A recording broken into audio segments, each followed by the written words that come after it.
Hello. Welcome back.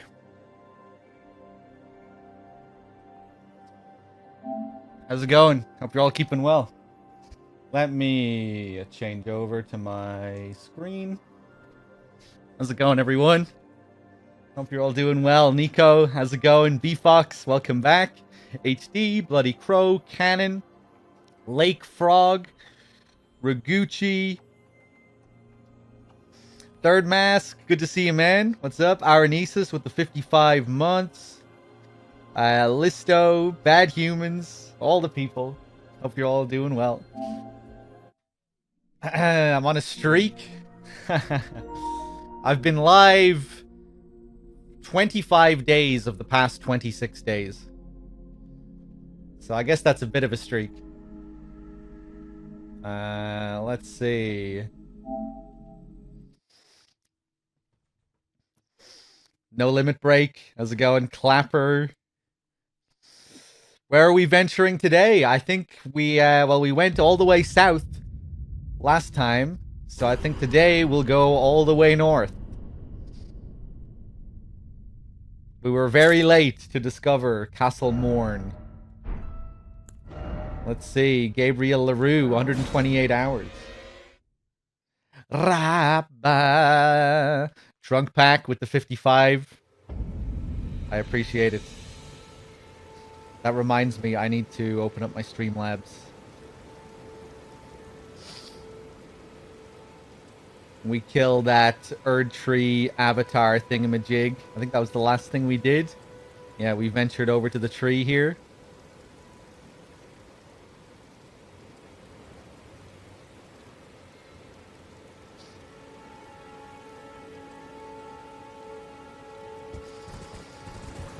The quest to find fair maidens. I thought I found one. But she died. She was killed. I thought she was destined to be the blind maiden, to be the replacement for Melina, but it wasn't to be.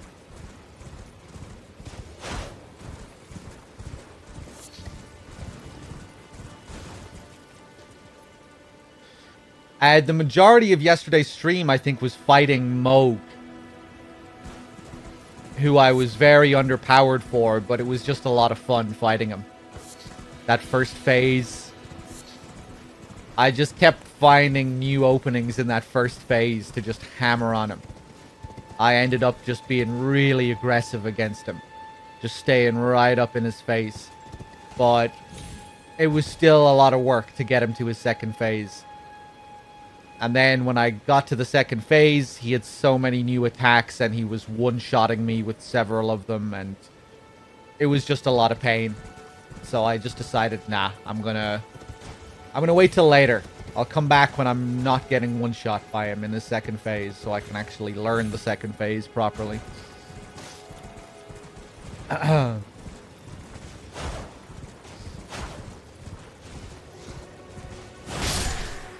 Hey now, I never said anything about getting stuck on Moog.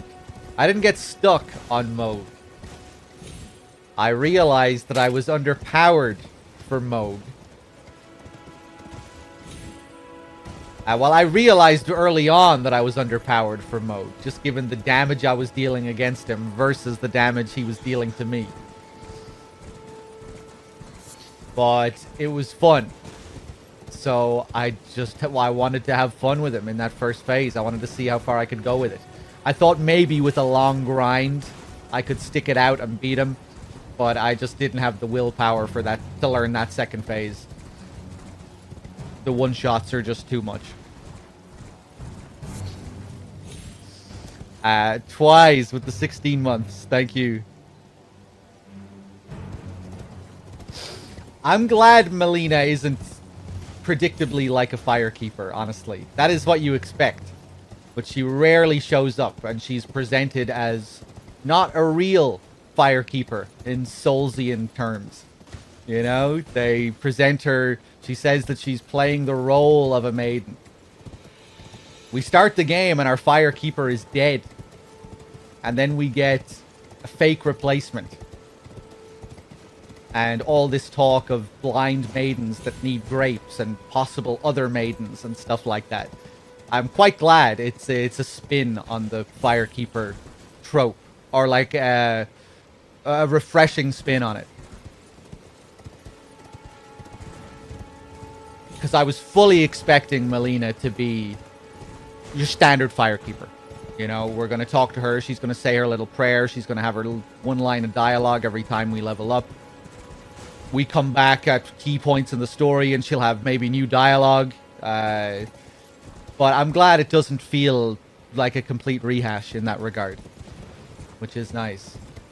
And I've like throughout the playthrough, I've been constantly wondering, you know, is like, do I even have to talk to Melina? Could I have avoided this altogether and found another Firekeeper? Because there are these hints that there's another maiden.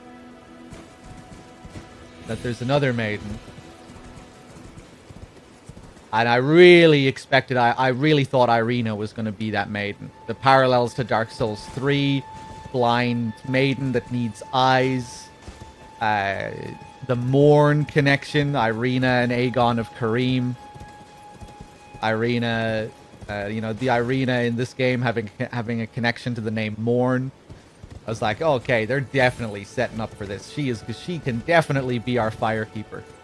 Our real maid. And maybe she can. Maybe there's a way to prevent her from getting killed. Don't say if there is. I doubt there is. I reckon that always happens. Yeah, we'll see.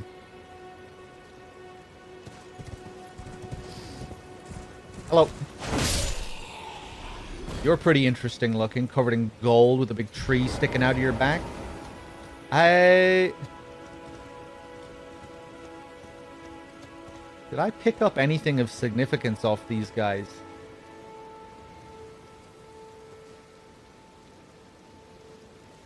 Really going with that Erd tree aesthetic.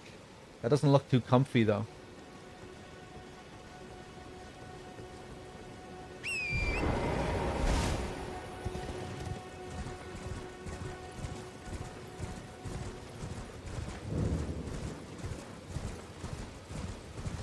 Another interesting thing about Melina is her connection to Ranni, or what seems to be a connection to Ranni. Ranni commenting on our horse. Our horse's name. I was curious.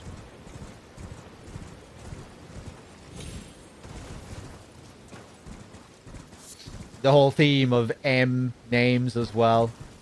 Millennia, Michaela, Melina. Right, where are we going? Part of me wants to explore around here, see what I can find. Another part of me doesn't want to do that. I know there's like I haven't been thorough with this place.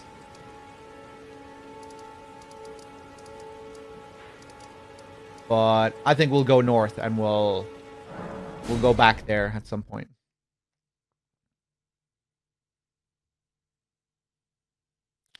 These tree guards made me think of the dialogue line from one of the ghosts talking about returning to the roots as a proper death for the tarnished. Interesting. Yeah, I don't remember that. The ghosts or whatever they're supposed to be are interesting. Like, the majority of them seem to be nobles. Maybe all of them? If not all of them, the majority of them. Like, nobles from the capital.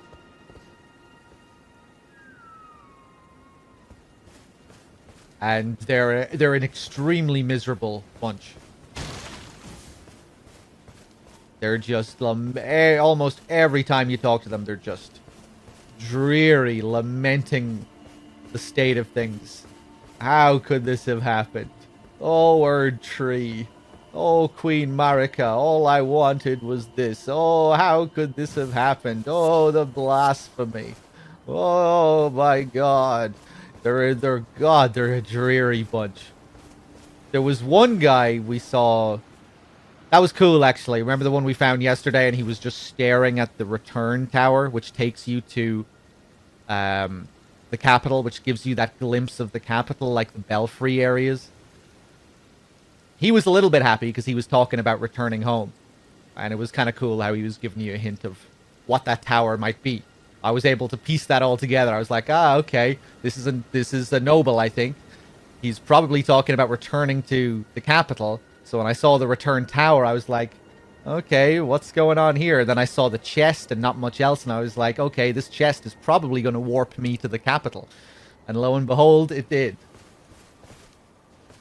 I'm not exactly sure how I feel about that, about these little segments though, where we're given a taste of an area. I'm not sure if I actually like that.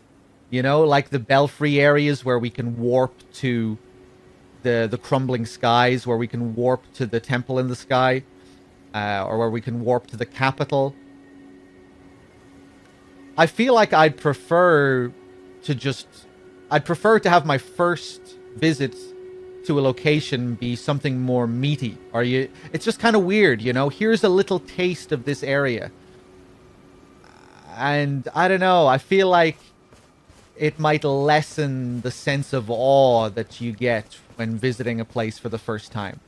You know, because you go there, it's cool, and it's like, wow, so this is the capital. But then it's like, well, not really anything to do here, so I'm going to go back. I'm going to pick up the one item that's here, and then I'm going to go back. It's kind of a weird part of the design. I'm not really sure how I feel about it. It's kind of cool in a way, but part of me is like, well, wouldn't it be cooler if I found this place in the more traditional sense of just, you know, venturing to the area? And then, you know, when I see the place for the first time, I can actually explore it properly. So I can actually... Because, you know, when you warp to the capital, or you warp through the belfries, you don't have the time to really get immersed in the area. You just have time to go, oh, cool, this place, wow. Look at this vista. Well, I guess I'm going to have to go now. It's kind of weird. If there were opportunities for sequence breaking, that would be cool. But you just go in and out. Yeah, it's kind of a weird part of the design for sure. When I think with the belfries especially, I was expecting it to be a bit more significant. You know, these rare stone sword keys, and just this like isolated place with these 3 magical towers and warping zones. But yeah, they all just lead to these bite-sized little previews of areas. Well, not always new areas, but yeah, it's kind of weird. Where you'll find like one special item and then that's it.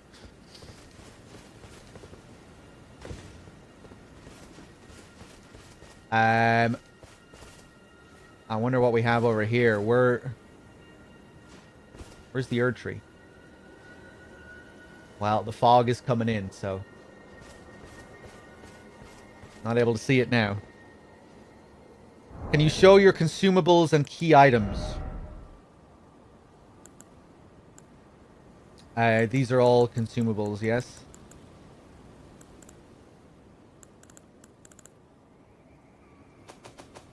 Key items.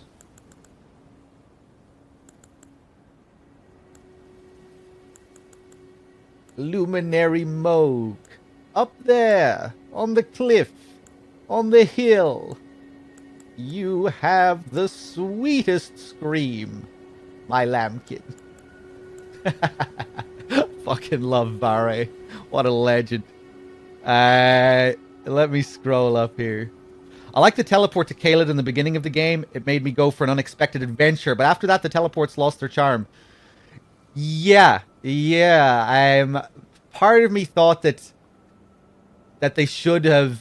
You know when you arrive in the mine, you can't teleport? That is cool. You know, you have to make your way out before you can teleport. But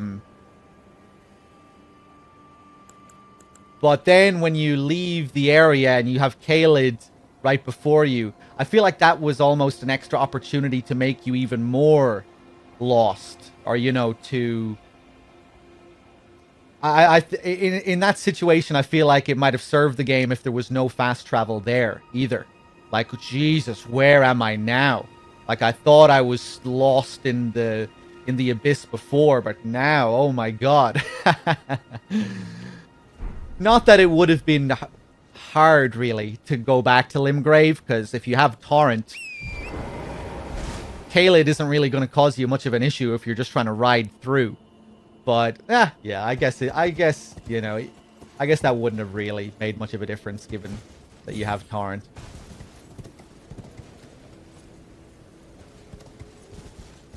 But yeah, that was very cool. The same thing happened to me. I ended up in Caelid early on, and it was a lot of fun.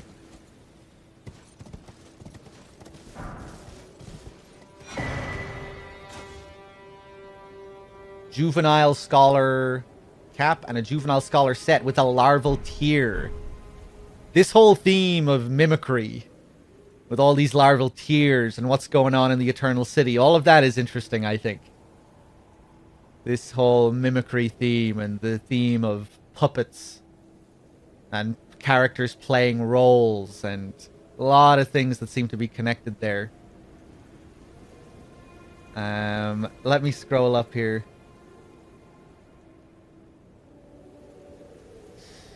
Penclick. I always forget that Salami's name used to be Penclick until people bring it up. Simon as well. Did I thank you for the 55? Cheers.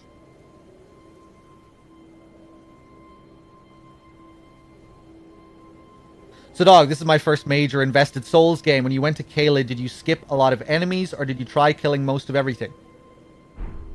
Oh, no, I didn't try to kill the enemies that had loads of health and that were killing me very easily. That's what I'll usually do. If I can kill an enemy easily enough, I'll kill those enemy types.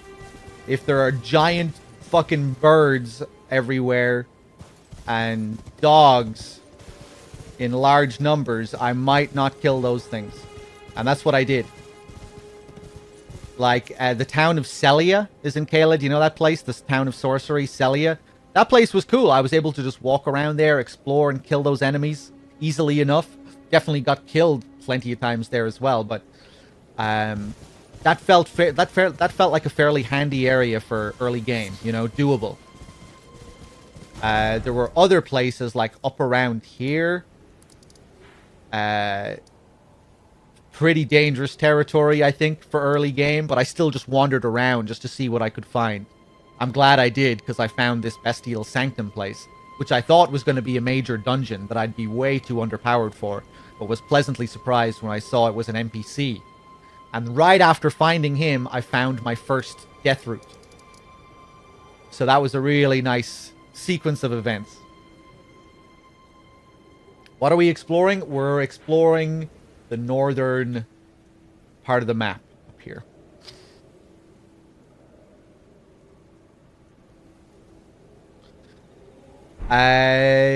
Yeah, I don't know. I didn't really feel all that underleveled in Caelid. Although, I mean, I guess I was. I killed Commander O'Neill fairly early on.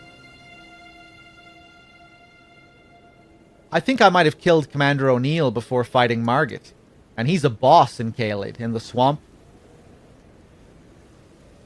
I definitely explored quite a bit of Caelid before fighting Commander O'Neill, and maybe I didn't fight him all that early on. Maybe I did go to Stormvale and then come back to fight Commander O'Neill. I don't know. Yeah, I don't know. I was definitely capable of doing quite a bit in Caelid, though. You know, the town of Celia. I met that sorcerer who wanted me to go find the needle. Commander O'Neill, of course, had that needle in the end. I can't remember. Yeah, maybe I didn't do a whole lot of Caelid when I first went there. I know I did the town of Celia and I just wandered around trying to find shit. And then eventually I went down to Redmane Castle. Yeah, I definitely did the majority of Redmane Castle before fighting Margit, didn't I? I was actually quite surprised how capable I was at dealing with Redmane, or that I was surprised by the enemy's power levels. I was able to go through the regular soldiers in Redmane handily enough.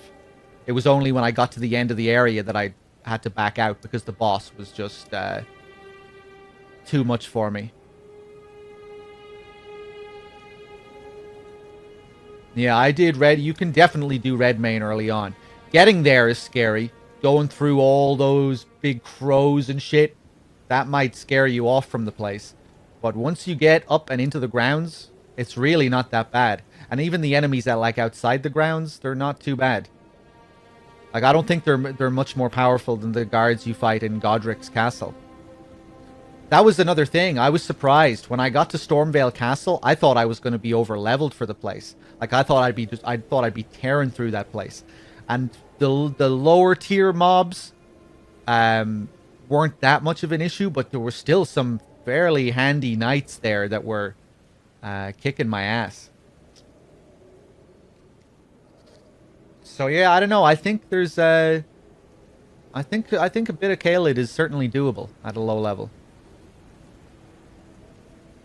Going there straight away without any single weapon upgrades, that might be rough. But I think I explored. I had a bit of Limgrave explored before going over there. It's not like I went to Caelid straight away.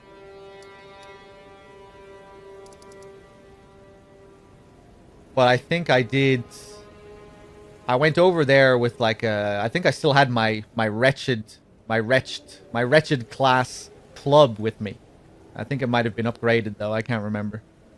Or maybe no. I think I'd switched to the Lord Sworn's sword at that point.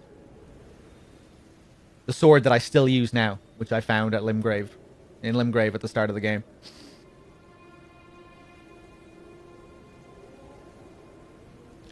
I feel like the game half expects you to get destroyed by Margit and leave to explore other things. Part of me thinks that as well. Yeah, you'll follow Grace up till Margit. Margit will push your shit in, and then you might think about exploring, or you might be in for the grind. However you feel. Yeah, because like Southern, nothing really points you. I don't think any characters tell you to go to south of Limgrave. I don't think anything really pushes you down here, but it's quite clearly scaled for early game players. Relatively early game players. Pretty tough, I'd reckon. You know, if you went there at the very beginning, still sounds pretty rough. You might not do everything there. It's hard for me to say, you know, because I didn't go there at the start. We only went there yesterday, and I was definitely overpowered for it. But it seems like in the early game, it would be a good challenge. That was your first area, Listo. Leave your ambitions to rest.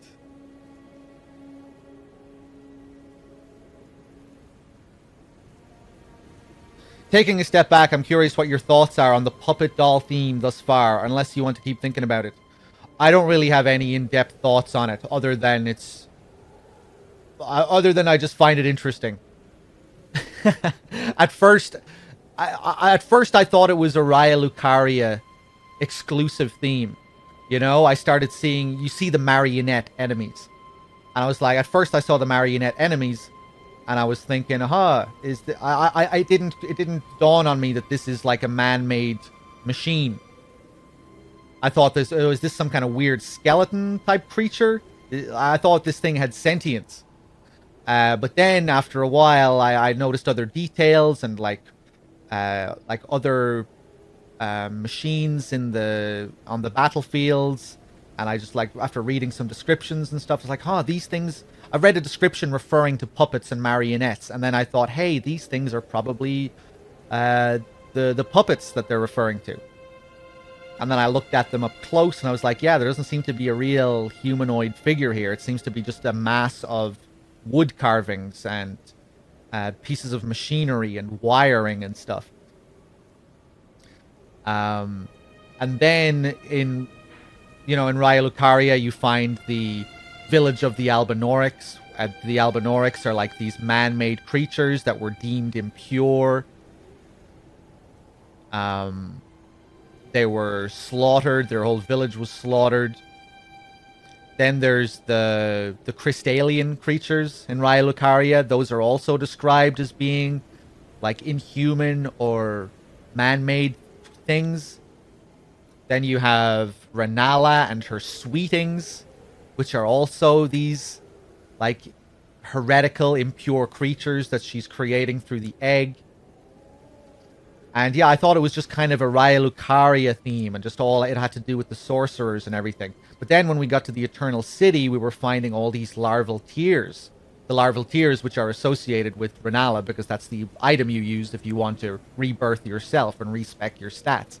So that larval tear item is associated with that idea as well of like impure reincarnation or like impurely giving birth to some man-made creature. And then we kept finding those mimic enemies, like creatures sprouting out of those jelly things, and all like a lot of the times those creatures would drop larval tears, implying that they're like sprouting from those larval tears.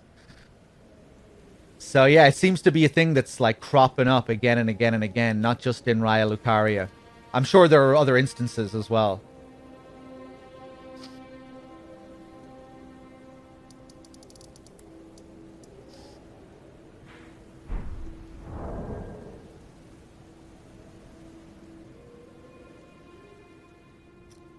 Do you see the the guy in a boat on the map? I see this boat over here. I never noticed a guy inside it though. Maybe there's another boat that I missed. Oh, there's another boat over here. Oh yeah, is that a little figure? Is that a little stick figure there? Another stick figure here? Interesting.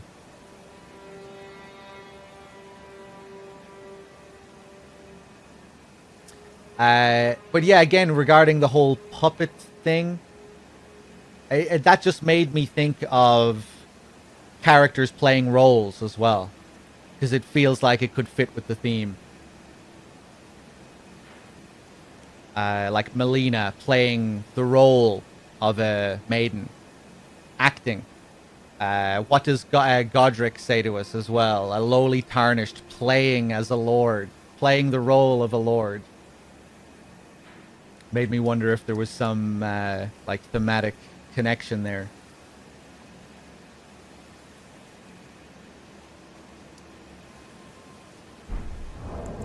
Wasn't there that ash that I found in the Eternal City as well that made me think of that whole theme?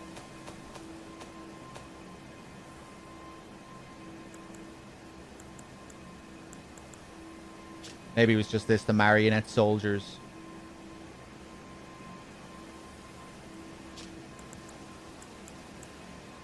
Night Maiden and sword stress puppets. This was the one. An old puppet crafted in the Eternal City, used to summon the spirits of a Night Maiden and a swordstress. These sisters, members of a cold-blooded race who wield flowing weapons, became puppets of their own volition.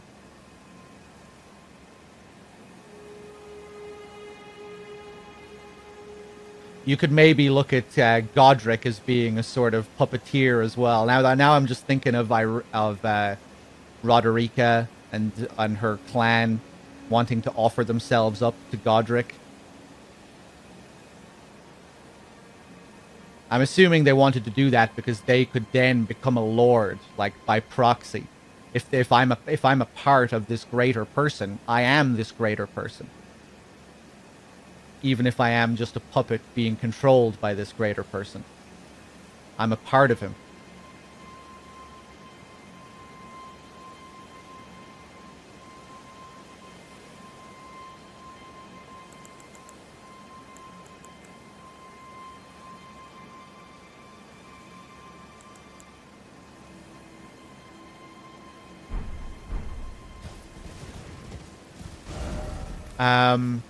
Anyway, how about we actually make some progress? What's the mimic tier description again? Hold on. Core of a creature of mimicry, known as a silver tear. As much a substance as it is a living organism. Material required by the amber egg, cradled by Renala, queen of the full moon, to birth people anew. Being born anew allows the reallocation of attributes boosted by leveling up.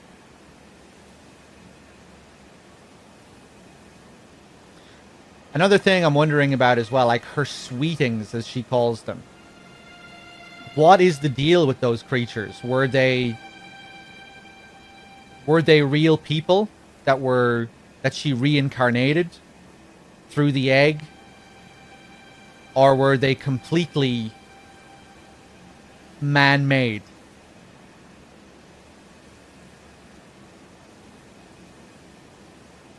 It's interesting, you know, like we even see the big balls, like those the funny giant stone balls that we can kill in the Eternal City. Those things also drop larval tears, don't they? And like all sorts of enemies are sprouting out of them, out of those little jelly blobs, which seem to be made of the same stuff as larval tears.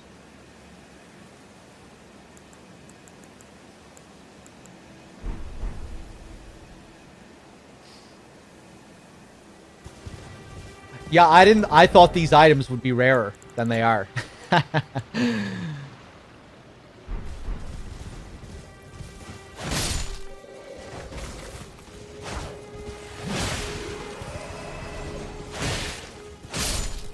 Oh.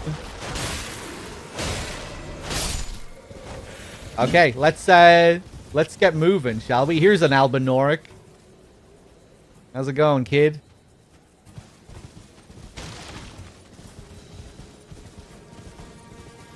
Oh, and another fake Sith.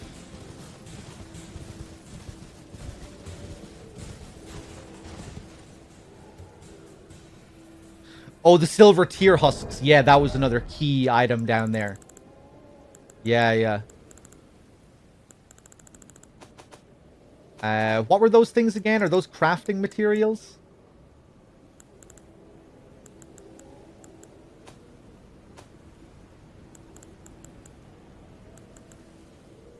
The Albinoric's blood.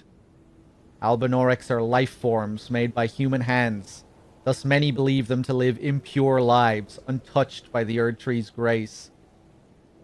I think it was Listo who pointed out to me as well that Renala's sweetings are missing their legs in the same way the aged Albinorics also don't have legs. I guess missing legs might be another broader theme as well, because Radan as well doesn't have his legs due to this, and I'm assuming that's due to the Scarlet Rot.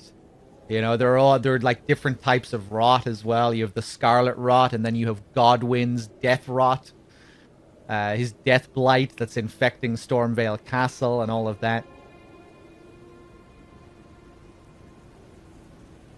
I think, do Renala's sweetings, do they have pale blood as well? Do they have that, like, murky, like, whitish, grayish blood in the same way the Albinorics do? Oh, yeah, the juvenile cap. Forgot about it.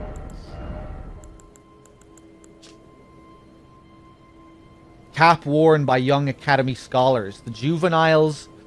Fuck's sake! Yeah, just what we were talking about. I remember them wearing the cap as well. Interesting. So we're getting fucking Raya Lucaria shit here. Cap worn by young Academy scholars. The juveniles birthed anew by the amber egg of Queen Renala, the head of Raya Lucaria Academy. Yet their rebirth is not without imperfections, and thus do they repeat the process, eventually becoming utterly dependent on it. Rebirth is as sleep to them, and with each awakening, memory fades into oblivion. Really cool how they tie this in with the mechanical function of this, how we can respec and lose who we were, essentially. Because I was thinking about that, you know, like, how about, I don't know, maybe I'm just going to fuck this whole strength build. I want to play with dex weapons and spells. But then, am I really the same character?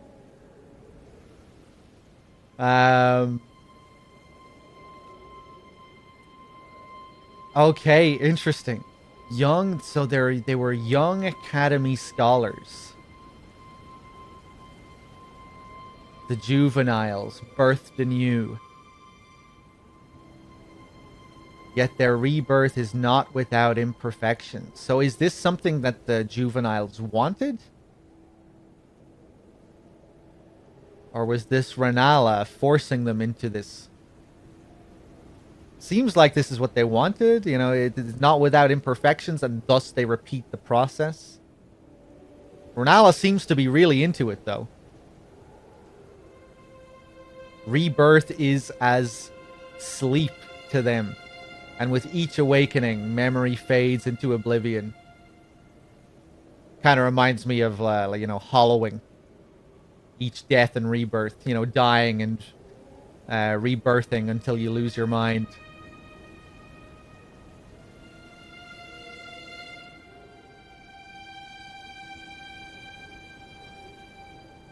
What makes you stick to your greatsword for so long, by the way? Because I failed to find a really interesting greatsword alternative that suited my build. I think yesterday I got this thing,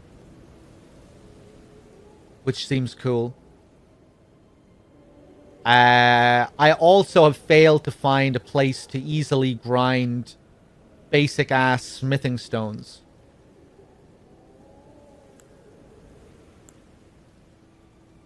My plan, though, is to use Radahn's greatsword.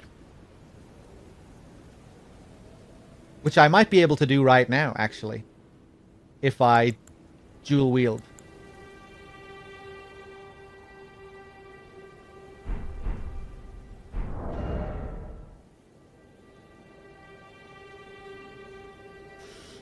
I feel like I'm missing something. Oh, Listopat's just being a bitch.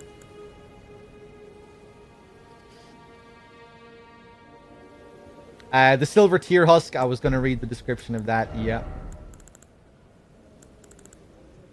Where is the silver tear husk again?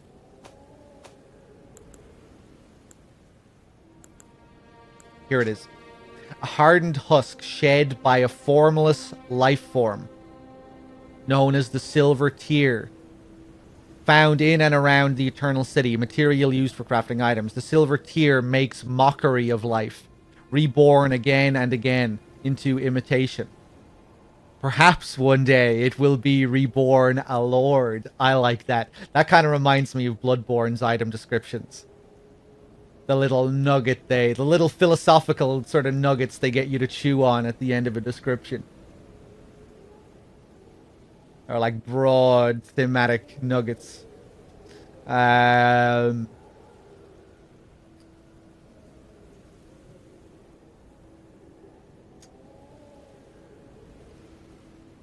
So those blobs that we fight are referred to as silver tears. What is this thing called again? Larval tear. The silver tears drop larval tears, don't they?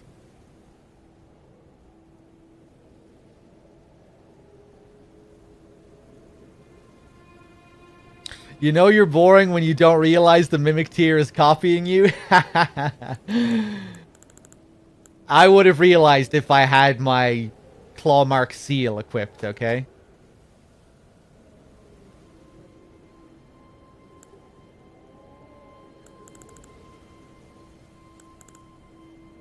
But yeah, interesting. Oh yeah, we got the blob ash as well.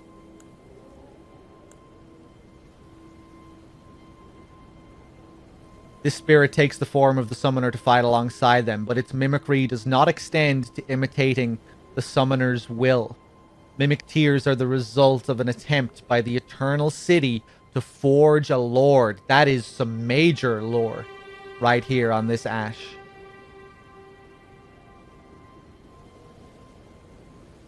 So the Eternal City tried to create an artificial lord.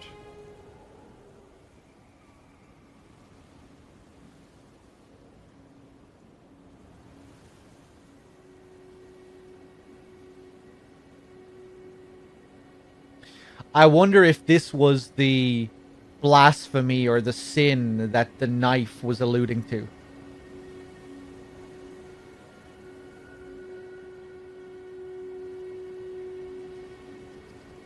It's pretty dense, Ash.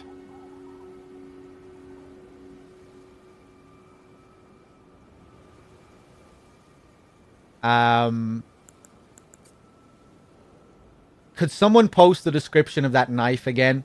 The finger severing knife? I really need to write that down so I can look at it. I keep forgetting what it says. I never bothered reading descriptions of items like this. Yeah, like this is what these games are all about when it comes to piecing together the story. So it's like they're all these big...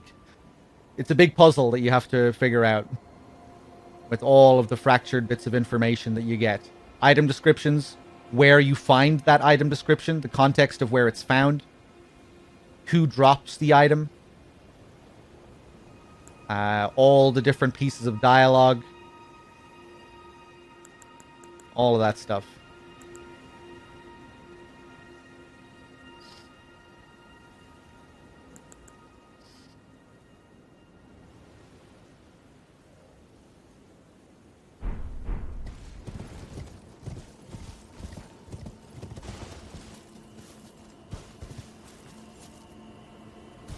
I want to read the rest of the description of that Raya Lucaria set. Where is it? The Juvenile Scholar Robe. Yeah, same description. We got all the sorcery sets here. Cool.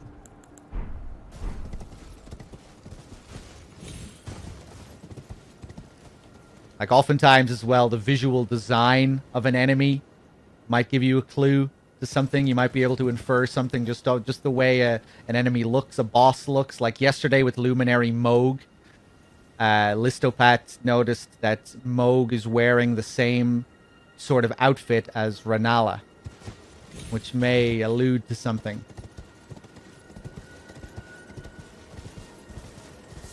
And I think he was spot on with that. It did seem to be very similar. Fingerslayer Blade, the hidden treasure of the eternal city of Nokron. A blade said to have been born of the high treason committed by the eternal city and symbolizes its downfall. Cannot be wielded by those without a fate, but is said to be able to harm the greater will and its vassals. Yeah, I wonder what that treason was. Was it the creation of a false lord, of an artificial lord through a mimic tier? That seems like it could be the case. Remember, the Pope Tortoise told us that Ranala's rite of reincarnation was like a heretical act. That it was...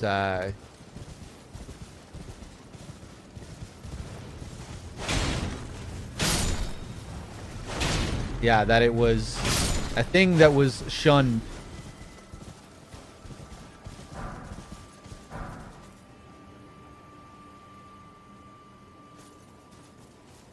Interesting as well, like the Eternal City is where civilizations go to die, right? It's like the burial place of what this land was before the age of the Erd Tree. And down there is that Finger Severer, which is very much a weapon against the Golden Order, against the Erd Tree, against the Greater Will, designed to kill the fingers and put an end to all of that. So there's definitely that conflict there between the Eternal City and the land up above. I skipped a line. Fuck's sake! Well, I skipped. Oh, in the thing that you posted.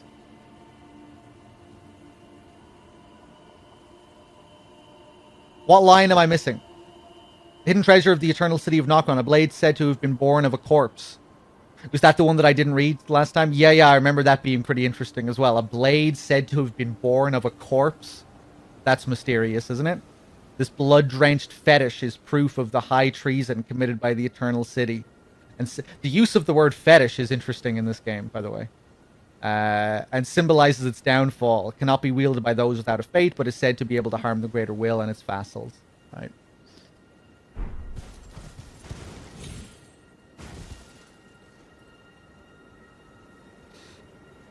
Interesting that the Eternal City uses a lot of silver versus the Erd Tree's gold.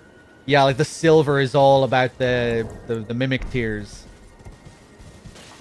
It's like liquid metal.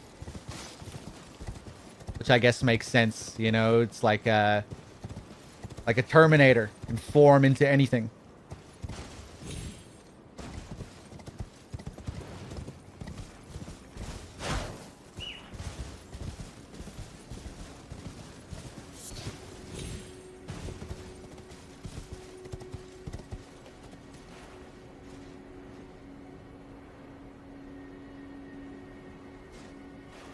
That's the entrance to the great capital. It looks like. Is the Grand Lift of Dectus gonna be around here? The Altus Plateau and all that shit. Ooh, wow, look at this.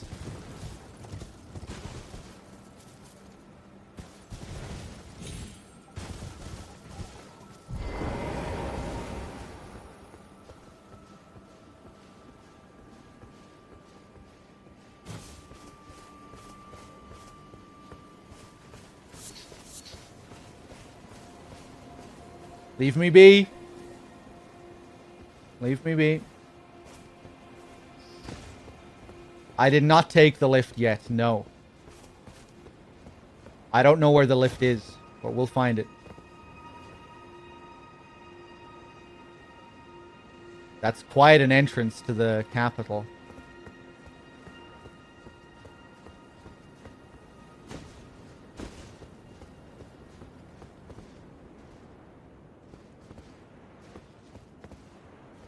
Oh, there's another one of those invisible bugs. Maybe I will kill this guy here. Just to see what's going on.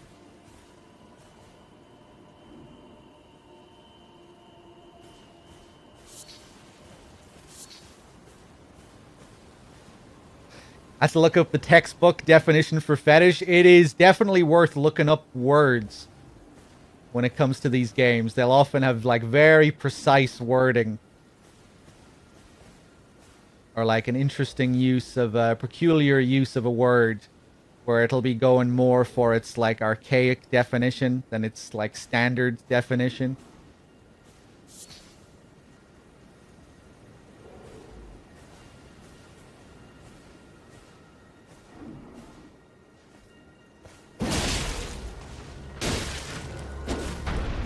Hello. Okay.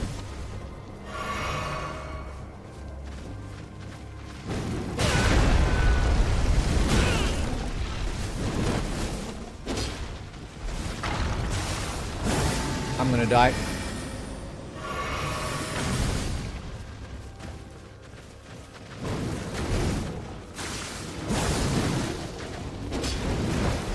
Well, this is awkward.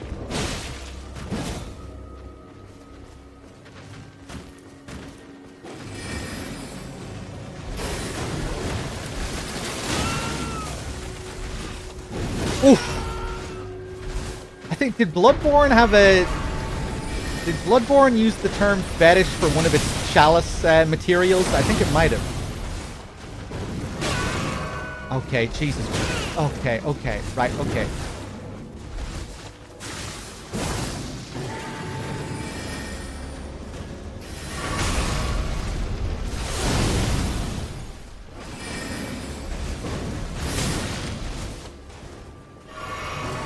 I'm not having a good time here.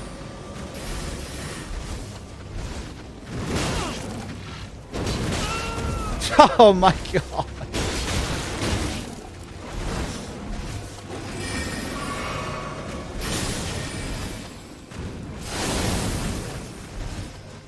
Oh, every time he just jumps away. Just kill me. Put me out of my misery. Jesus Christ. Every item.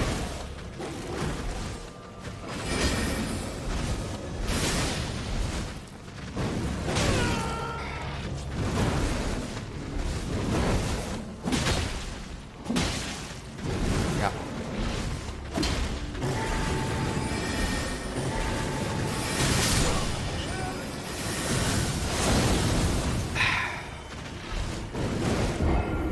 I should have switched to my hammer. Well, that was fucking horrendous. Okay.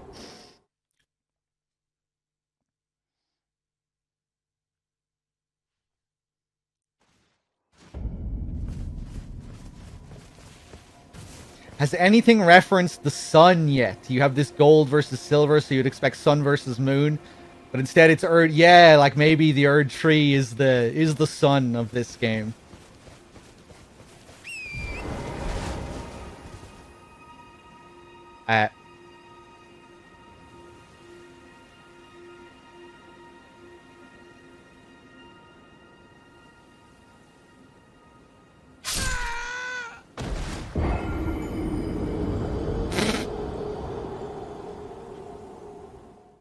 Okay, other people have experienced this bug, I take it?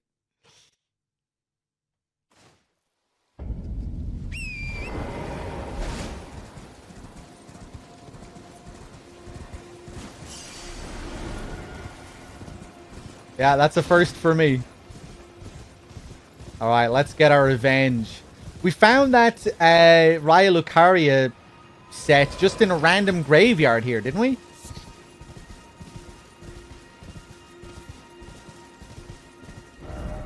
I guess we are still in Raya Lucaria territory. We're in Liurnia. We're just north of the academy.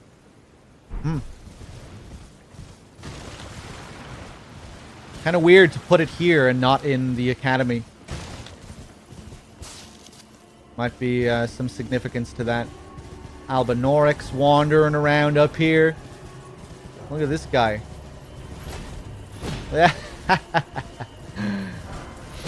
Albinoric ashes. Guarding the grave of some Albinoric ashes.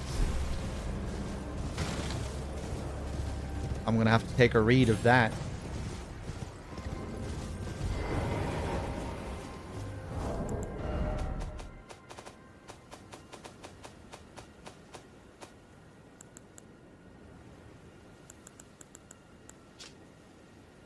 Ashen remains in which spirits yet dwell. A strapping duo of cartwheeling spirits who wield ripple swords and spew freezing breath. Both are second generation Albinorics, with dumpy heads that resemble those of frogs.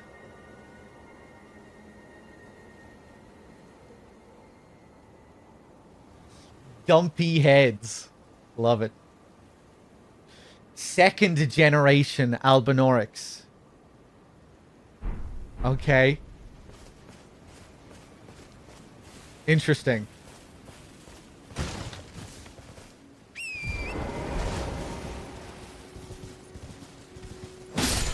Hello there.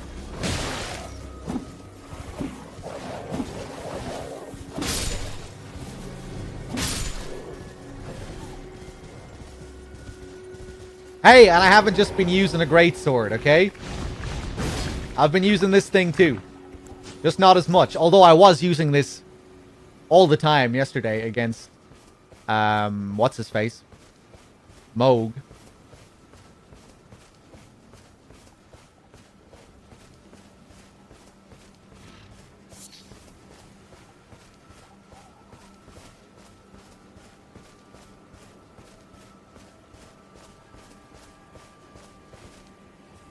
I just want to get him away from his kids there.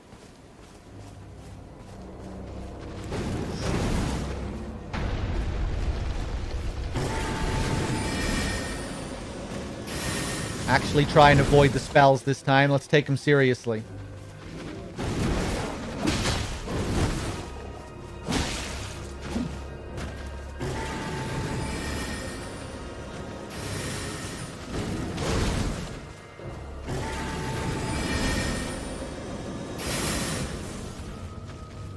Whoa! Oh shit, he's going for the plunging attack. Woo! Hello, I didn't see you there. Oh, disappointing.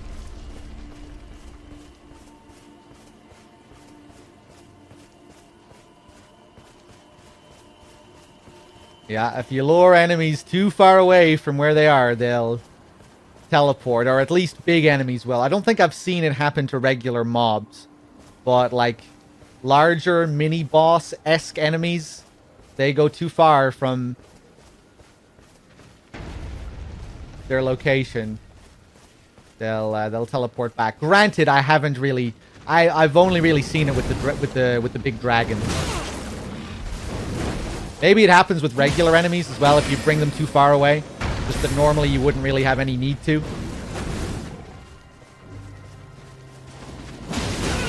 Oh, no!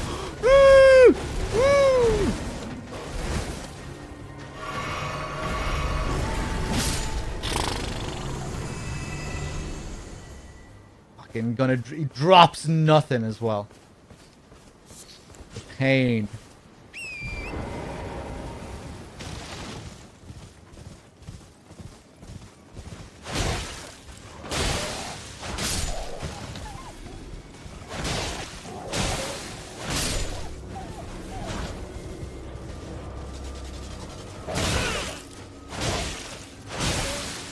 Sheesh.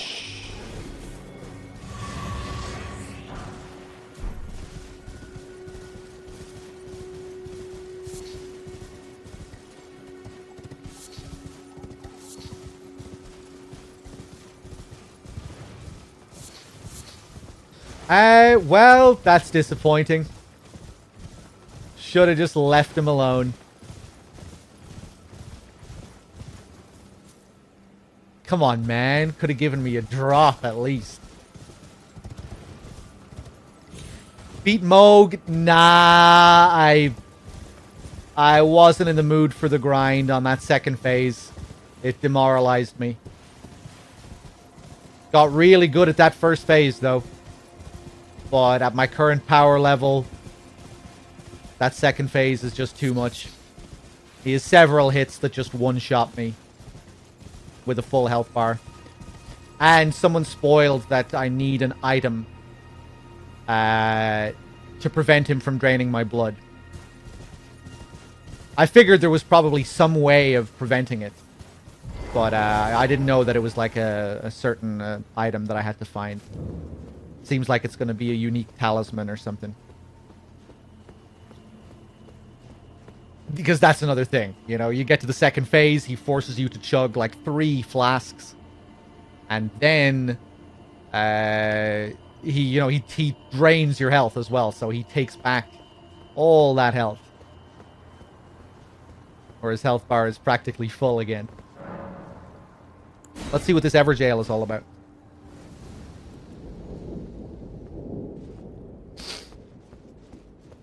Had a lot of fun with that first phase, though. Hey, we get explicit confirmation that these guys are Alabaster Lords. Not that we needed it.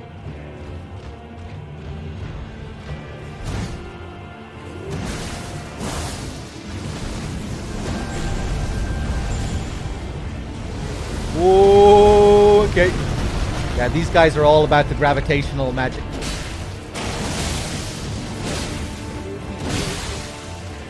Wow, okay. More than capable of dealing with this guy. Oh, very cute damage. Good boy.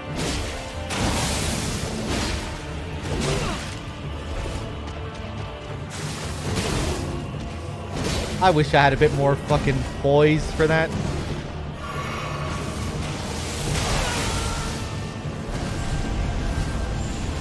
I mean, I guess it would be outrageously OP then. It's already pretty powerful, that attack.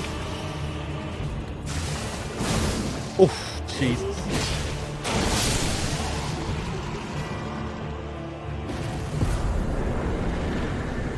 Meteorite.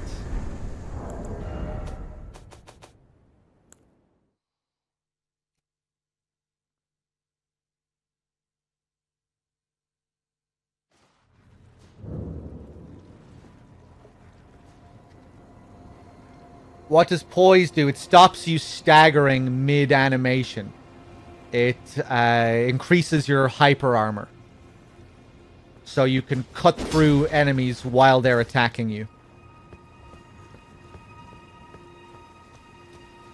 Your armor governs the amount of poise that you have. See, I have 37 poise at the moment.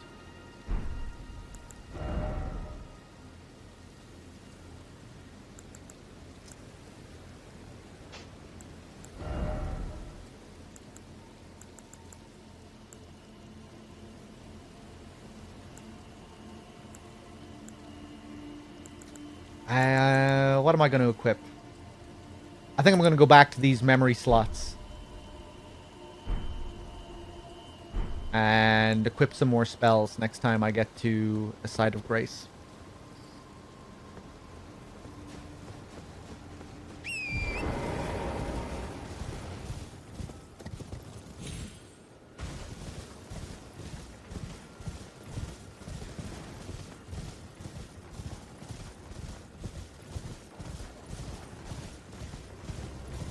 Gravity casting melee build.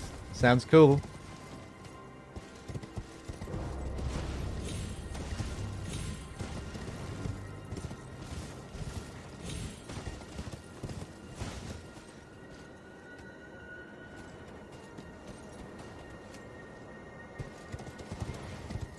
Okay, let me just go back over this way. Asa dude, I am enjoying the game, yes. I've been playing it pretty much non-stop since it released, so it's a pretty good indicator.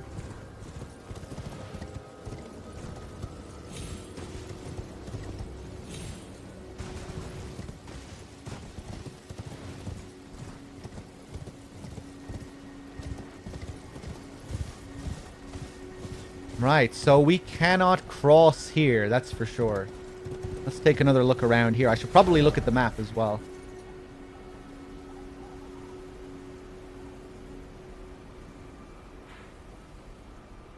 Yeah, let's go up this way.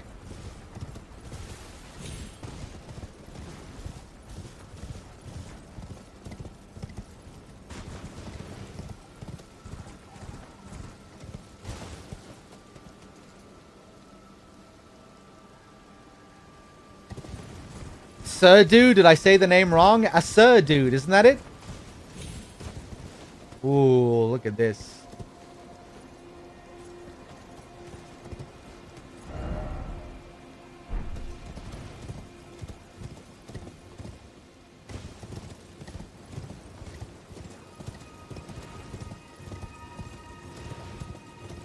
Phew.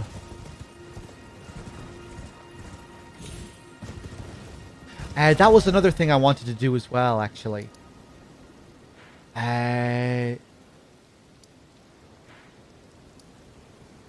Church of Vows, Ainzel Riverwell.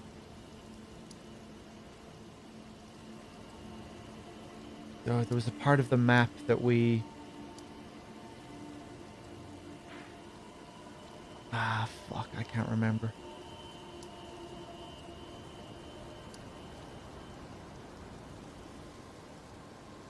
Where we found Rani by the two fingers, that moonlight place.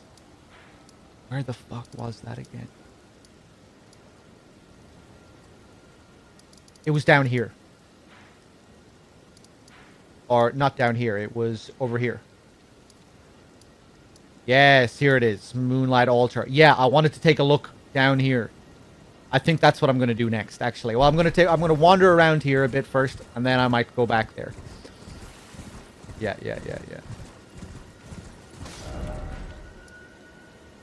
That's what I'm going to do right now.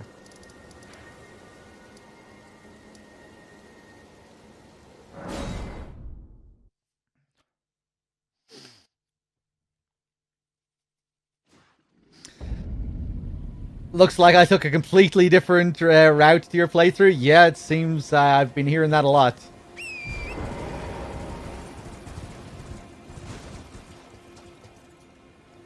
These rays shining down. And the 2 moons that we have now. Look, we have a moon over there. Lurking behind the tree, and a moon here. I'm not sure if they were always there, or if one of them appeared after we killed Radahn. Because killing Radahn unshackled the stars, apparently. Oh, this fucking asshole. Yeah, I'm gonna leave him be for now.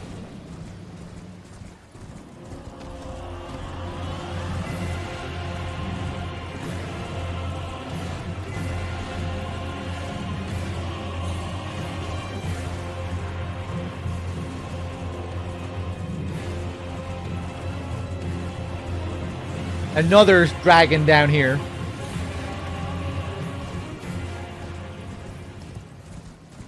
Three dragons. Okay.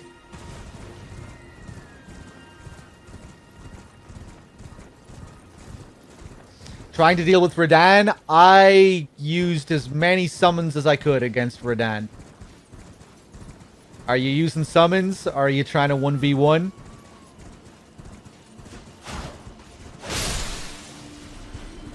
I'll probably go for the full tryhard 1v1 on my next playthrough. But on that first run, I didn't have it in me.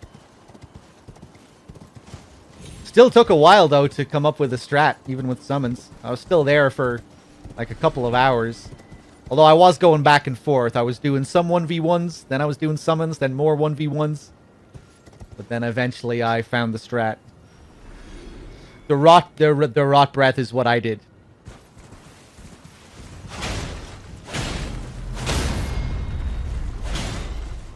Yeah, summons with the rot breath is a pretty easy way to go about it. You still need to execute it properly, but you know, you can get the summons to distract him while you use the rot, and then you can just keep bringing back the summons.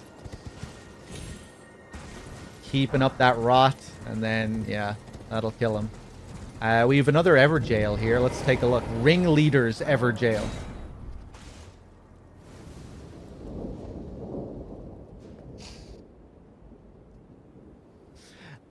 Yeah, like, it really feels like the game wants you to summon there as well. Like, all these summon signs all over the place. This huge arena. I just wanted to see everything going crazy in that fight. The little detail with patches is amazing in that fight.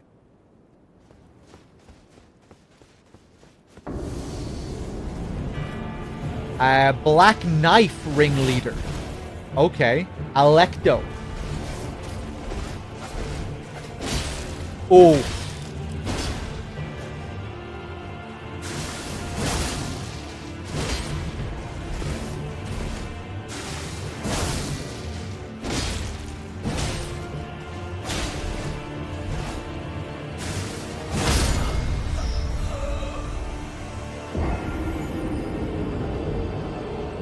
Fuck.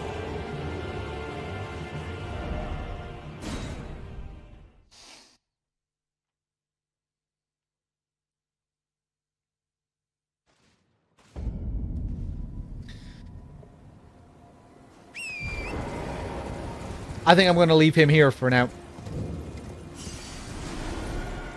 This guy's tough. Yeah, he seems pretty tough. I'm going to explore this place first. Yeah, we're going to go south here. This whole patch looks interesting. What is this thing?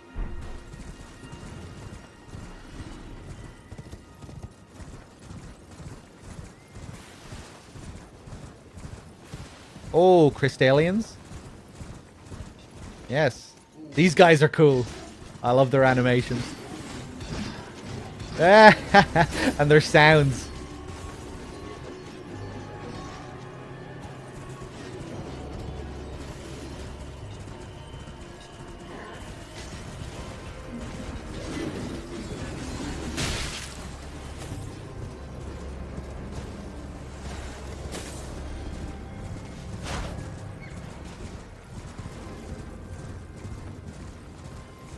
Oh. Again. Okay. Let's dance.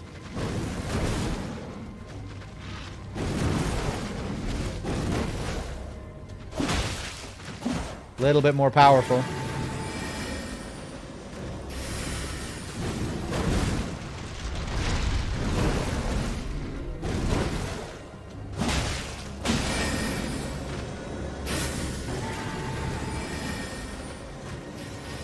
Yeah, pretty easy to chip down, I think.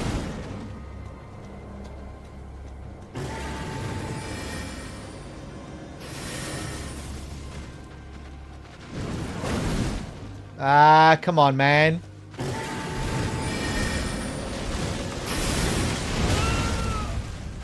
Crazy damage.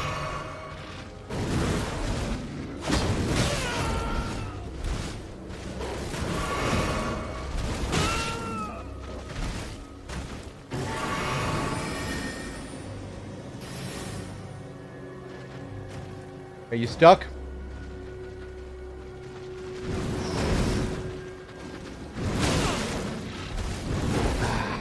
Smack.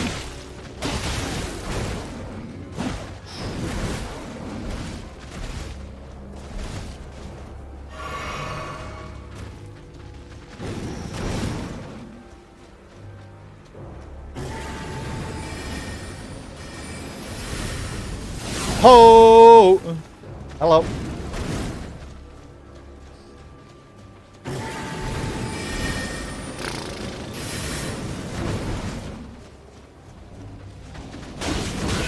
Ah! Yeah, I just got fucking impatient, got sick of his bullshit.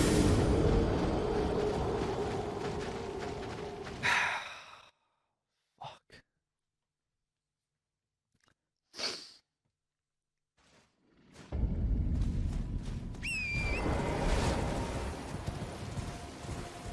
Okay, back down south.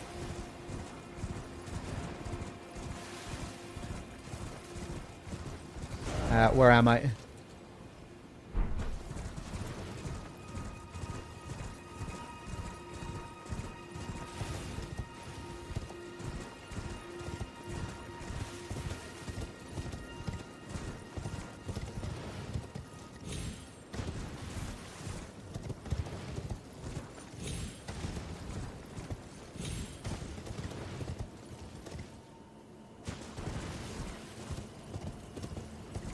Am I going in the right direction? Yeah, I guess so. Down this way. These ruins up here, actually. Yeah, I explored this a little bit off stream. Not even really. I went down there, I saw those ruins were there, and I didn't even explore the place. There's one of those nasty teleporting Liornia swamp creatures that everyone hates. I think I might stay away.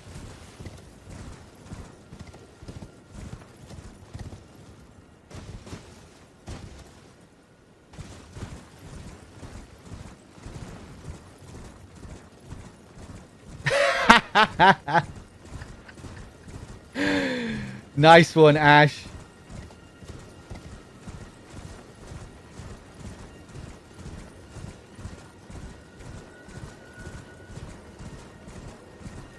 You think it's the worst FromSoft enemy, Nico? Really? The teleporting creature?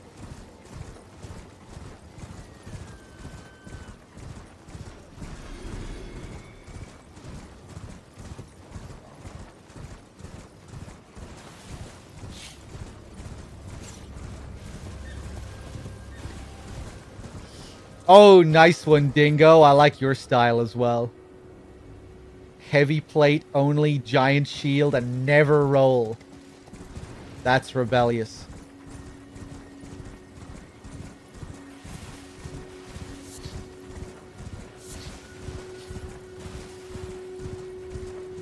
I like your style.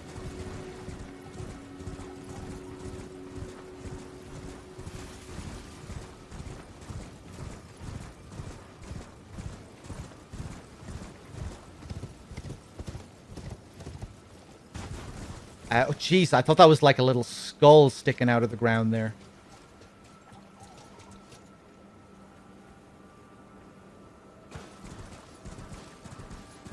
For real, they never stop swinging and jumping, 100% tracking.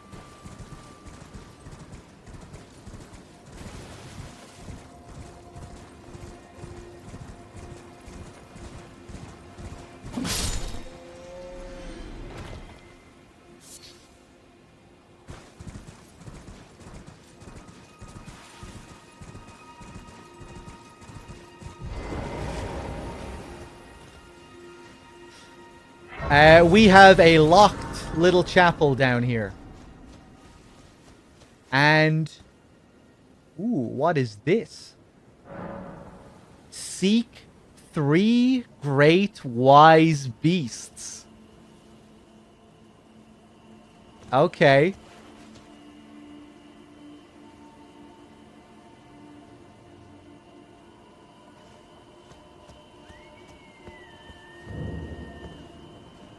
Shellena's Rise.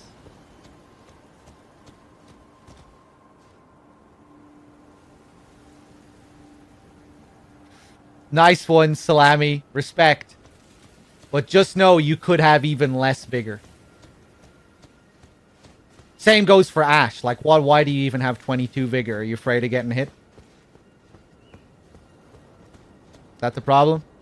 Just a little bit scared of taking damage? Why not 10 vigor? Why not respec and get rid of all the vigor?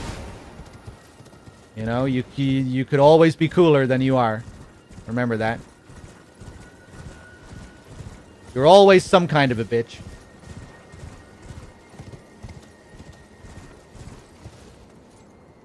Oh!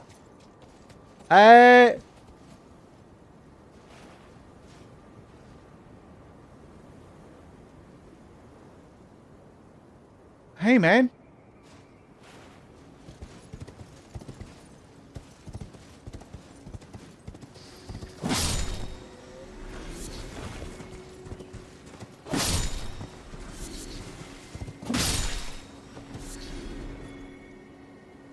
Although whoever said they were playing with a great shield, heavy as fuck and not rolling, that kind of... That's making me think twice, you know? That is also a pretty rebellious and Chad move.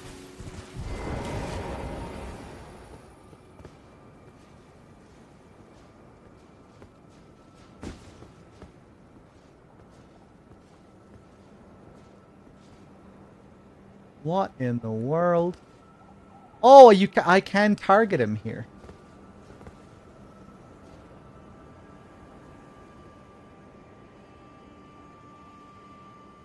Why is it always a dog?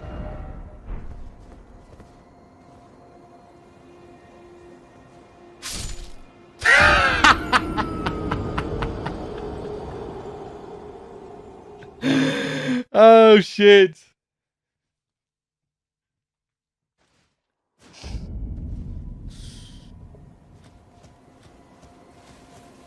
Is that a way to really break the game in this as well?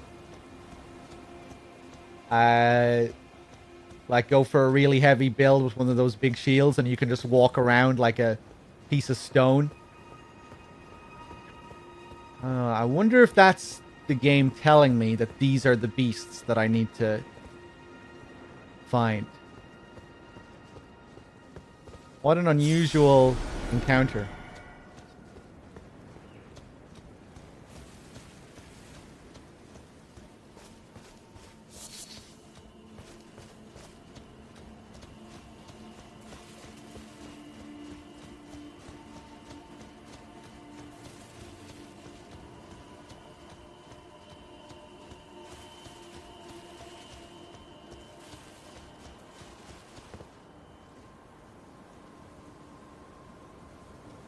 The right setup, you can block everything and it doesn't drain stamina or barely, even into the late game.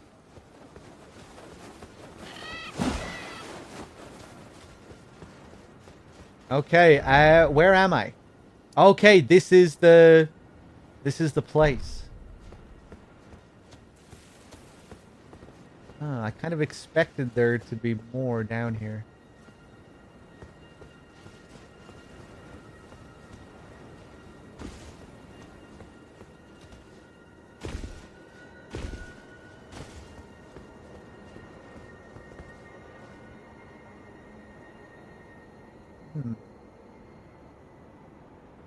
Okay.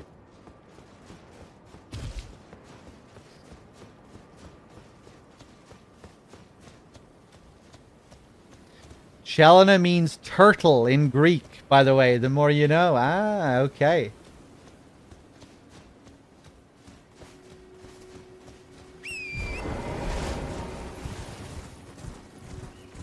Yeah, there's lots of tortoises, turtles hanging around.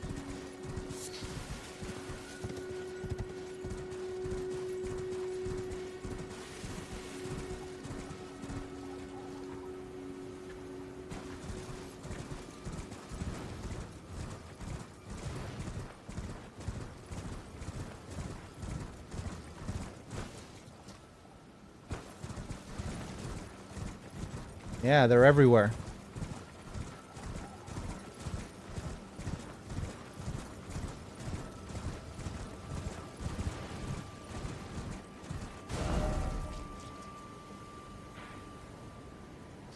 Okay, I'd say we keep going across this way. Just to see what there is. Look at this interesting little line here as well. Going up. Yeah, let's keep moving across here, see what we find. What? Oh, it's these snail snake things.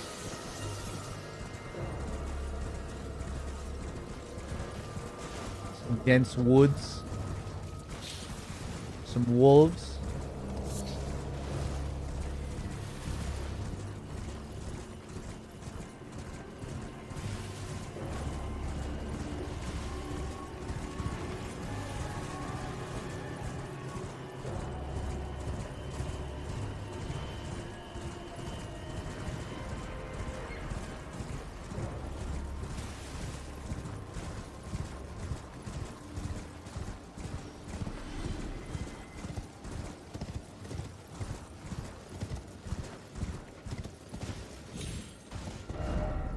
Right, this is taking me up here. Let me go back down.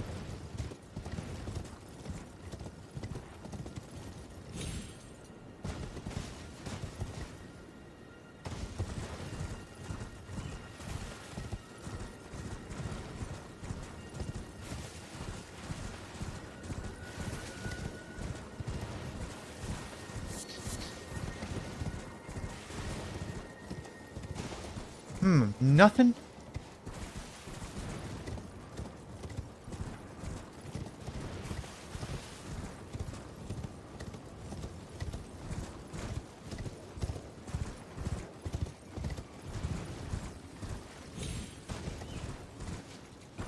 Okay.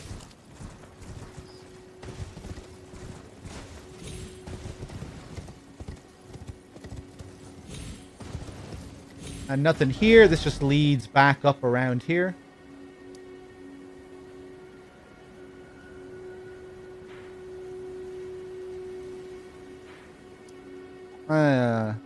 Maybe I should go back up around there. I'm kind of sick of wandering here, actually. Fuck it. Maybe I'll go back up here again. Look for another path.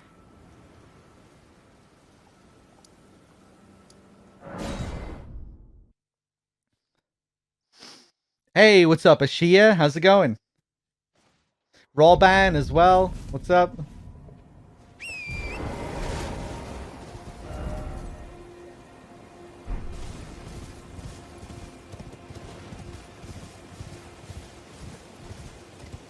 Are you 181 hours into your playthrough, Ash? Are you still on your first playthrough? Still on first playthrough? Nice. Oh, hello. Is this some territory that I didn't find last time?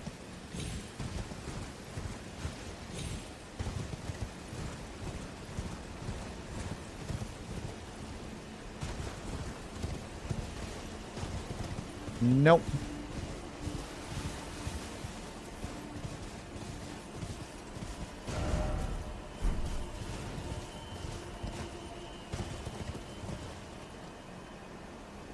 Right, this is a connecting little spot here.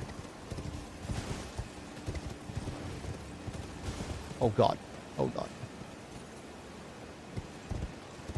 But these towers of rock here seem to be preventing me.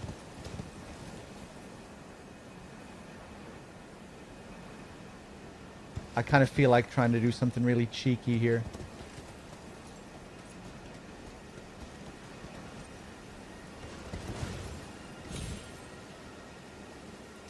Fuck.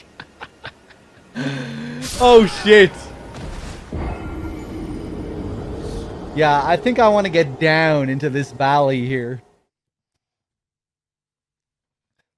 Not a bad effort.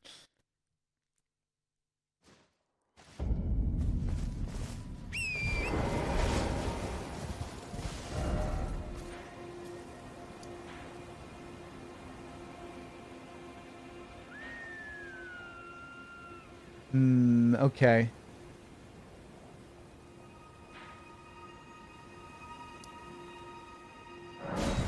I'm gonna go back to Carrier Manor.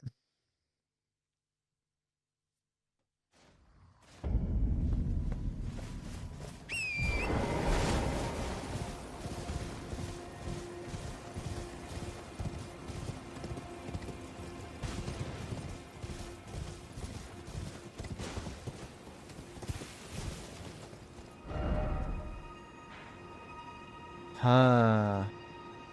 Kind of tempted to go down to the water here and then right up this way. Up here. I think that's what I'm gonna do.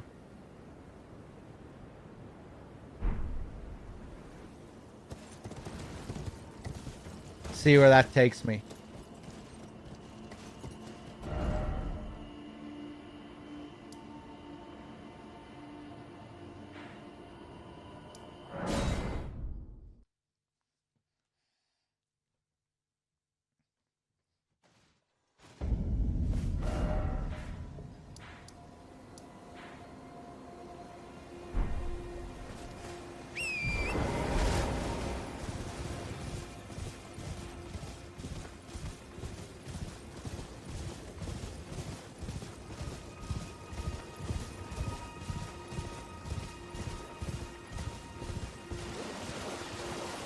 I've never seen a loading screen like that in the game before. I think it's probably because you're playing on PC, and on PC it has different loading screens.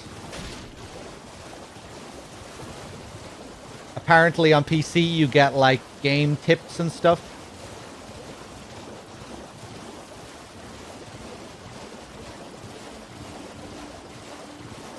Ooh, that's nice and pretty. Hey, there's the sun. That's the sun, isn't it?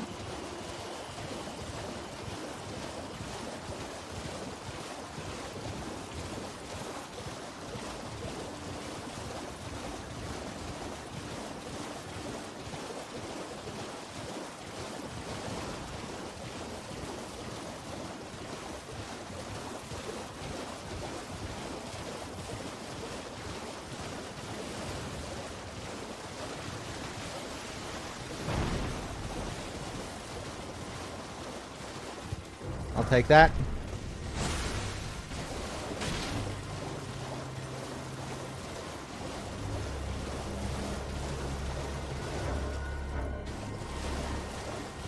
Not sure if I've been up there. Looks like a place where there might be a memory stone. Yeah, I haven't. Do I want to go up there right now? I'm kind of tired of dicking around minor areas, really. I want to get somewhere. Fuck it. No, I'm not going up there. I'm not bothered.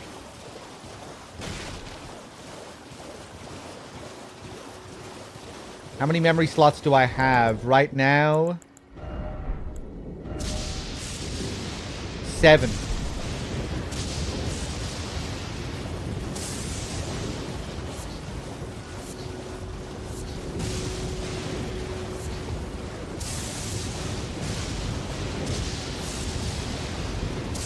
Whoa, Jesus.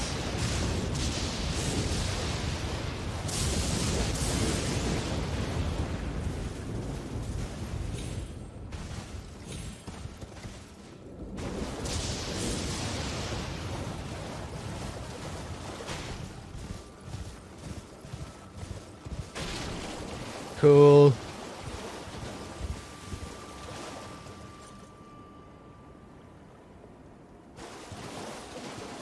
Really like the colors in Liornia. The fog. Purples and blues.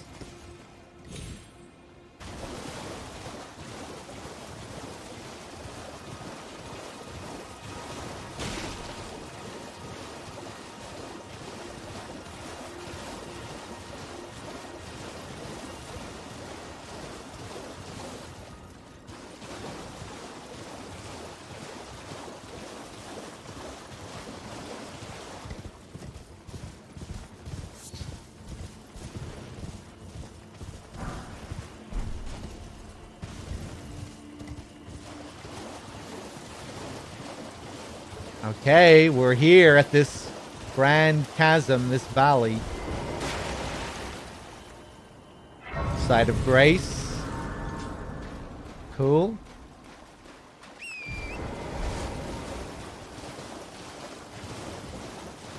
I like Caelid.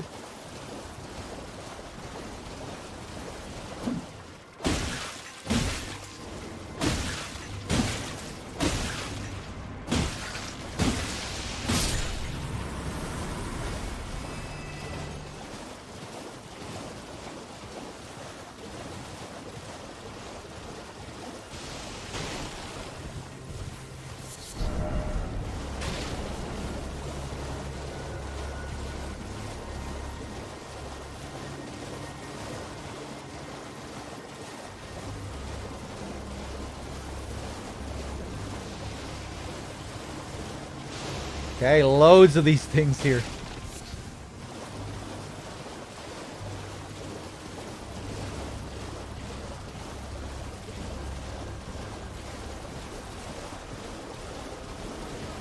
Nice, another seed. Yoink.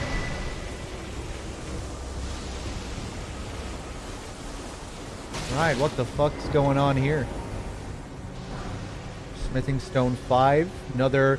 Hey! Is this the grand lift?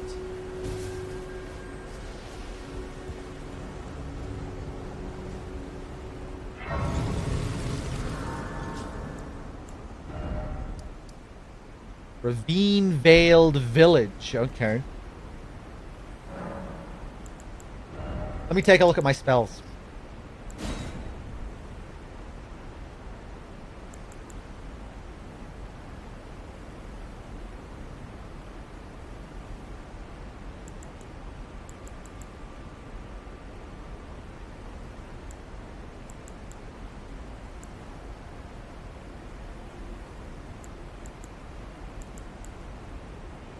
Flame of the Fell God. Catch flame.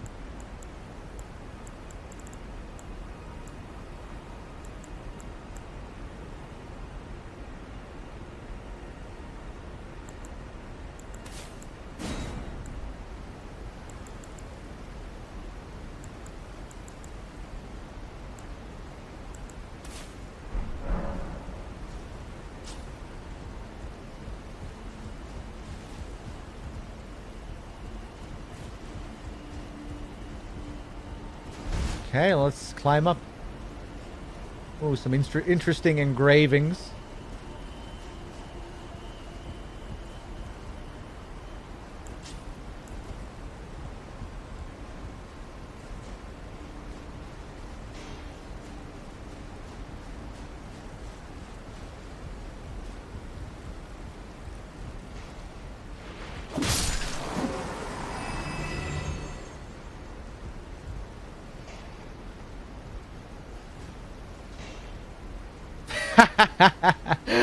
Well, is that guy punching that enemy? He is.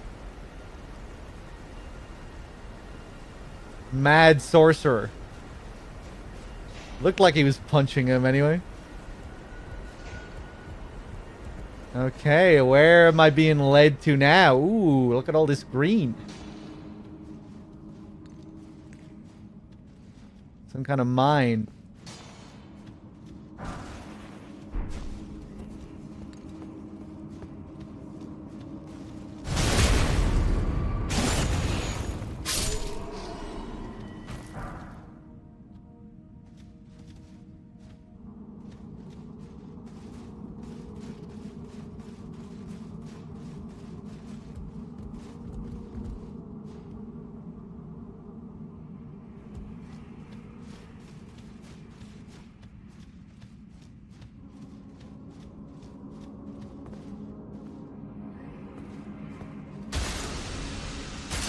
Oh god.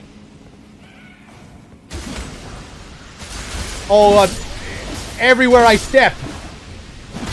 Whoa, okay.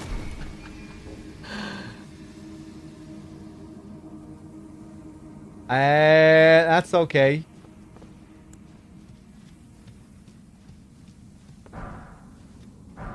Smithing stone 4s.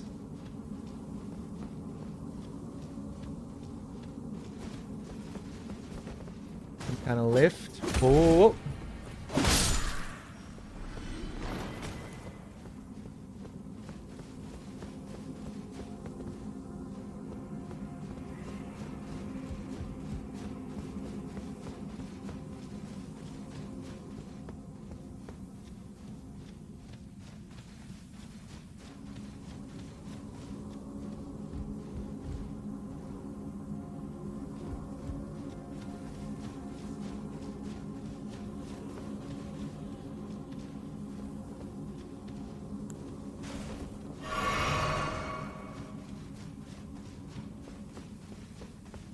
Okay, I don't think I have too many other options here. Let's go up.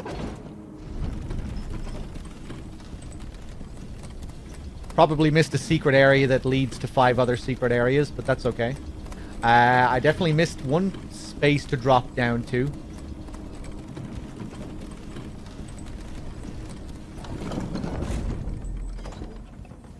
We can go back there.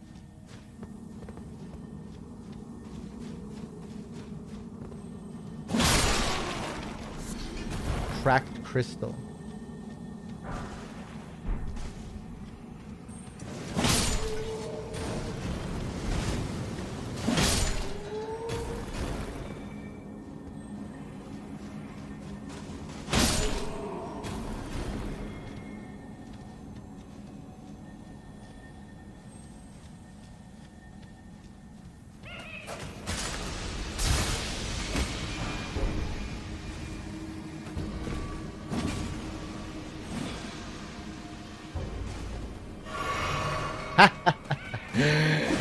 Oh, there we go.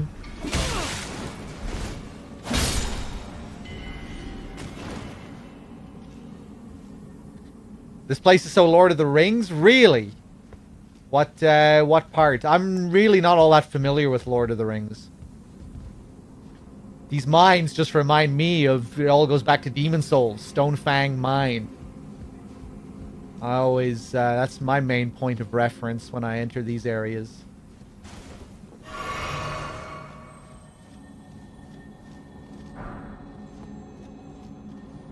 I can hear one of those bugs. Hey, there it is. Ooh. Classic. Ruin-strewn precipice. Cool.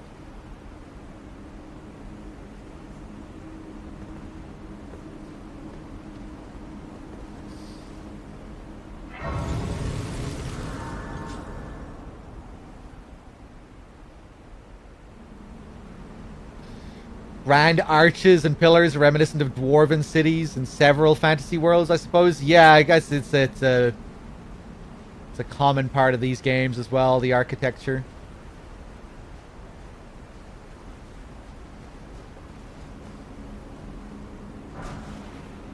Ah, okay, so this is where we are.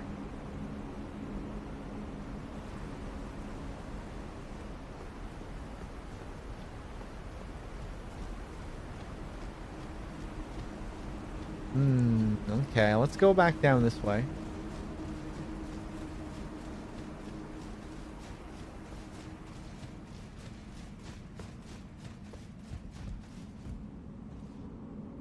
Ah, some kind of little church here.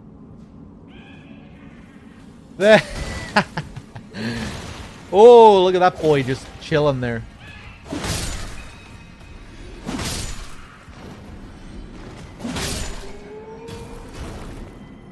Miner. Just having his few minutes break.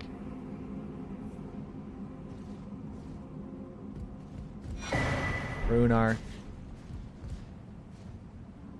Oh, that looks kind of unique, that plant. Oh, hey there.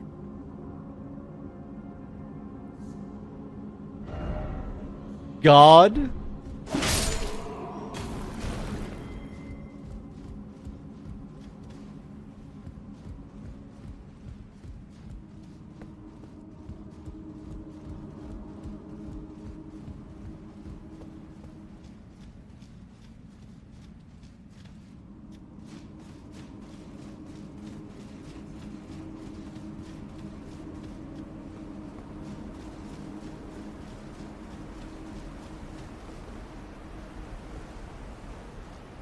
Okay, let's keep going up.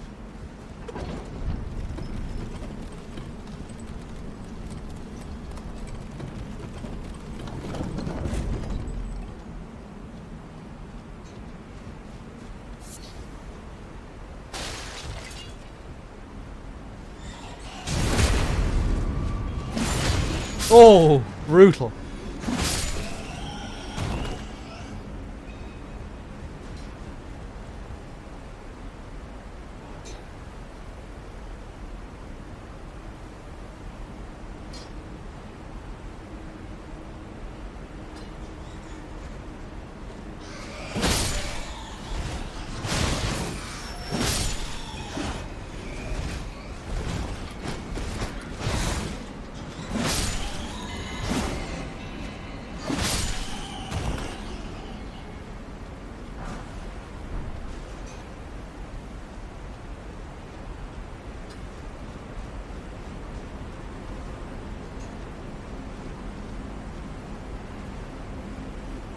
Seems like a very doable area at a relatively early game.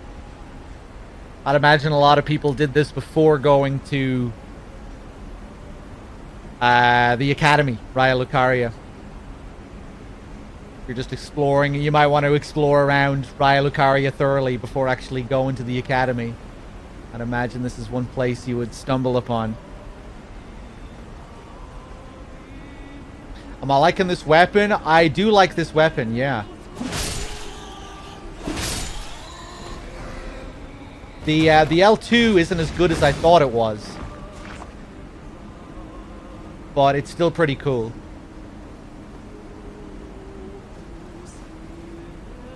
Feels like it has more range than it actually does. It's very easy to miss with it, especially if you're in a confined place and it hits off the walls.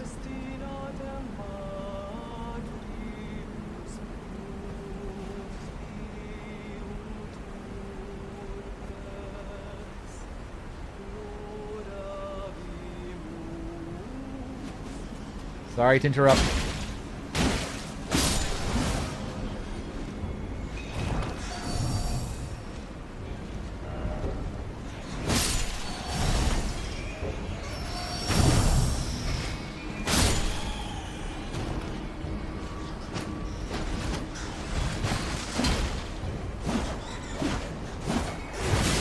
I don't know why I kept swinging there.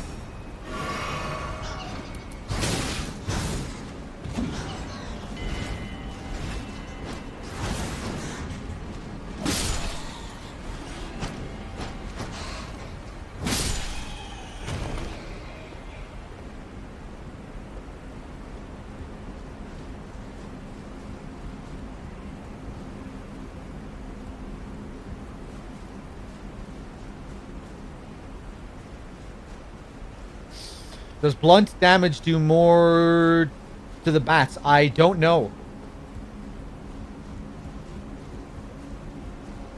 This is a fully leveled up somber weapon anyway, and this place is clearly scaled for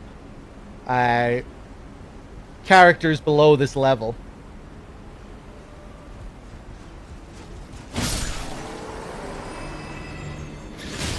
Oh!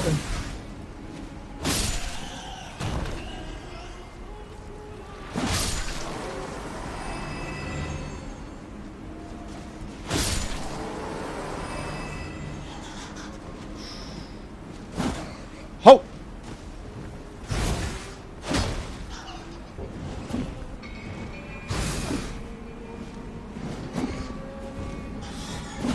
Nope.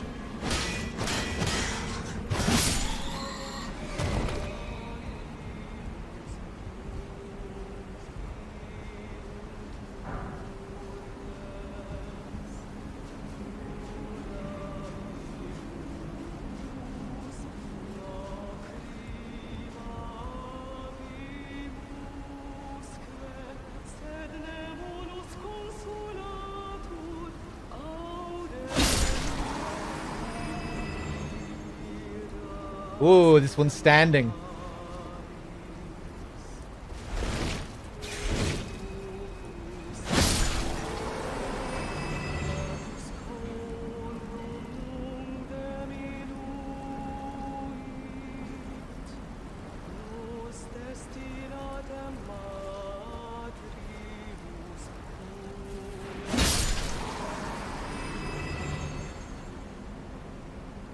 Oh, there's two of them.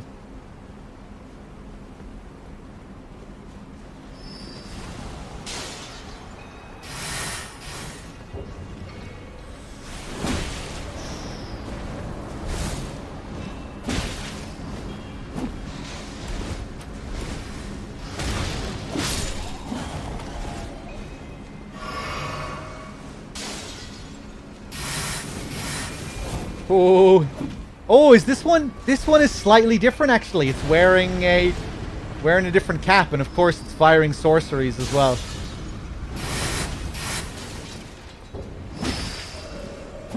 Pretty beefy as well, even at this level.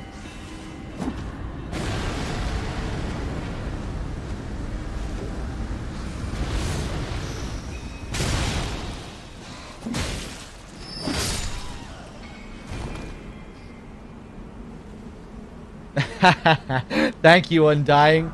I'll definitely take that as a compliment.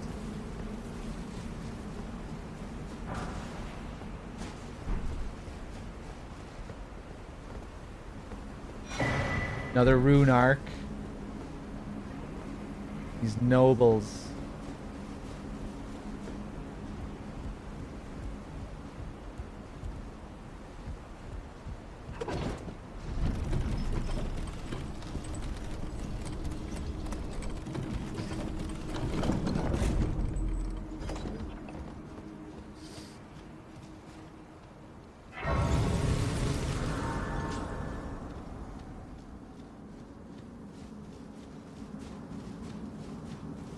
Boss time. Let's refresh.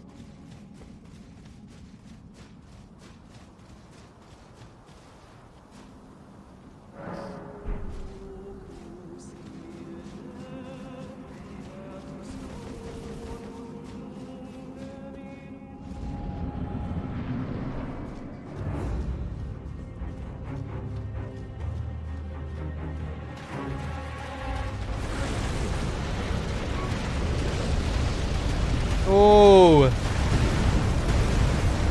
Hello. Magma Worm Makar. That's a big sword you have there.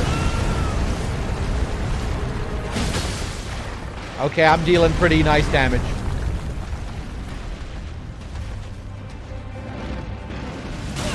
Yeah, roll catching.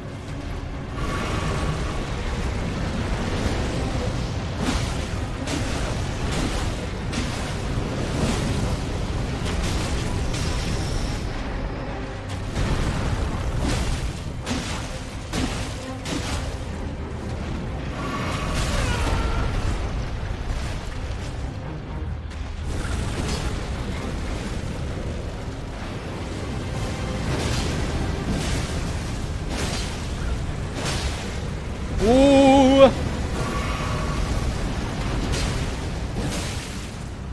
Get that bleed. Yeah, I can just tank through him.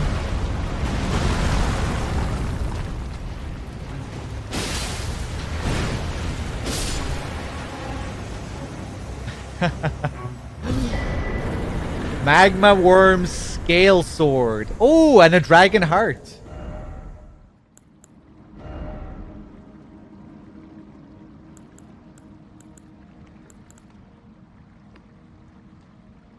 Strength, Dex, and Faith.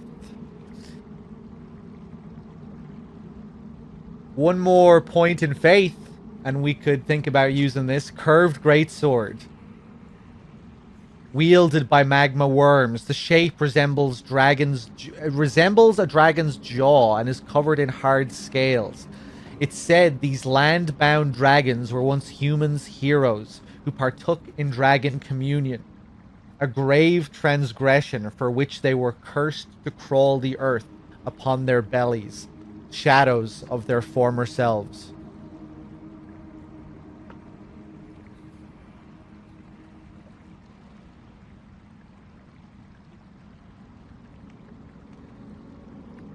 Okay, cool.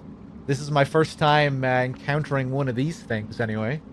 Grab the scale sword with both hands, as a worm would hold it in its mouth. and leap forward, smashing it into the ground and triggering a blast of magma. Follow up with an additional input to perform a chopping attack.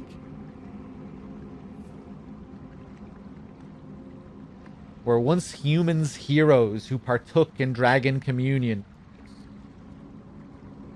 A grave transgression.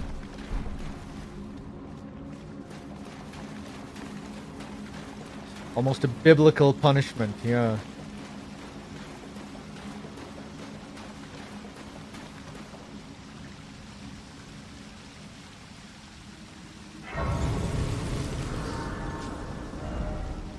Yeah, I might think about using that. Although, well, no, we're still on our journey to Radahn's sword. That'll probably be my next great sword after this, realistically.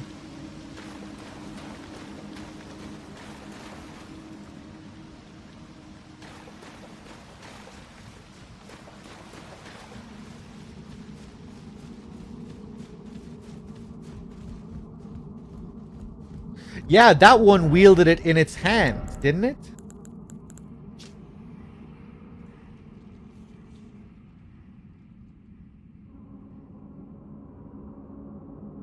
Where did it mention that? The unique skill.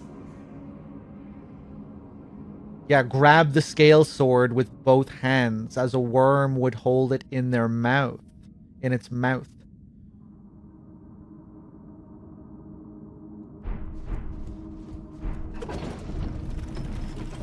Maybe you encounter other ones that hold them in their mouths, or maybe that's a an error in the script.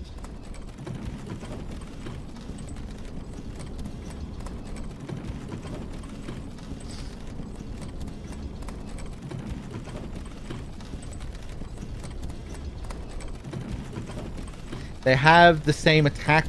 Do they put it in their mouth as well? Maybe during the fight you can see them put it in their mouth. Oh, and they use that skill when they put it in their mouth? Is that it? Because it's referring to the special skill of that sword. And I guess that's when you see them utilize that skill, when they put it in their mouth.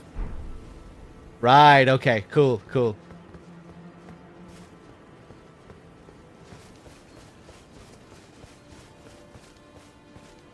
Well, look what we have here. That's a pretty sky.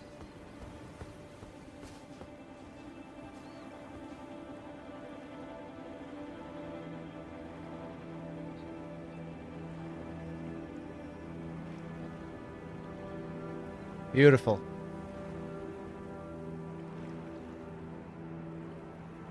Hey, Mrs. Wex. How's it going? Have any more dreams about me, Mrs. Wex?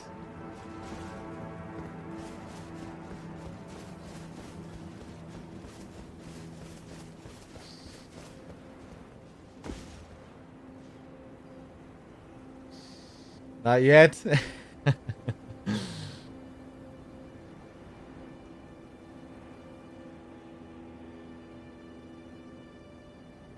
Gorgeous. Alright, where are we now? You know, I wouldn't mind going back to the mine. Remember when we ended up in Caelid? There was a boss there that we didn't kill. That big stony centipede thing or whatever it was. Ooh, look at this. Getting Sempo Temple vibes almost.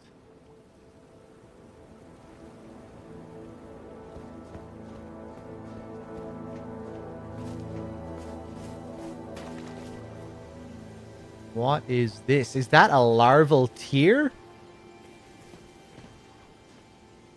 No, it's a skull.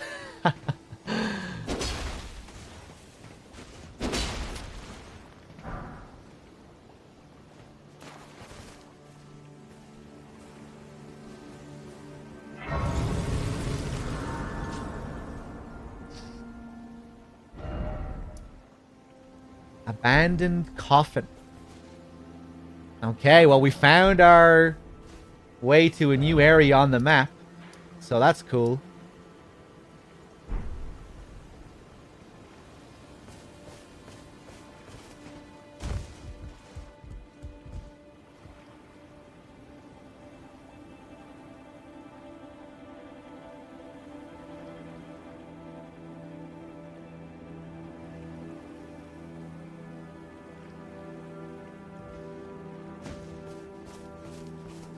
Really nice spot.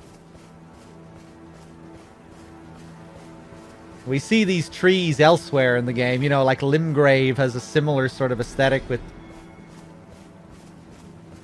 all the trees, where it's like you get the impression the place is just stuck in this perpetual kind of autumn, this perpetual decay.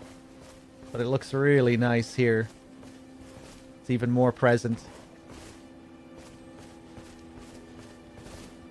What mail is that? My armor? Carrion knight armor, if that's what you're referring to. Yeah, Carrion knight armor. I can't remember where I picked it up.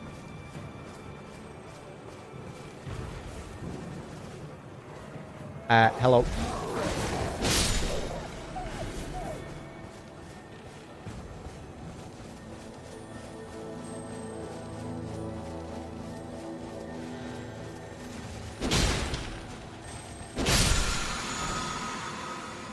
Ash of War, Sacred Order.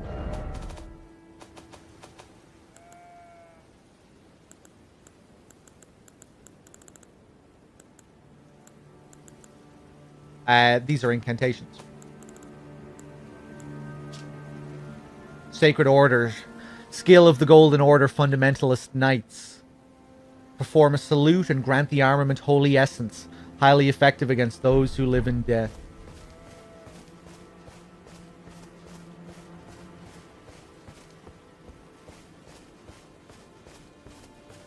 Okay, more ruins, some minor dungeons.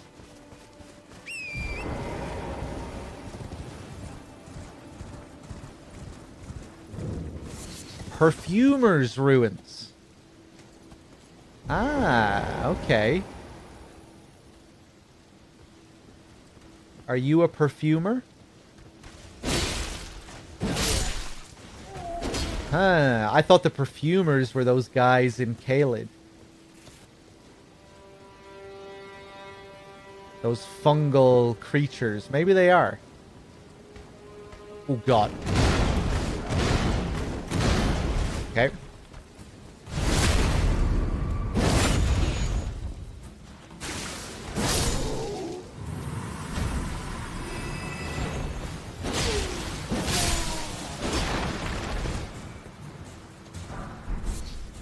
I was gonna say, is that another Omen killer? He reminded me of the guy that we fought in the village of the Albinorics.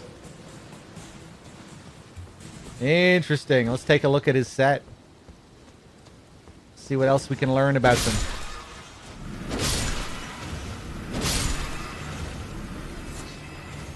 Budding cave moss.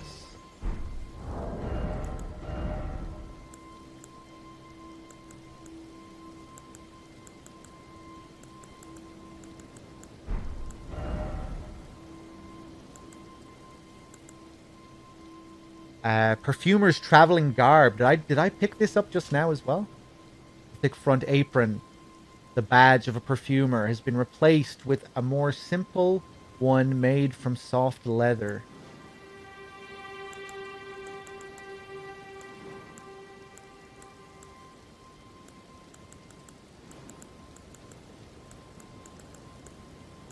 Omen killer robe. It's very similar to the perfumer's garb as well. Interesting.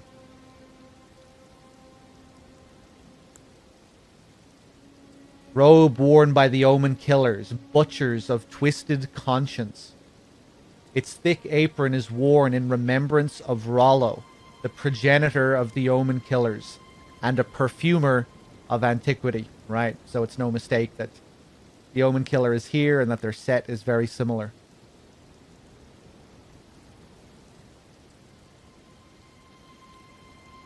Butchers of twisted conscience. That's quite a description.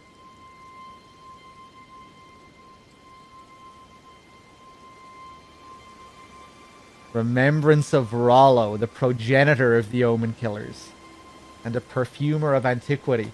I found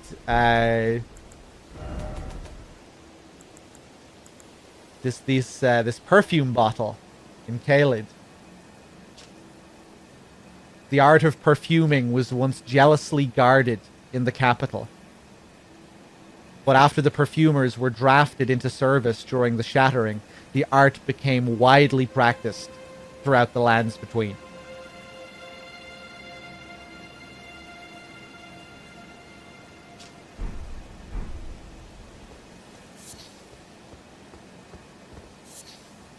I used twinned armor for the longest time. Now I use the golden one. Yeah. The twinned armor is pretty cool. Pretty interesting lore on that as well.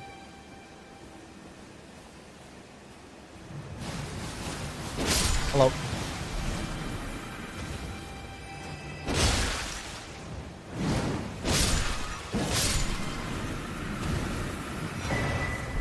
Another perfume bottle.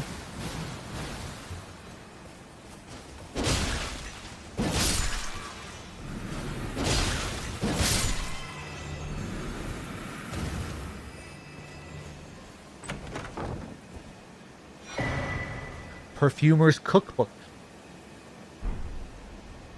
Interesting. What can we make with this?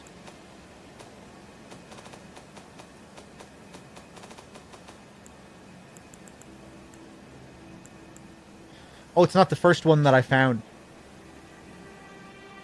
Spark aromatic, uplifting aromatic, and acid spray mist. Okay.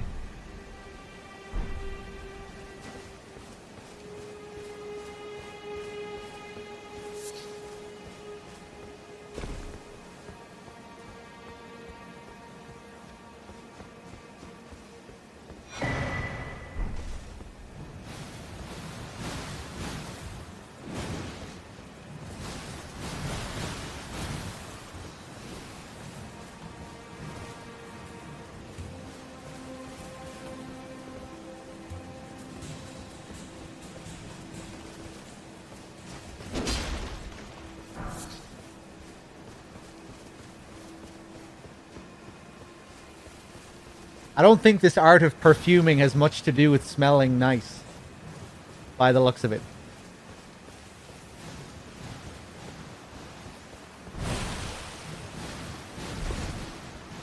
Really doesn't seem to be that way. Doesn't seem to be the case.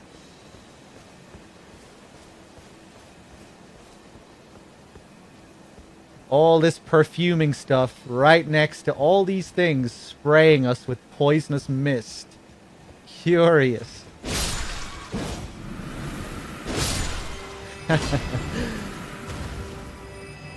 It's the same with the perfume bottle that you find in Caelid. It's right next to those fungal creatures that are all about spraying shit at you.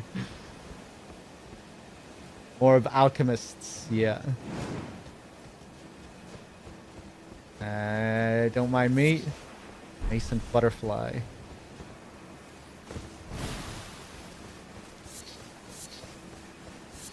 Altus Bloom. So we're in Altus sort of territory now.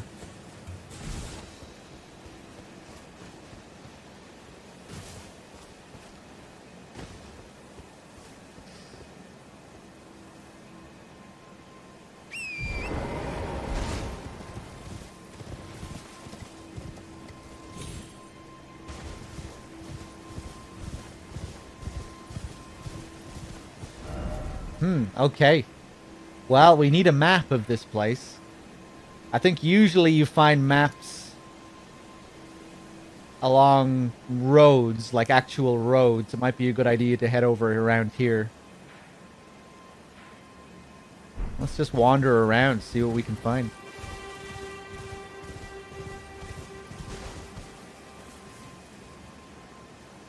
Yeah, don't, Kokoris. I mean, we've already found some interesting lore related to them right there.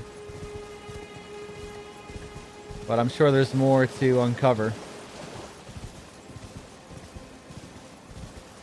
Interesting to learn more about the Omen Killer as well and their connection to the perfumers. It was very interesting finding that Omen Killer in the village of the Albinorics. That was quite a mysterious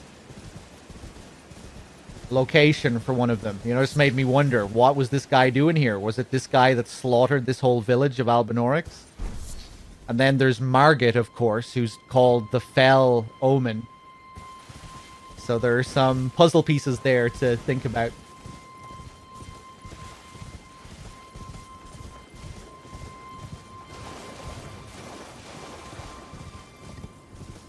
I can take a look at the Omen Killer's set again, if you like.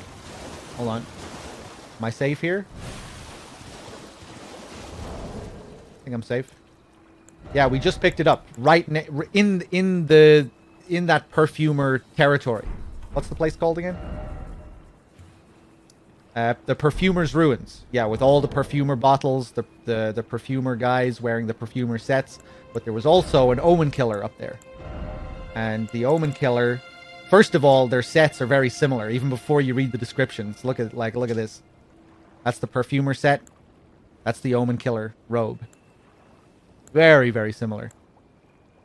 But if you read the description, robe worn by the Omen Killers, Butchers of Twisted Conscience. Its thick apron is worn in remembrance of Rollo, the progenitor of the Omen Killers, and a perfumer of antiquity. So the Omen Killers have their roots in the perfumers.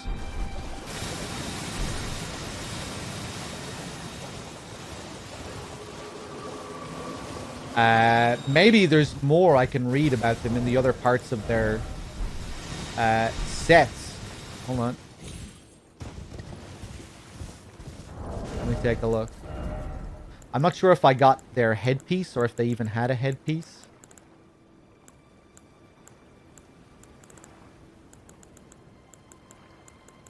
I don't think they did. Long, stiff leather gloves worn by the Omen Killers. Not much else. What about legs? Same. Butchers of Twisted Conscience. Yeah, they're pretty grim sounding. They're pretty, the way they fight as well is pretty vicious.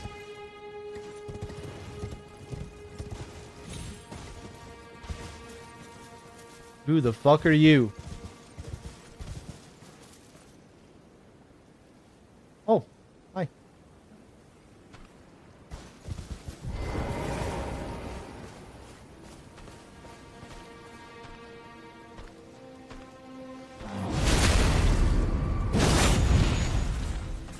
They hunt the Omen. I think they are hunters of Omen.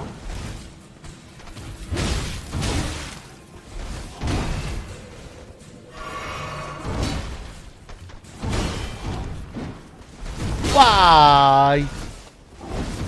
Yeah.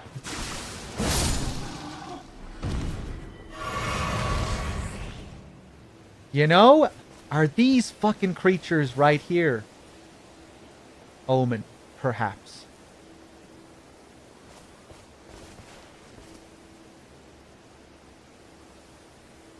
I was just thinking his face there kind of reminded me of Margit. And just the items that he's adorned with.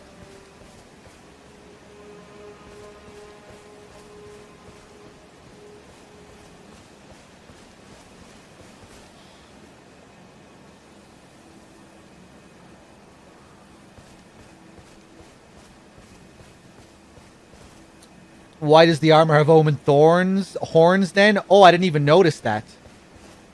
But yeah, as Listo said, maybe trophies, or maybe they are supposed to be the Omen.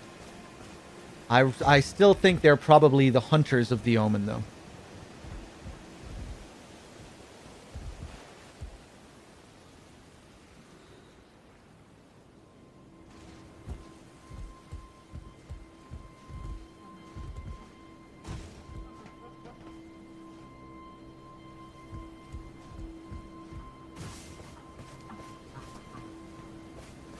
I'm hearing weird sounds.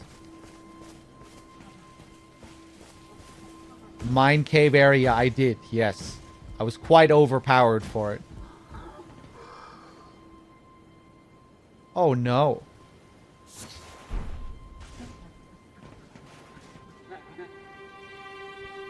Oh no. Is this poor guy crying?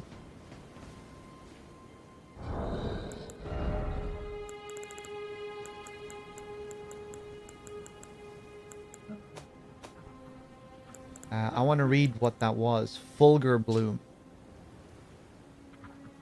Grows in lightning-struck lands.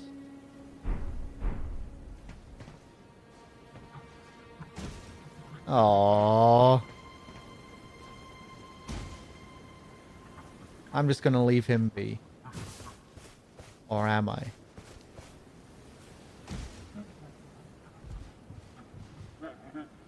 Oh.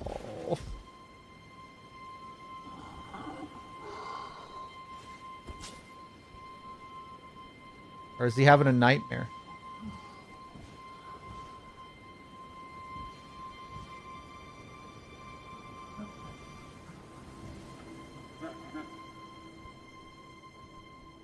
He's not having a good time, whatever's going on.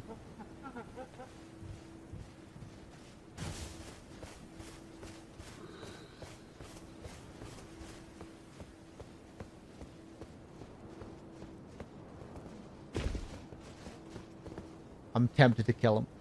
I'm gonna kill him. I'll put him out of his misery.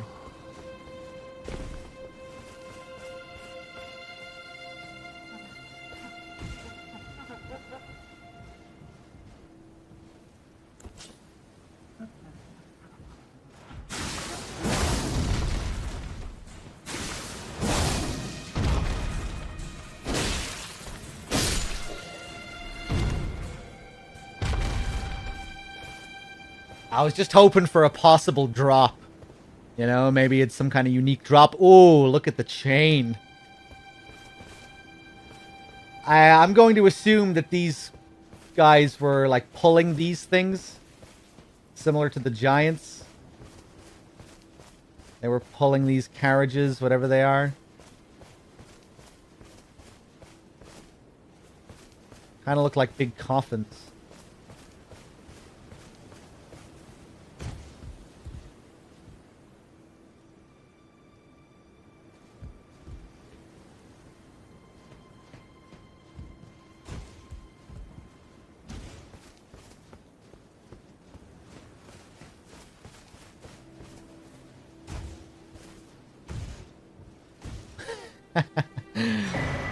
Ruler's mask. Ruler's robe.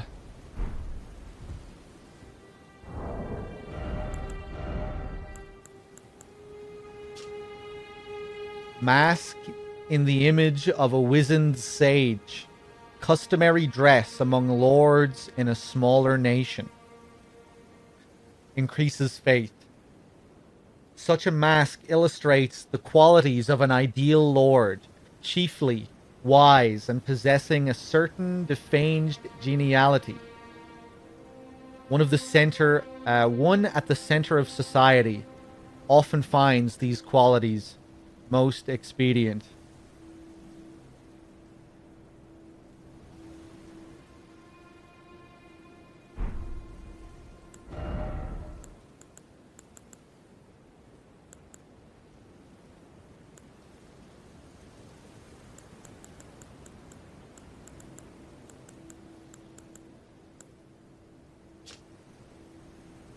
Luxurious robe worn by lords in a smaller nation. Its fine blue mantle serves to prove its wearer's status.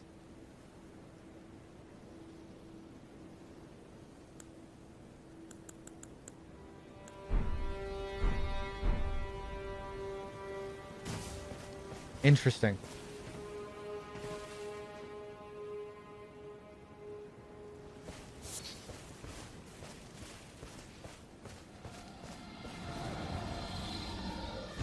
Oh!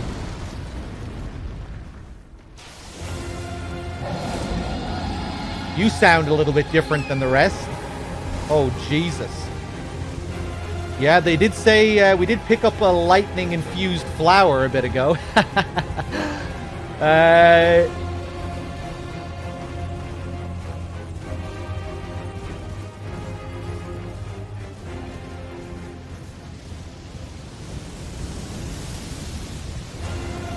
Yeah, there we go again.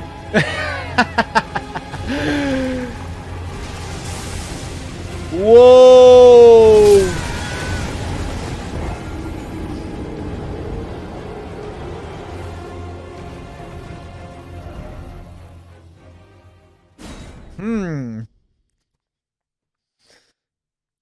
Okay. Something tells me we might fight this guy on the ground.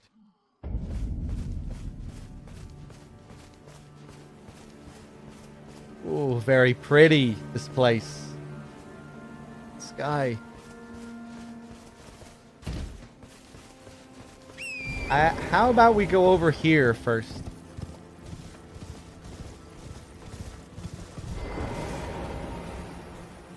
I really want to get some kind of drop from these guys to learn more about them. There's one of them in Stormvale.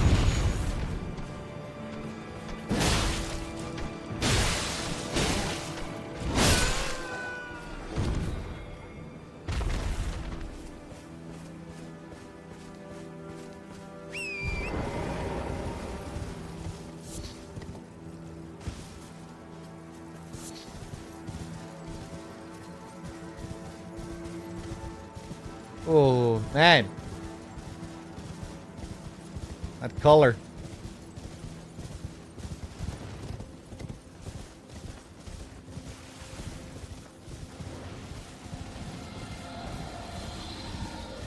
Alright, let me get my runes back, please!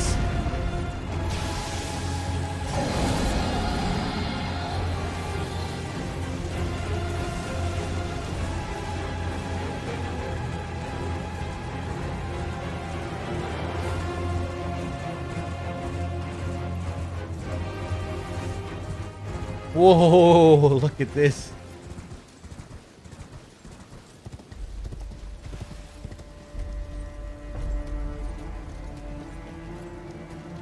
Really cool, the increase in gold and these colors as we get closer to the capital.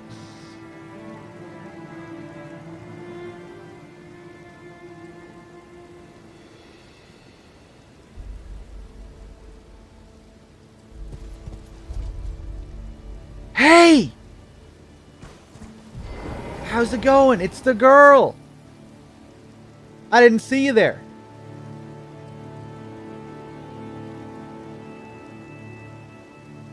This is the girl that we helped. The sorcerer who sent us after the needle to cure her rot, which in turn brought back her memories. She set out on a journey. How's it going? Ah, we meet again. In truth, it's been smooth sailing for me. The scarlet rot has stilled since last we met. As such, I've been able to continue my journey. Though rather vexingly, I realized that if I still had my sword arm, I could have aided you in battle. Your sword arm? Now I'm tracing the path Melania took, after unleashing the power of the Scarlet Rot during her battle with General Radahn in the Caelid Wilds. I should like to meet her. This vanished woman. I think she's in the north, in the lands that lie beyond the Erd Tree. Okay, you're after Melania. That is interesting, because you also have red hair and your name is Millicent. You're kind of vibing with her whole theme. Cool. Now, I'm tracing the path Melania took. She's passed into the lands that lie beyond the Erd Tree.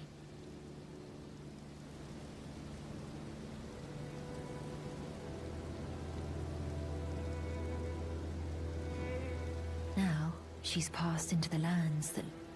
Cool, okay. The lands beyond the Erd Tree. Cool.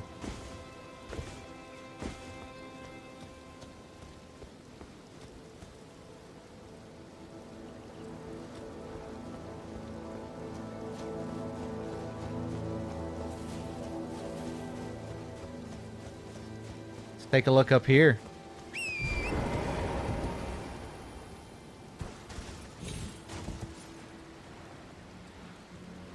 Another... whatchamacallit? Mariner.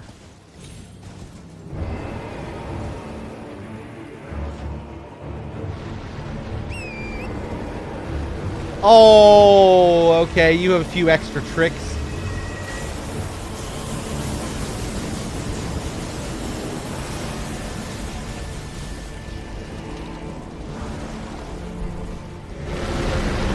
Oh, Jesus. Okay.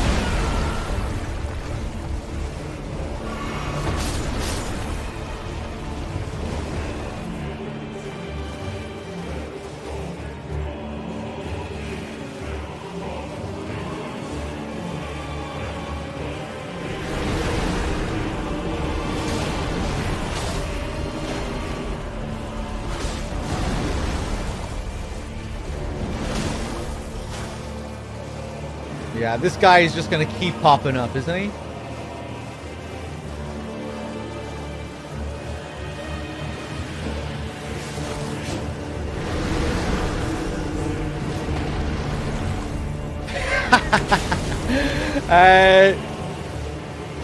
Where's the Mariner?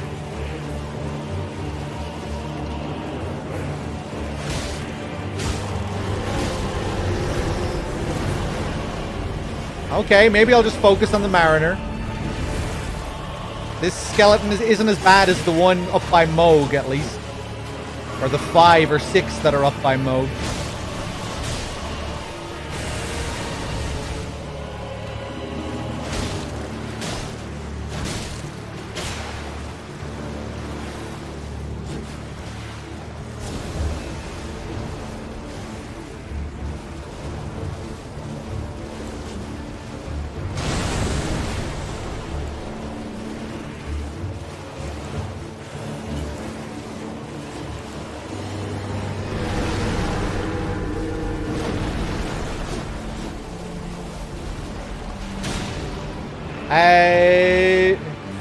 Oh, I can't do that on a horse? Right, okay.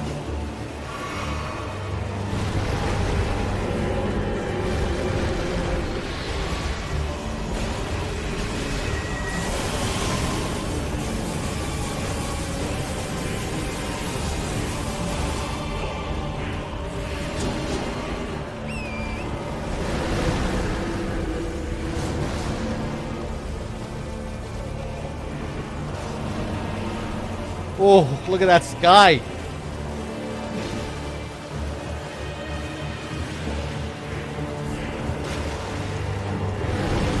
Oh! Right, I'm just gonna keep it simple.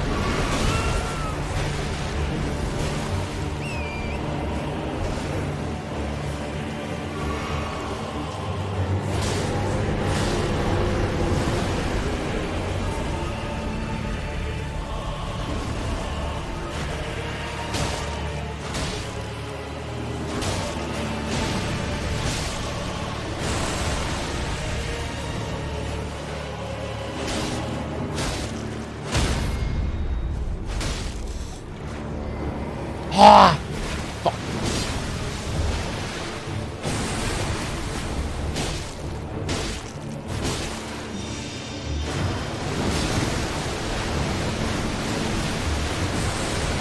So cool.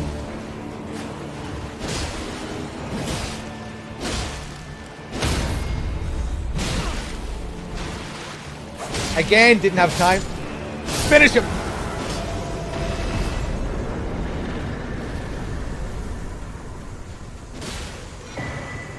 And some death root and Tibia's summons. Another ash.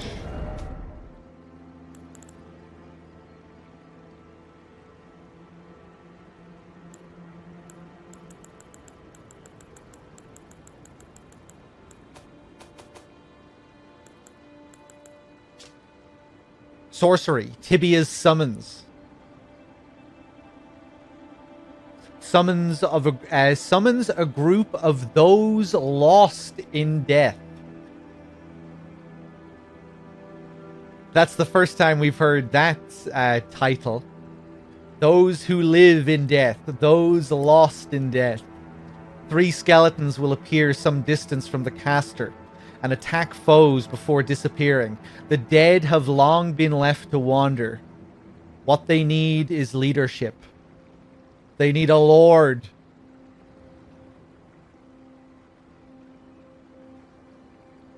Okay.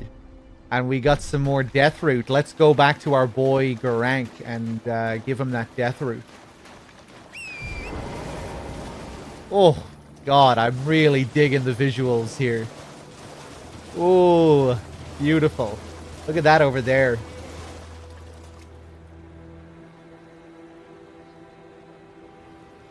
Just the different shades, the darker shades, the cloudier black skies over there. Here it's like pure gold on this side.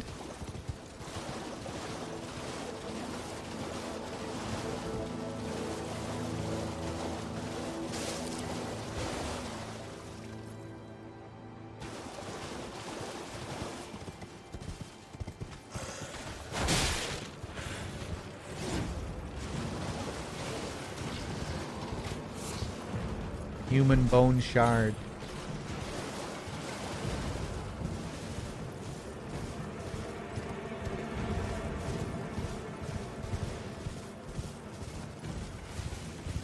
Time to feed the old codger. Oof.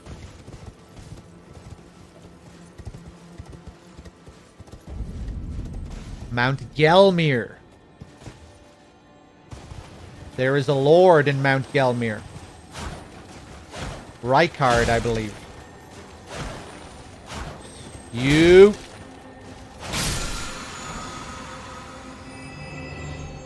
Ash of War, Barrage.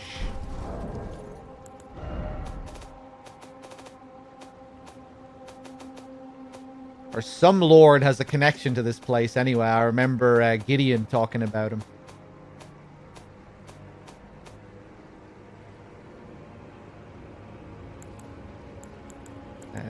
What did I just pick up? Barrage.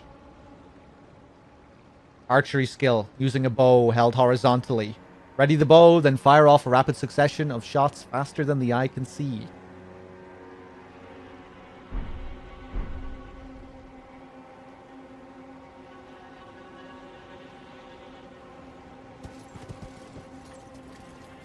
Forgot what Gideon... I think it was in relation to the guy with the serpentine demeanor. The grace given, who committed the ultimate sin of blasphemy.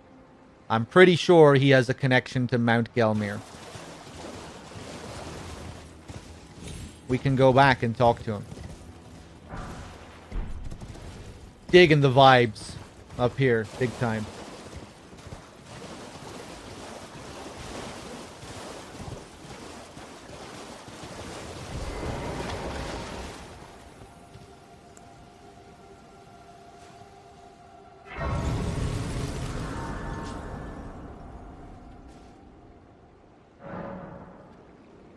Oh, Melina!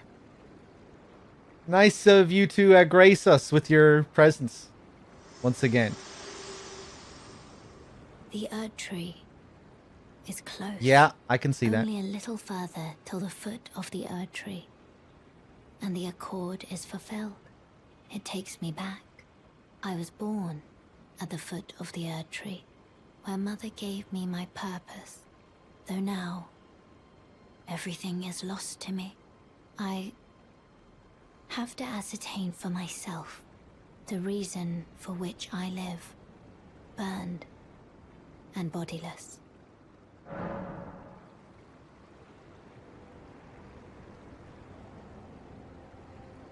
I see. I'm wondering, are you another daughter of Queen Marika? Certainly seems like a possibility. With all the M names.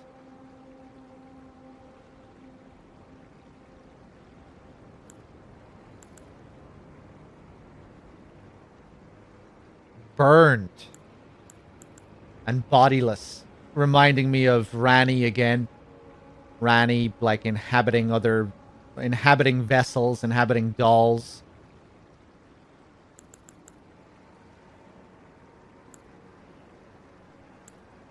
Okay. Interesting. See you later, Melina. Still need to find the map of this place.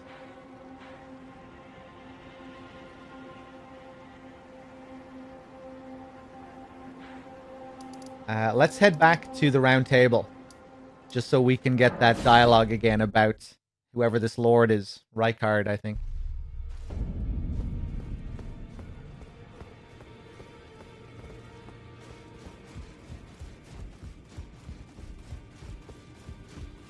Journey to the capital, Leyndell.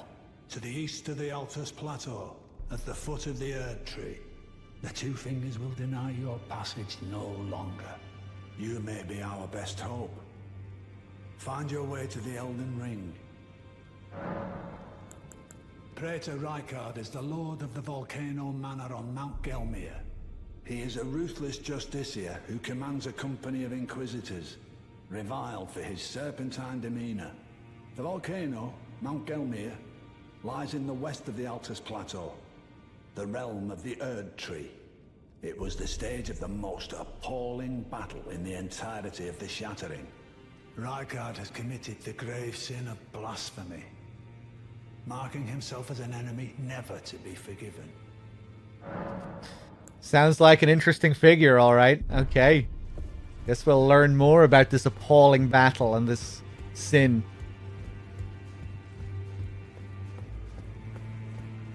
Cool. How are you doing? I've been waiting for your return. I've decided to leave the Round Table hold after all. Oh! As I mentioned, I'm off in search of the noble gold mask. We may not meet again for some time. If there's any incantations you wish to learn, now's the moment. Okay, yeah, the ever-brilliant gold mask. This is the only guy who's brought him up. Yeah, I think I bought everything, didn't I? Okay. May the Golden Order shine through you.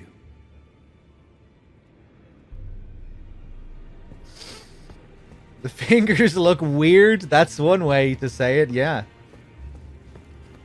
There's certainly, there's something, alright. They need to be cut down. We need to sever these fingers. And we also need to burn this whole place to the ground. But first, we need to chop those fingers.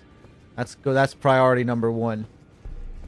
And then we can start thinking about burning this whole place down afterwards. We'll take it as it comes.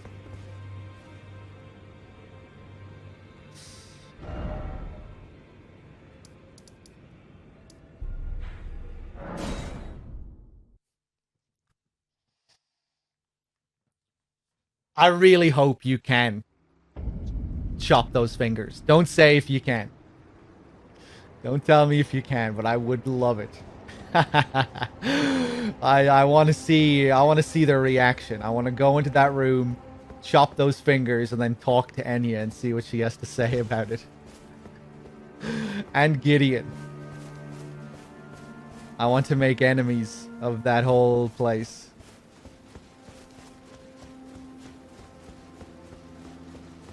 I want to do it right in front of them.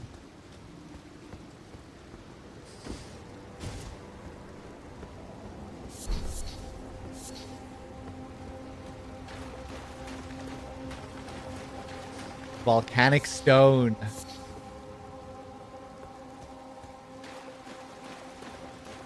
So this is going to lead to Volcano Manor.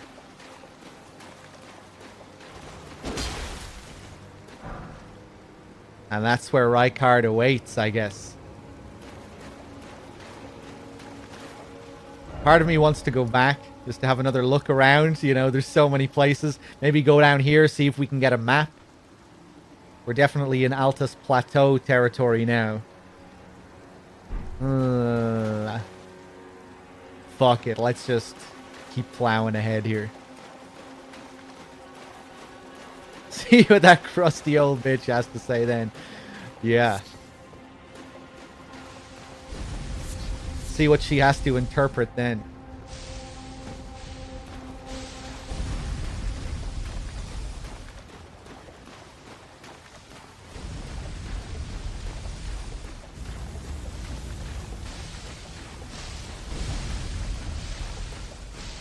Cool.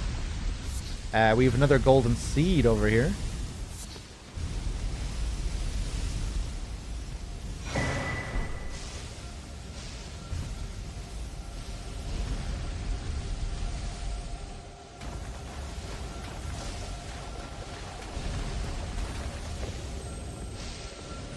Oh, just health. Kind of weird to put that here, right next to a site of grace. No enemies. Well, I shouldn't have said anything.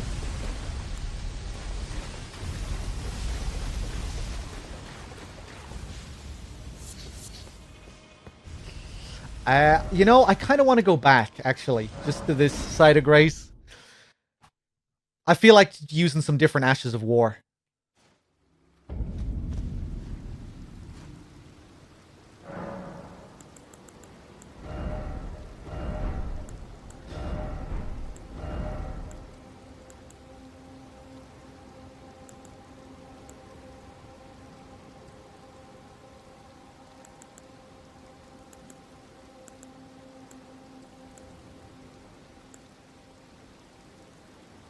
Storm Stomp, Determination. Chat, give me your advice here. What should I use? What's a fun one?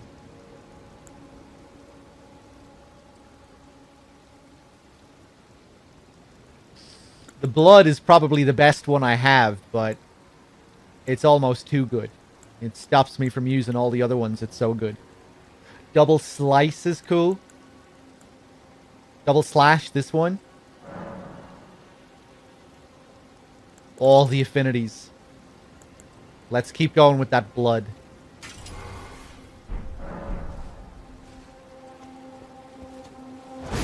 Ah, yes, yeah.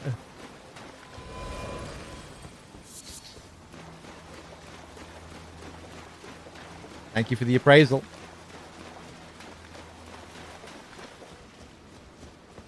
Yeah, I did use fire at first. For my first few sessions, then I switched to the blood.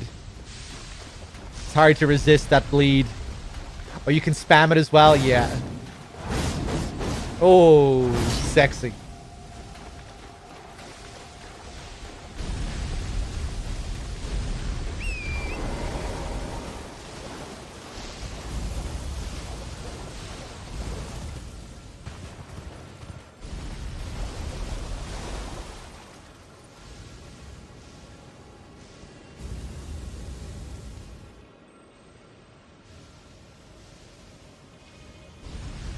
Nobles.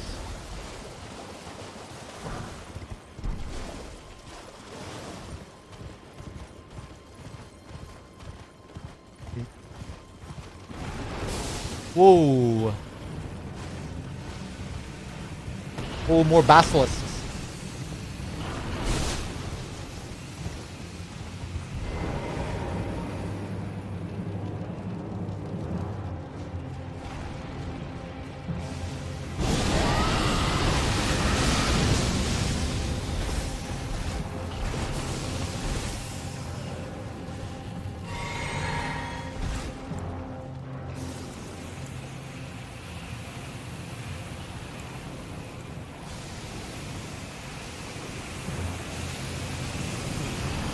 Ooh.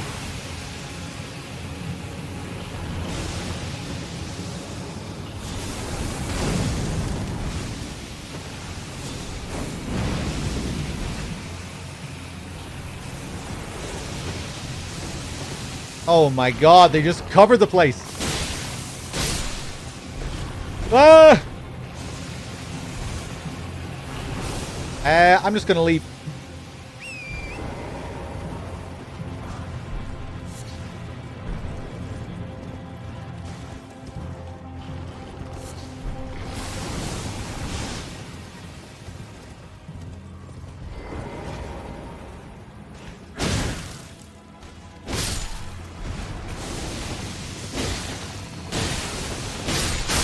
Ah!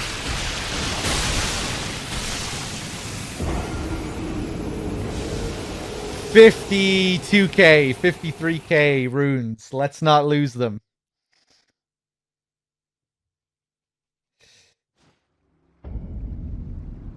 Really, Blad. Catch Flame. Let's try it out. I think I have that equipped, actually. How's it going, Blad? Good to see you, man. I have this Whirl O Flame. Catch Flame. Really? So even though this is a low-tier Faith spell, it's better? You can spam it, and let's give it a shot.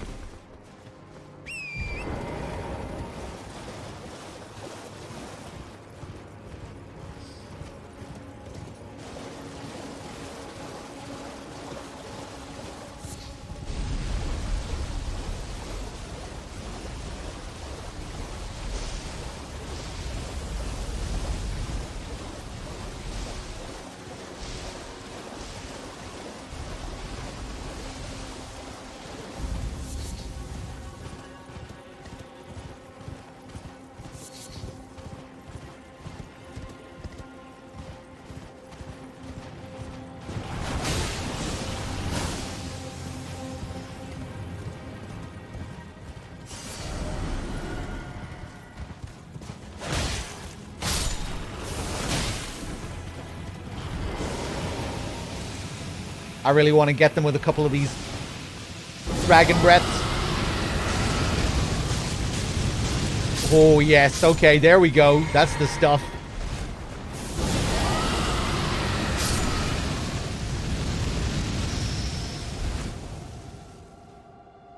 Beautiful. When I tried it last time, it didn't seem to work too well, but I guess I just didn't pull it off properly. Or I didn't commit to a full spray or something. Nice. That's what we have here.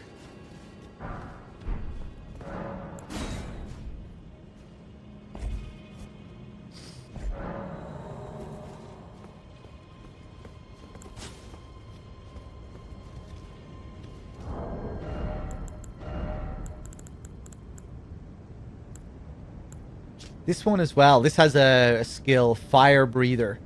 Blow into torch flame, spreading flames in a wide frontward arc. The flames on the ground will continue to burn for a short time as well. So like a lingering AoE as well. Makes me heavy.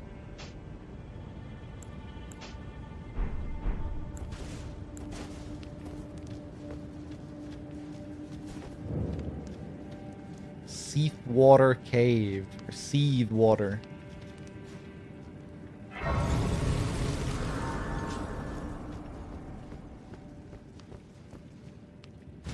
Burn, baby, burn. Disco Inferno. Hello.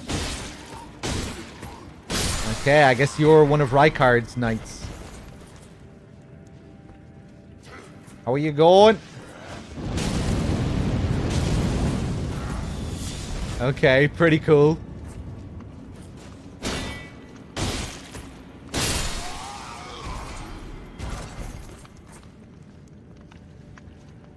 Smithing Stone 1.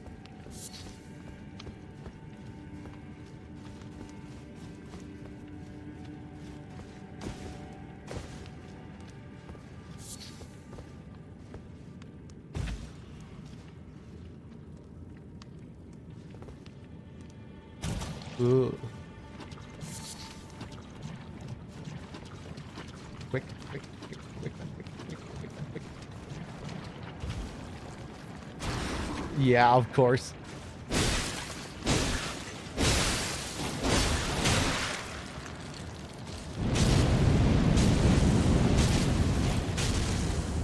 Burn!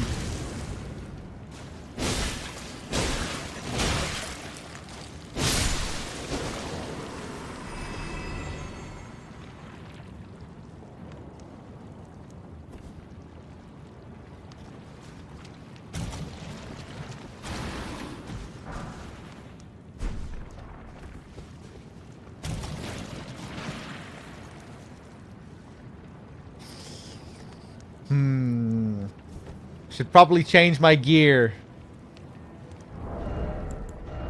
Put on one of these things. Boost that immunity a bit.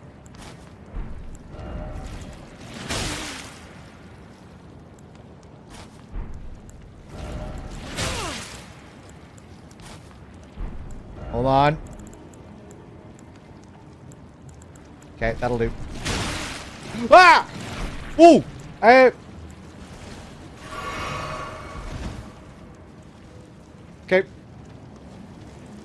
Oh. Right, just go. Just go. Oh, I'm gonna get poisoned straight away.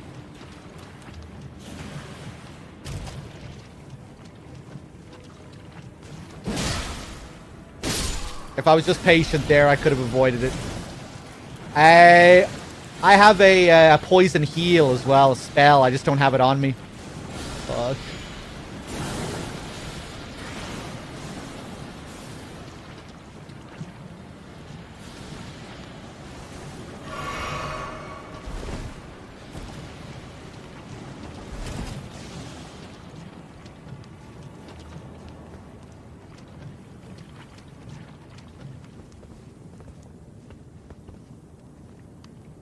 Okay, further down.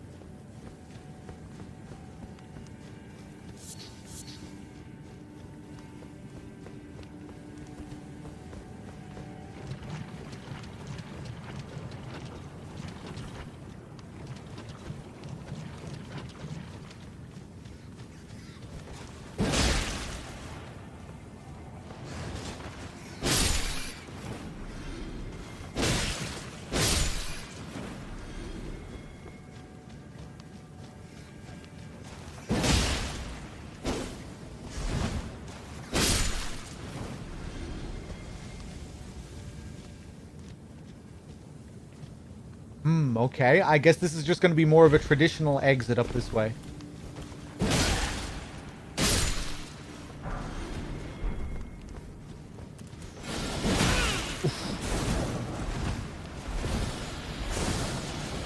Oh, Jesus. What's going on here? These boys pray into this thing? It looks like it.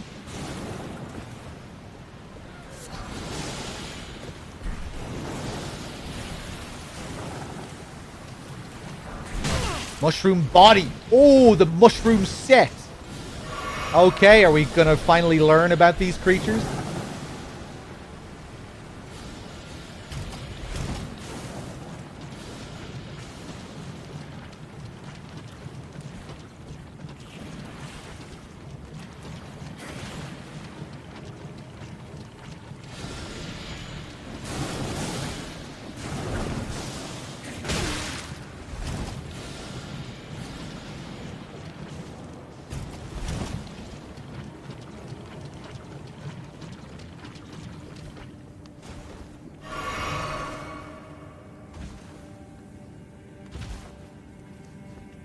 Come on, side of grace. Bless me. Bless me with your grace.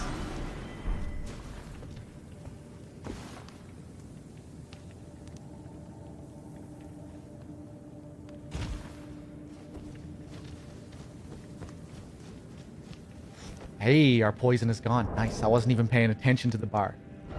Let's take a look at this set.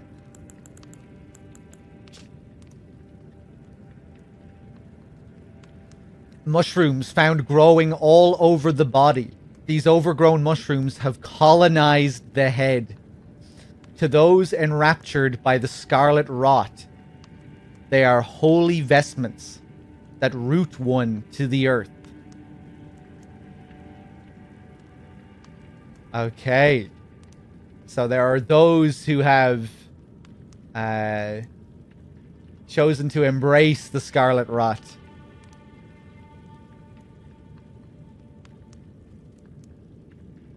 Holy vestments. What about this one? Same description? Yeah. And do we get really good immunity from this? Yes. Oh, big time.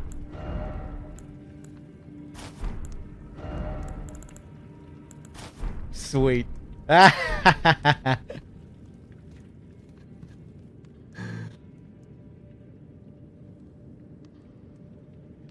But Gabriel is stoic as ever. Oh, yeah, look at the jiggles.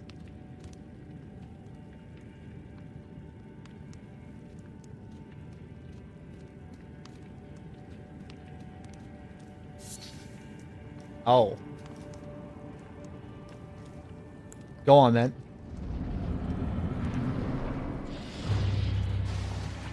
Oh. Oh. Two of these boys.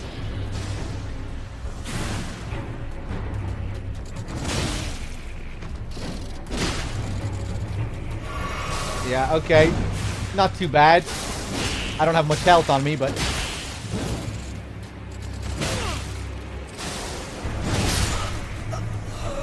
Okay.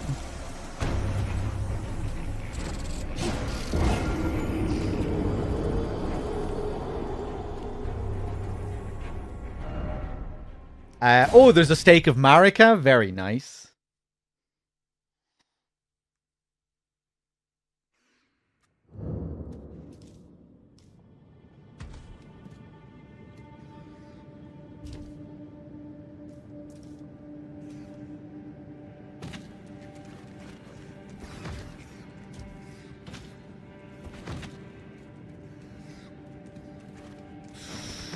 I didn't go down here last time.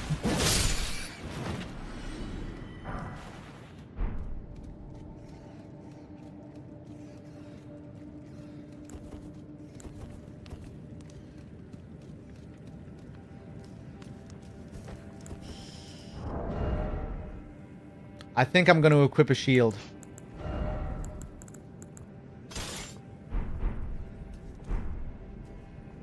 And I think maybe this isn't the best set for these things. These things don't poison me. I'm going to go back to my classic carrion set.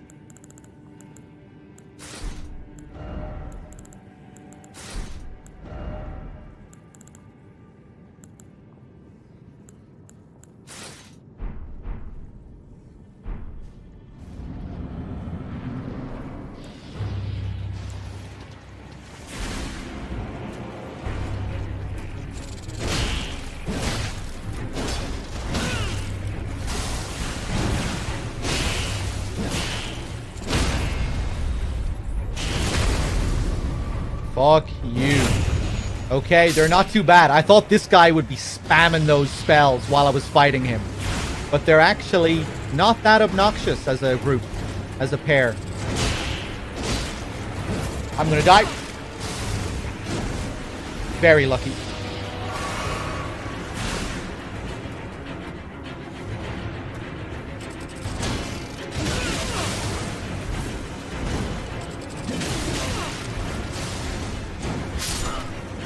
Fuck. I didn't pick up the runes! It's okay. What is it? Like 1 level? 50-something K? Whatever. They come and they go. Fucking terrible play, though.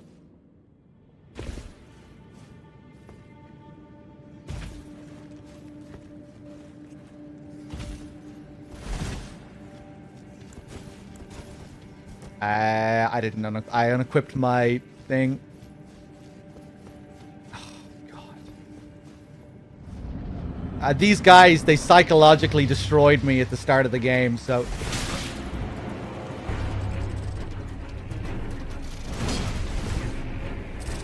I can't deal with them. I can't play it calm against them. Ooh.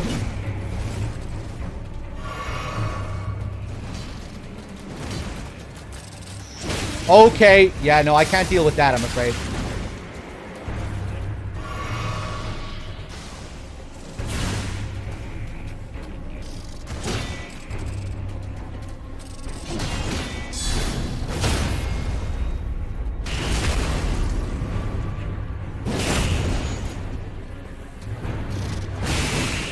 Oh my god! Okay, yeah.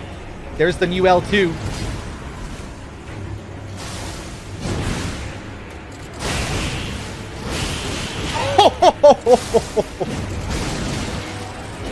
Excuse me! Finish him! Thank you.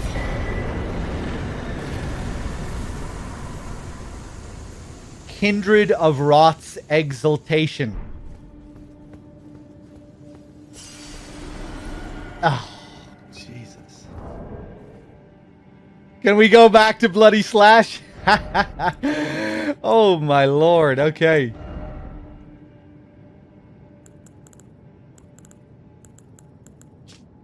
A talisman depicting the exaltation of pests.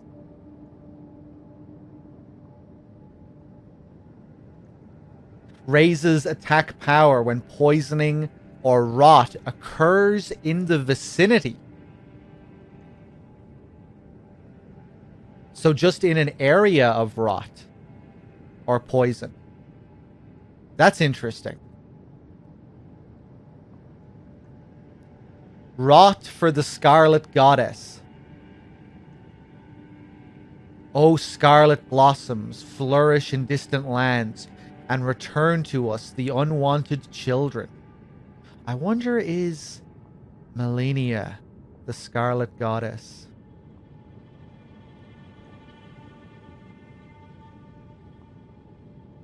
Is Melania your god? I wonder. I don't want to know. One second. That's interesting, though. They, raising attack power just when it's in the vicinity. I'm assuming that just means when you're in an area where there's rot.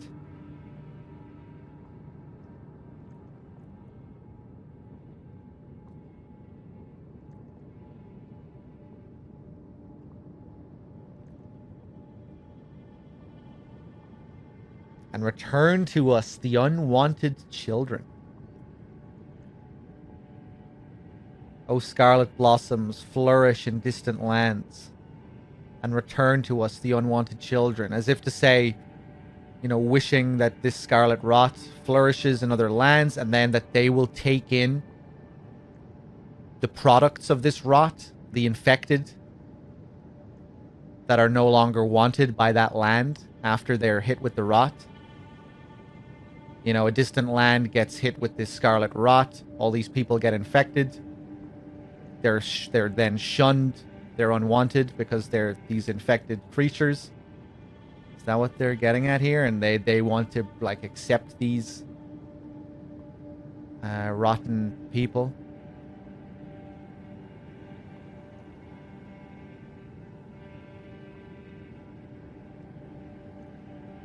Interesting.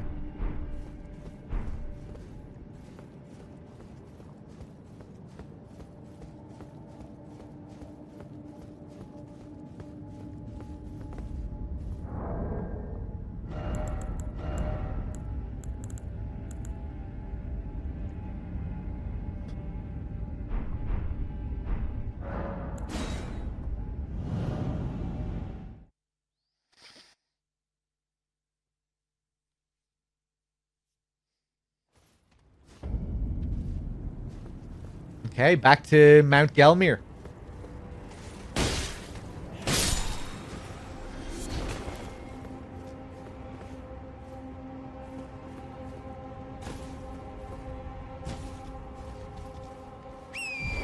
Back on our horse. Oh! Okay. Where did you drop from? I wonder, can you see them jumping off the cliff up there?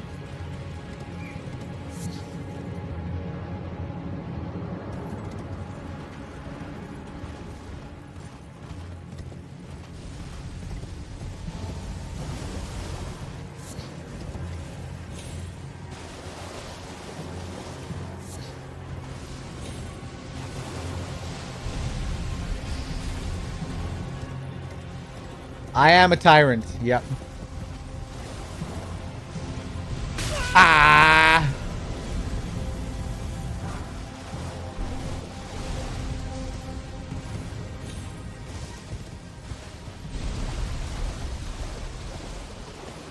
Volcano Manor.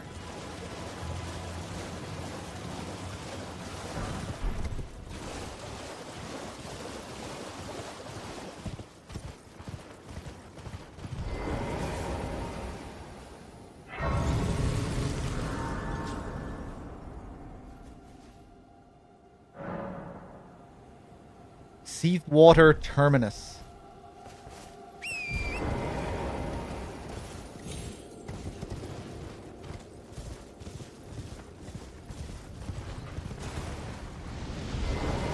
Oh, these lads again.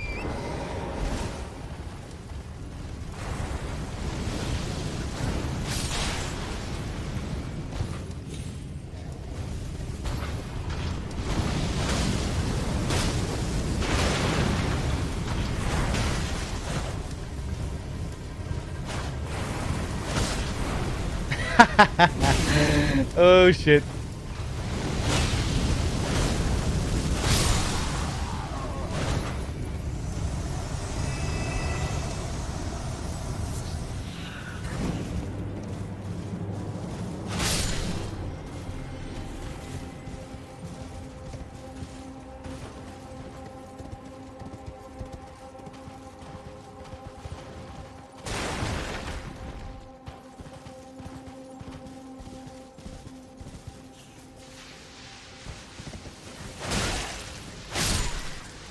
Yeah, me too, Crow. Whoa, hello.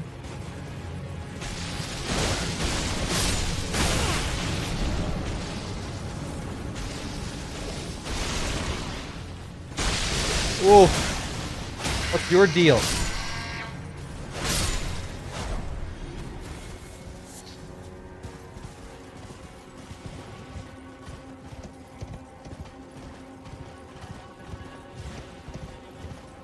Ooh.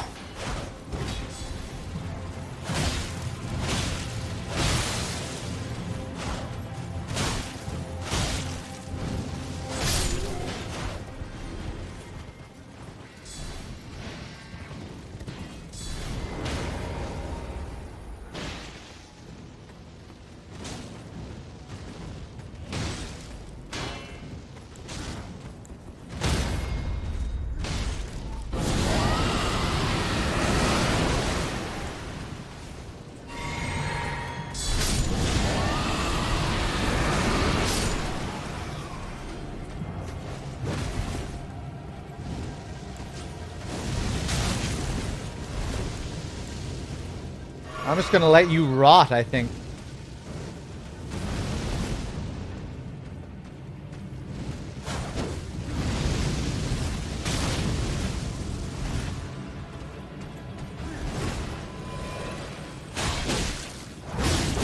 Oh, Jesus. That with the bleed. Beautiful.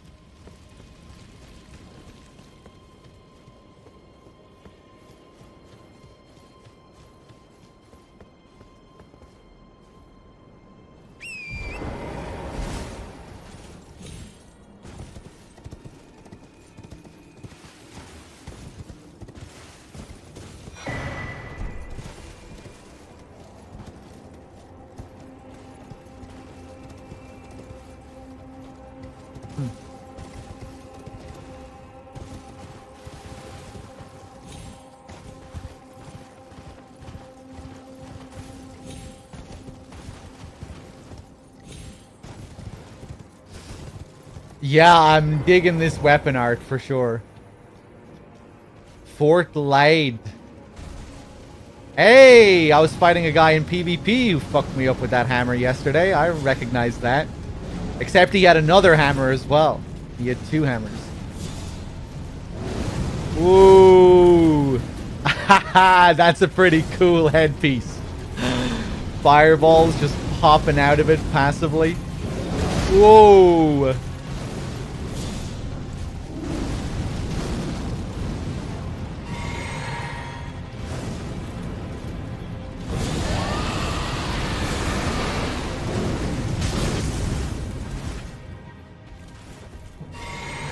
Oh, okay, nice. Does he have to light it back up again?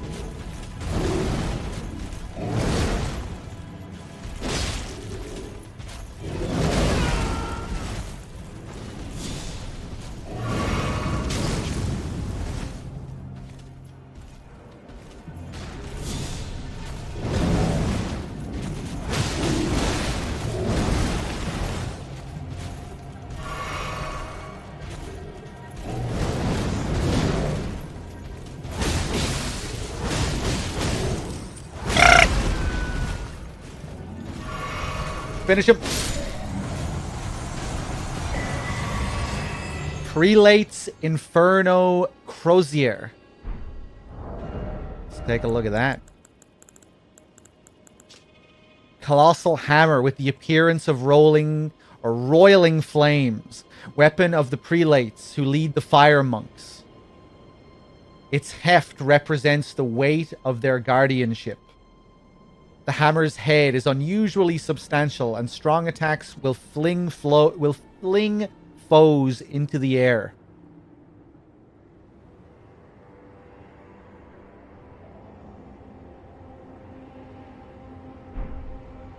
Two-hand L2? Isn't that what I was doing there?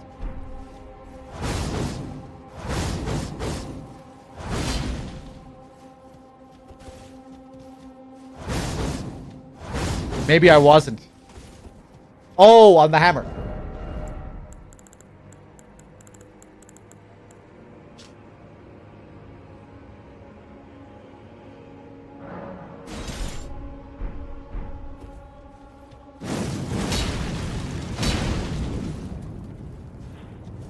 Cool.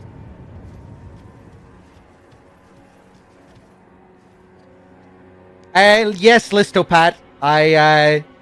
I saw when Salami said on the hammer, and I saw when Bloody Crow said with the hammer after that. Yeah, I already saw it. I already saw it twice. No need for the hammer ... after two other people already said it. Fucking bitch. Okay, let's equip the sword again. There you go, Salami. I hope you're happy. Okay. There we go. There's my sword. Let's get some more FP.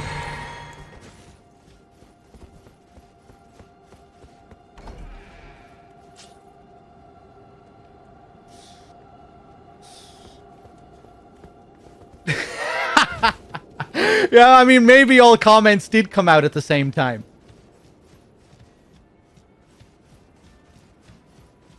I doubt it, though. I'd say Listo's comment came in a good few seconds afterwards, after he saw the two other comments that said the same thing. Because that's just Listo's style, you know? Armorer's Cookbook.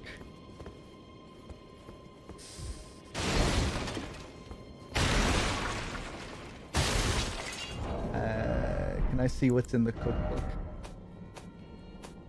Can anyone remember what cookbook that was? What number?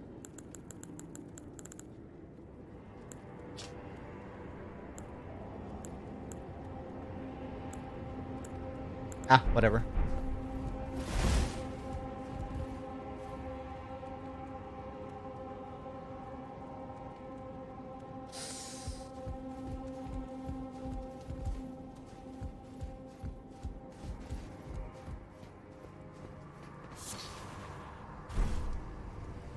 Eek! The wretched fools. They'll never find me. I see you right there, man.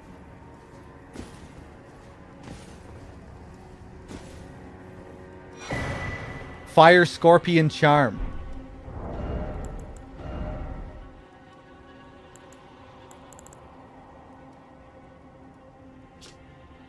A talisman carried by assassins who strike unseen, patterned on a scorpion freshly shed of its exoskeleton, its claws seizing a heart that burns with fire, raises fire attack power but lowers damage negation. Yeah, I can see you, man.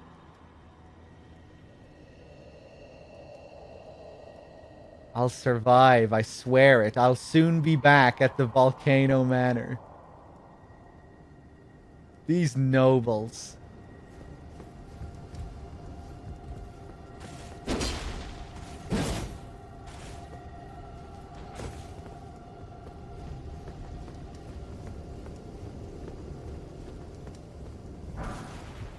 Golden rune.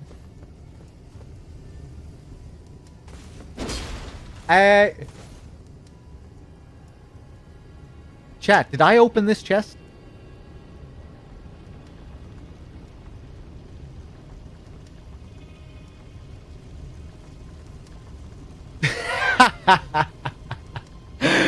Crow. I didn't open it. Okay. Interesting. A classic FromSoft mystery chest. I wonder, was the charm originally in the chest or something?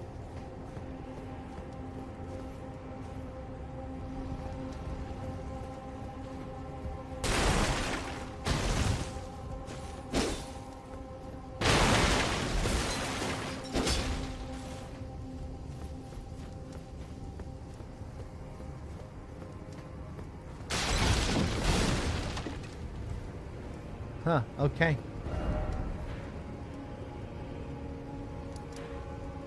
Ooh. Is that a map, possibly?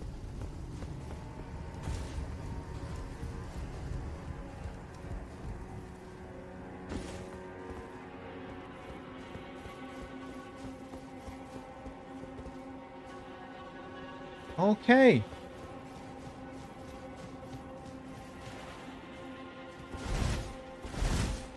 A little mini fortress here.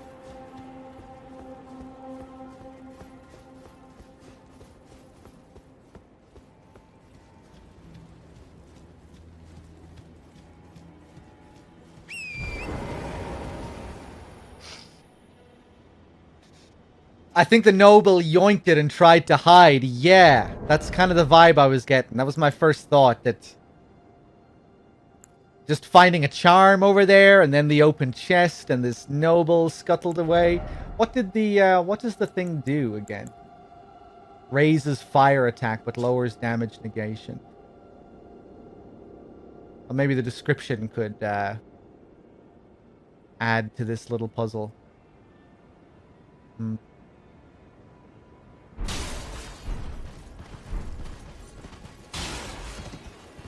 I guess this place is all about fire, right? There's lots of fires burning here. These machines that spew out fire.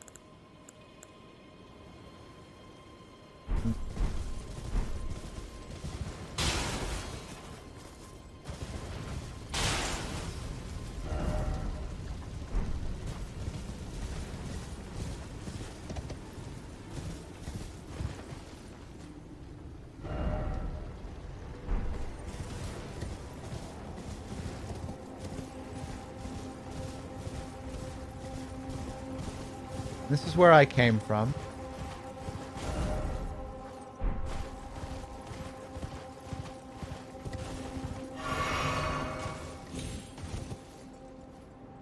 Let me go back up this way.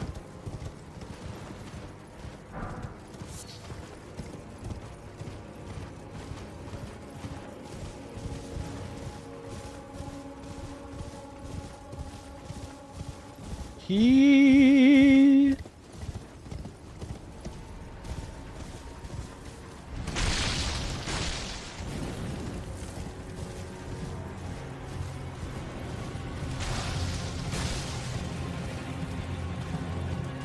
Oh. Ah, another magma worm.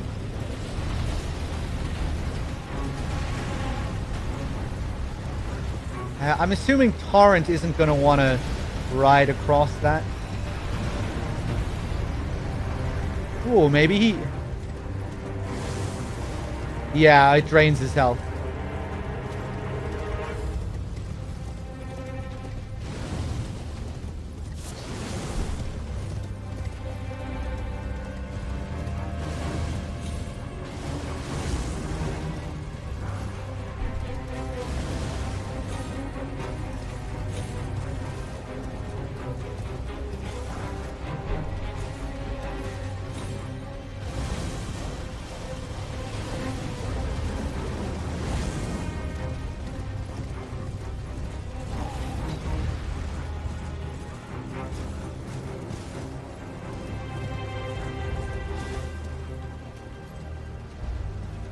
I'm going to leave Mr. Worm there for now.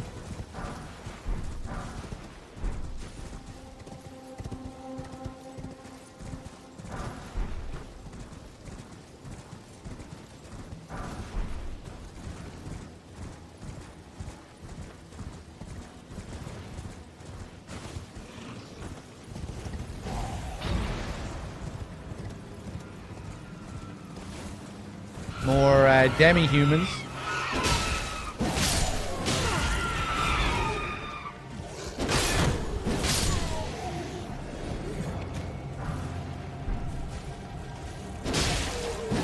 Roiling magma. Magma.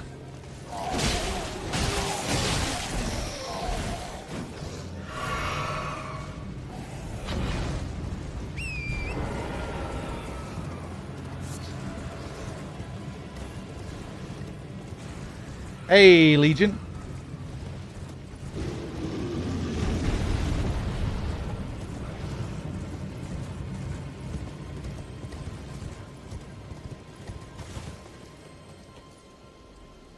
Oh, hello. Oh, you're a bear. I thought you were a little dog.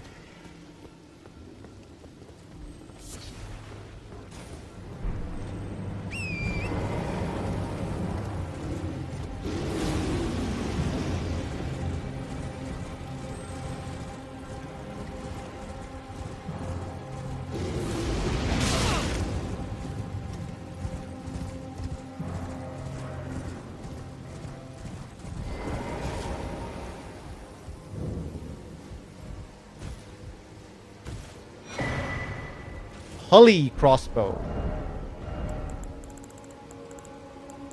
So many weapons. Crossbow made with pulleys and power strings. The complex mechanism which required advanced mathematical and mechanical understanding to craft was likely made by a certain genius who learned Golden Order fundamentalism. One touch fires a volley of bolts. Be warned. Large stores of bolts can be quickly spent, and comes with the kick skill as well. Oh, they all come with kick. Ah.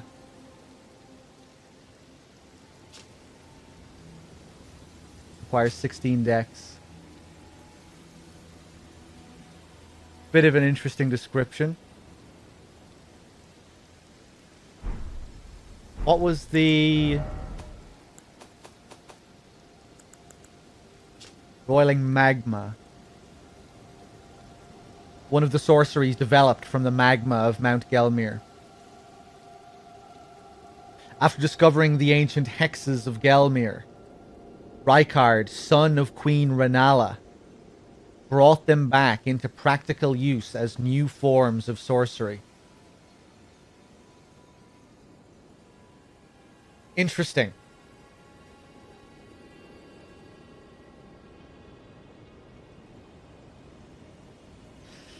So we have Ranni, the daughter of Renala, and Rykard, the son of Renala. Another theming with names, it seems like, when it comes to Renala's children.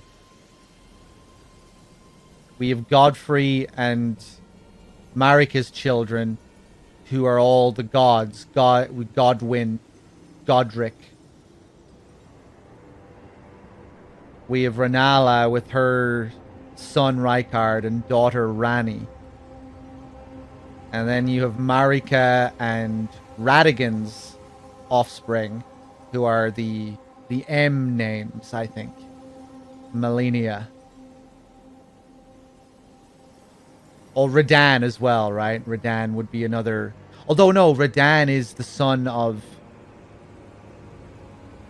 Radahn is the son of Marika and Radagon.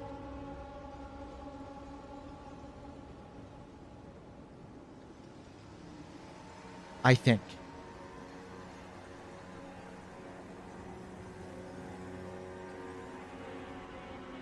But maybe not.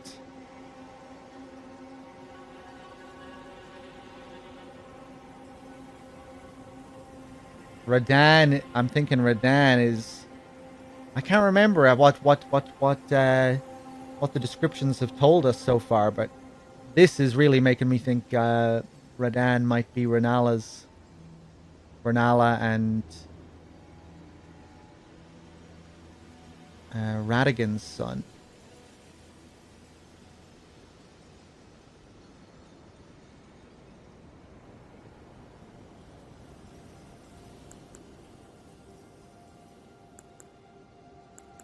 Because there really does seem to be a theme with the names, you know?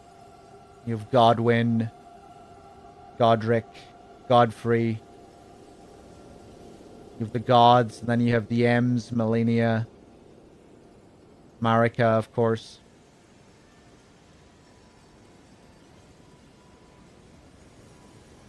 Okay, interesting.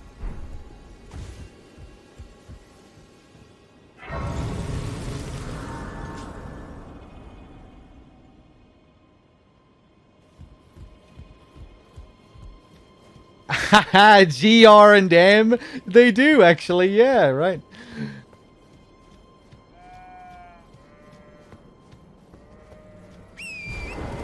Now we just need a second R.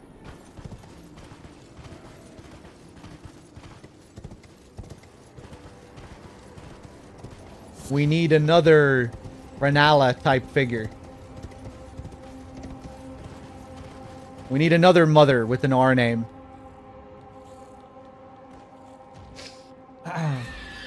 Oh no, the issue isn't a lack of R's, but a lack of R mothers. Our fathers. We have several R's. We have Radan. We have Rani. Renala. We have more than two if we're just counting the names.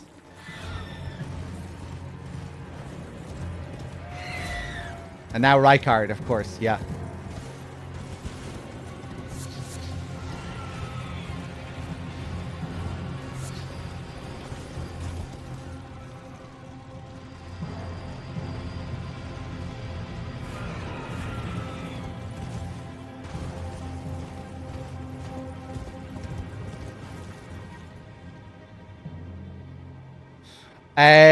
I never had any doubts that Radan was the son of Radagon. I just thought he was the son of Radagon and Queen Marika. Not the son of Radagon and Renala.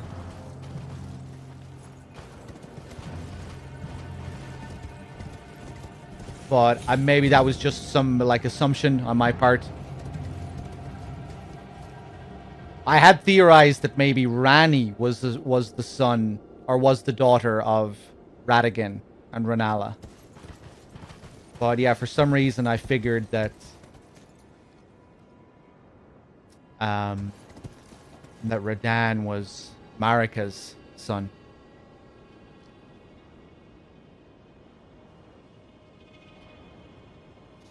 Headpiece outright states Radagon is the father. Yeah.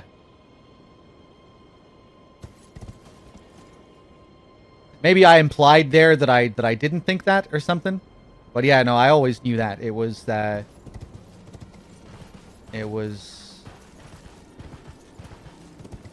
mother that I confused or that I misinterpreted.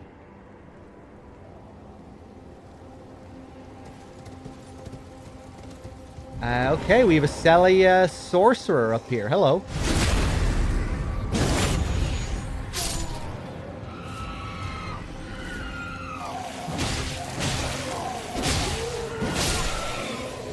So I'm wondering now if Marika and Radagon had any children.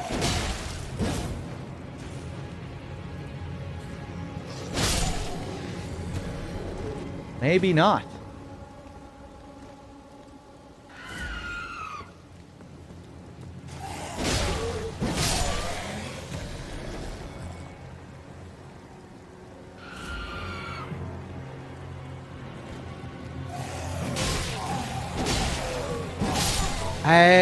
Let me just think for a second. All these fucking names are confusing me now.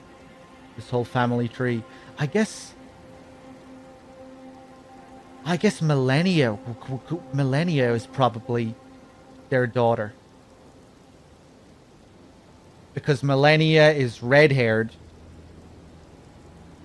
If we're just going by the theming of names,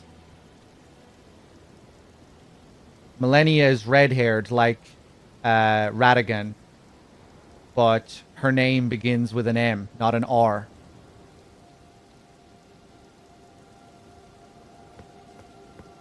Yeah, I bet Millennia is the daughter of Radagon and Marika. Radan is the son of Renala and Radagon.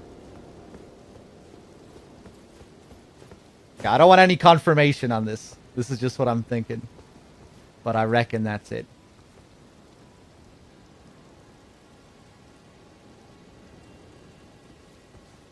Because it does seem like all of Renala's children, all of the names begin with R.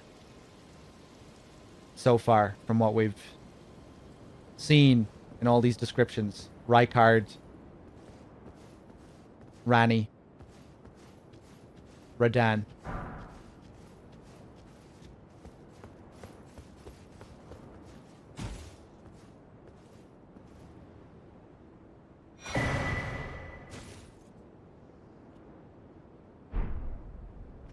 And then there is Mikola as well.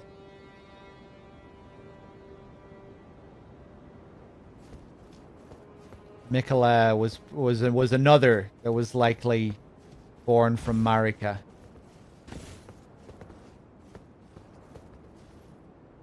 Okay, interesting. So many names.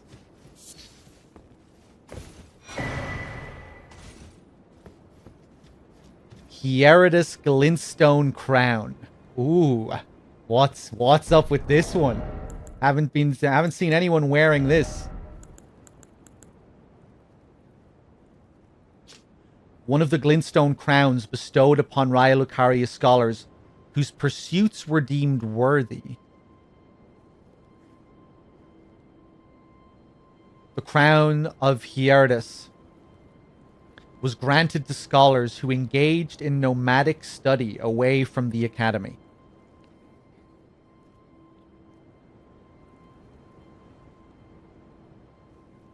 Interesting. Well, we saw a sorcerer here. And he's away from the academy. Wasn't wearing that helm, though.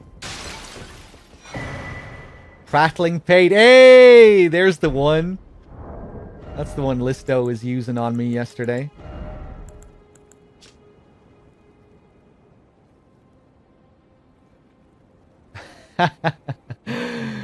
I like the design of this one. Cyclops looking thing.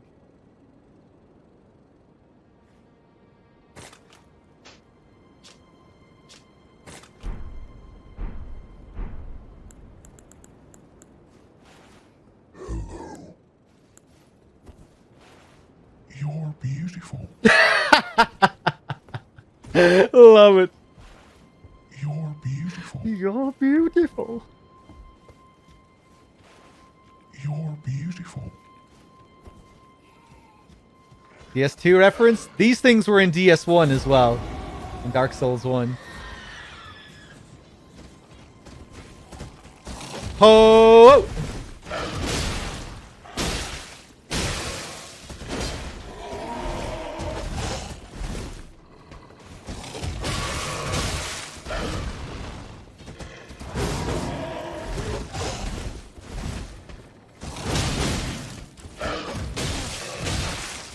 Woo! Woo!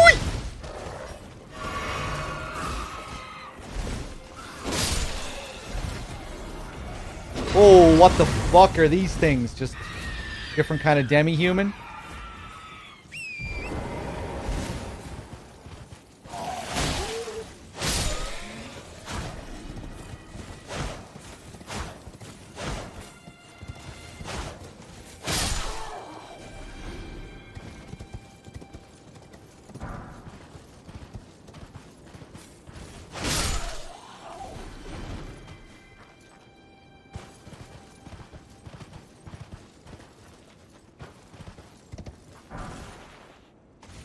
Errant sorcerer set.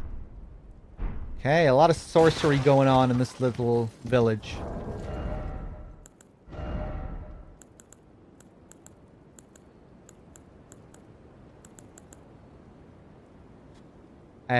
Did it have a headpiece?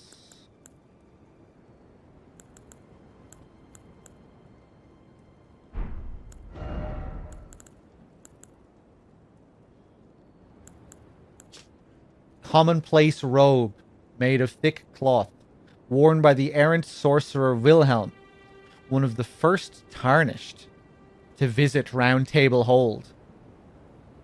A silent seeker of sorcery, who had gone so far as to make contact with the primeval current.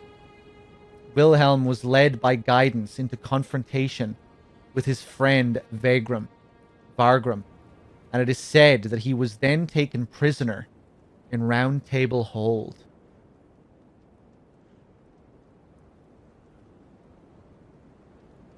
Gone so far as to make contact with the primeval current.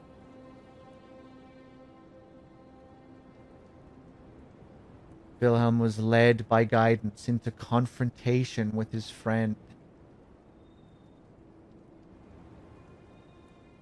And then taken prisoner in Round Table Hold. Interesting.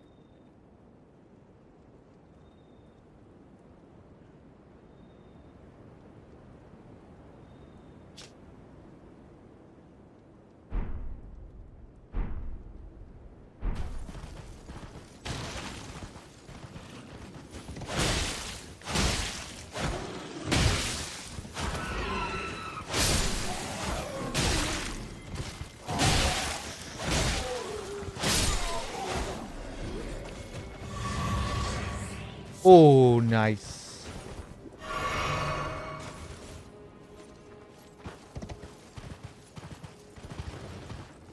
Oh, what's going on up here? Golden poop.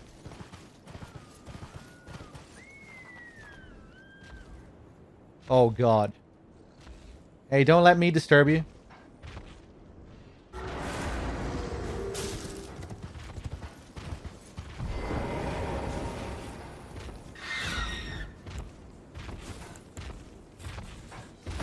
Oh, hey! I didn't see you there. What? Where are you going?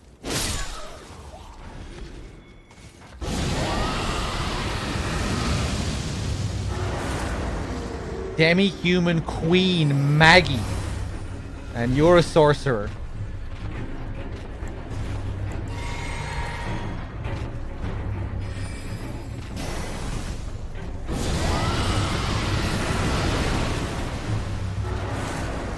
Nice.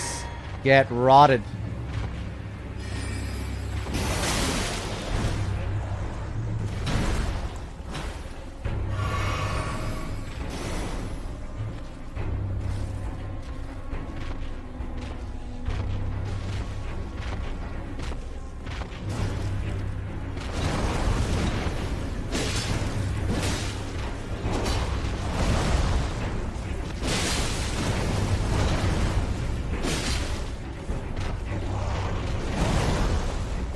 In the dick.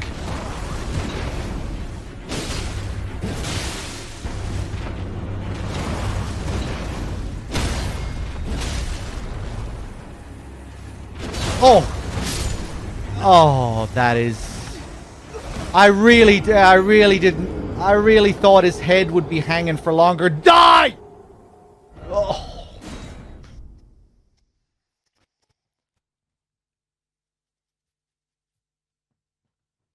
Yes, sometimes enemies, they'll give you longer to land the visceral.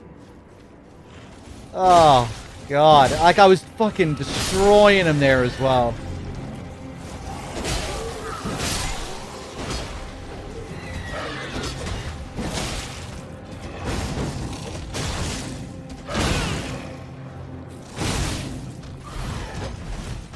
See, just getting careless now. Impatient, frustrated.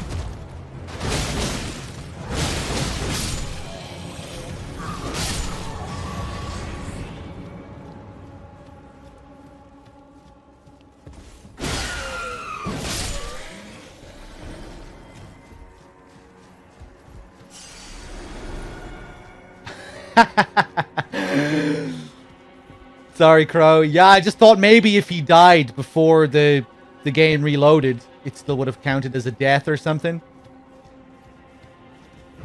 Fucking bitch. Yeah, come here.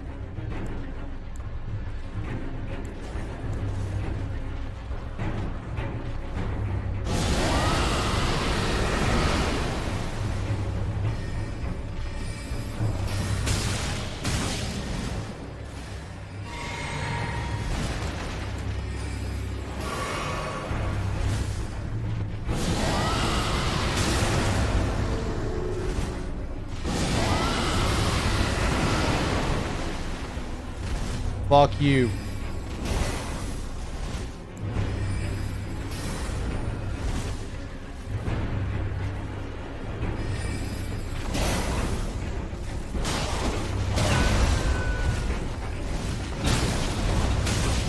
Oh!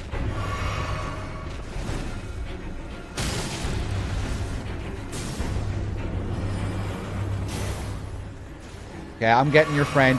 This guy didn't cause much of an obstruction at all last time. Oh, there's quite a few of them.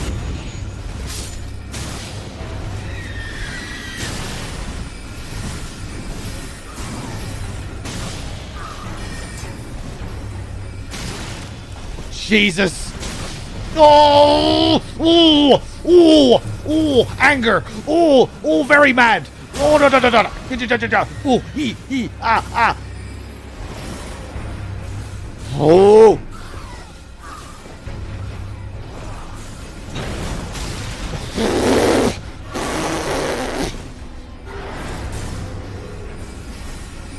Oh! Die! No! No! No!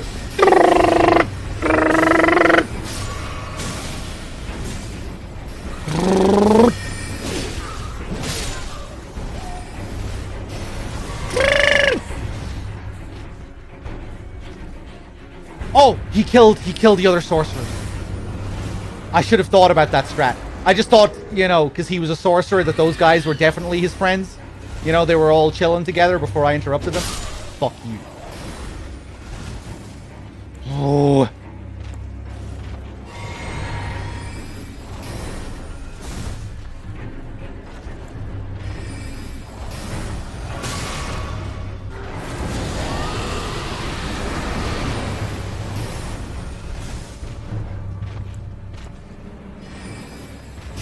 You deserve to be cheesed. You deserve to sit there and rot. Oh, God. Another one of these guys.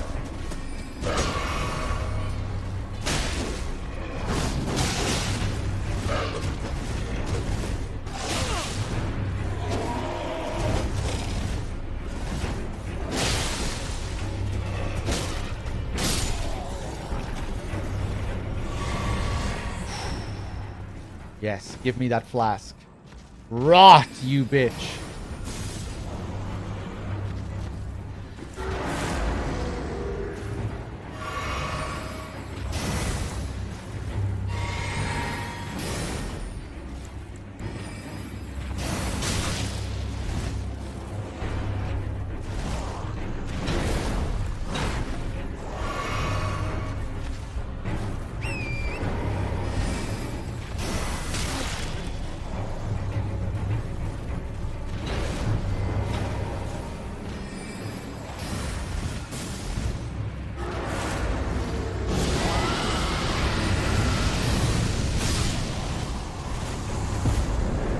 Oh.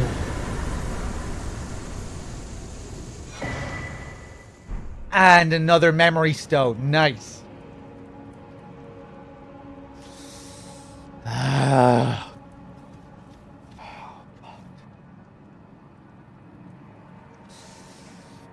I should have took him head on at the end there. You know, on our first attempt, I was rolling into him, easily dodging all of his attacks, just destroying him until he had that last little chunk left. But that would have just I would have exploded with rage if the same thing happened again. So I just thought, no, let's just drain him down slowly. I'm amazed I got out of this whole situation, though, with the sorcerers when I was just rolling around, very close to dying multiple times.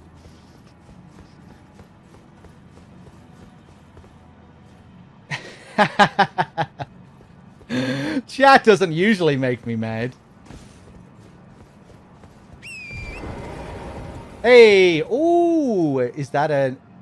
No!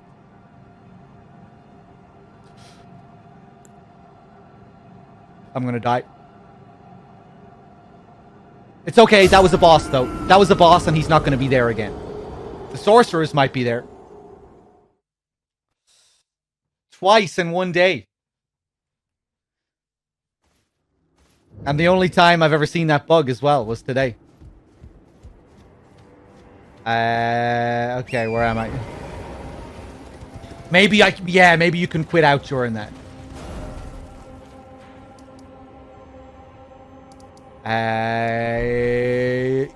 I know where I'm going. Yeah, back up this way. Let's try not to lose those runes.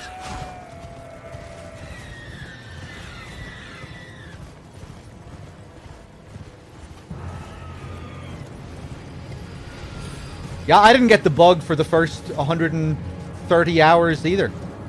But today I got it twice in a row. Well, not twice in a row, but twice. That's the second time today.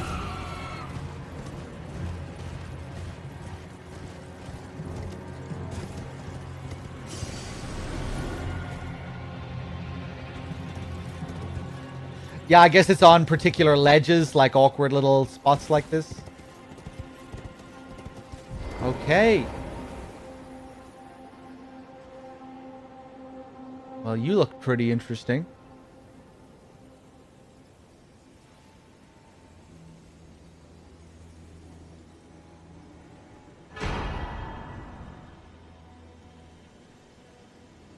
Cool.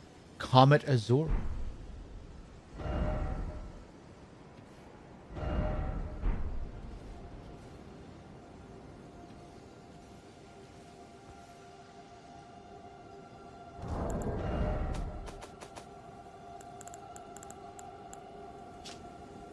Legendary sorcery devised by Azure, a primeval sorcerer. Fires a tremendous comet in a torrent akin to the distant starry expanse. The place said to be the origin of Glintstone. Hold to continue releasing the sorcery's power. When Azure glimpsed into the primeval current, he saw darkness. He was left both bewitched and fearful of the abyss.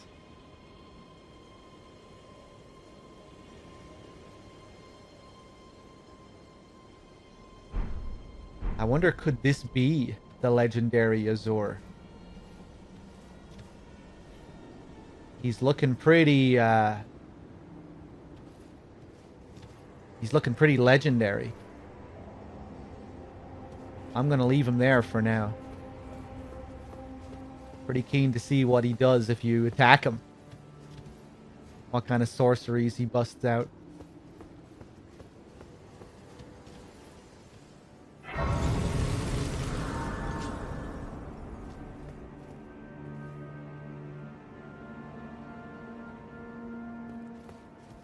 Covered in that stone.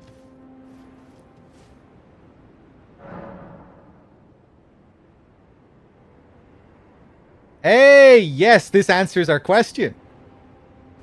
It is. Look at the name of this site of grace. That is the primeval sorcerer, Azure.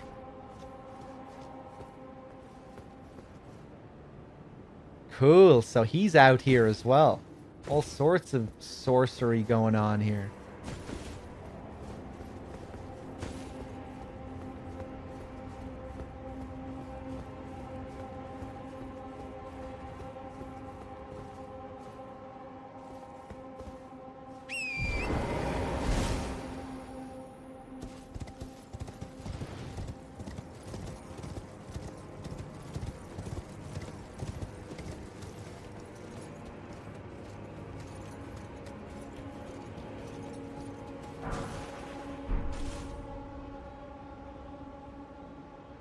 You do read about him in other spells, yeah. We have a couple of Azor spells.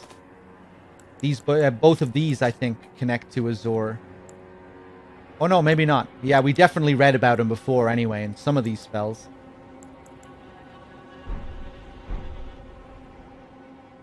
Yeah, he looks pretty cool. One second, guys.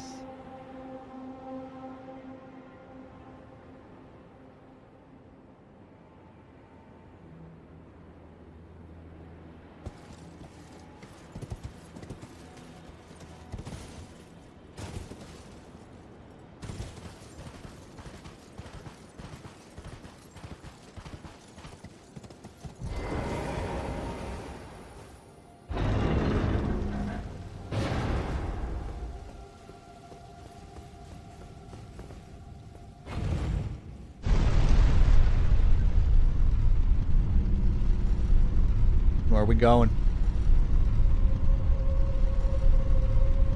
Just a minor dungeon?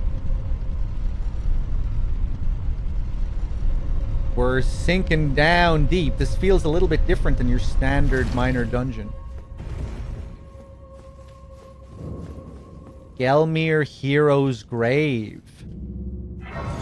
The beast eye quivers.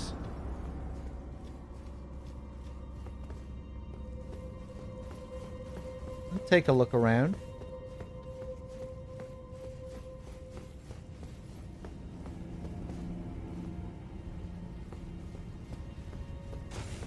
I wonder, is this going to be similar to the area at the beginning of the game? Because that was also called the something hero's grave.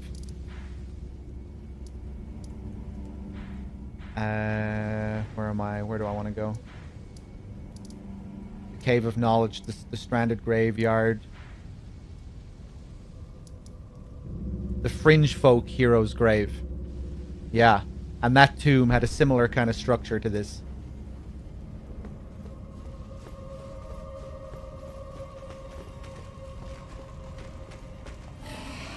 Hello. Yeah, and here comes the fucking thing. Kill him.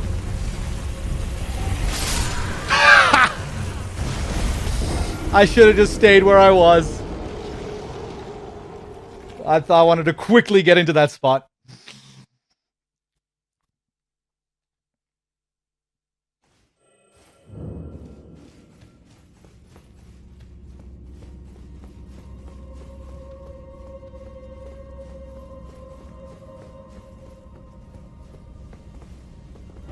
Where the fuck are my runes?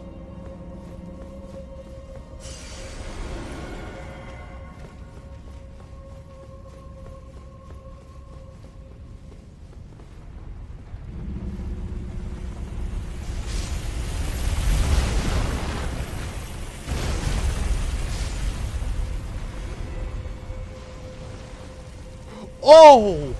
Oh, you didn't! You went back! You went back further last time. You started from further away. Oh, God. Okay. Okay.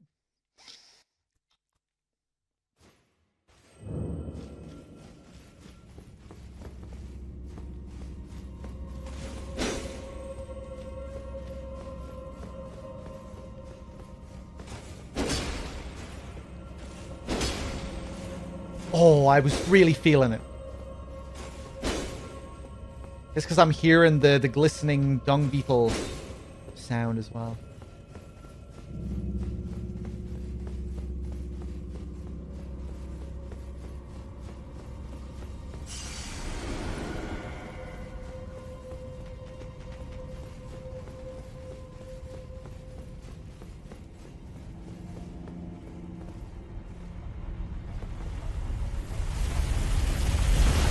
Nice and easy.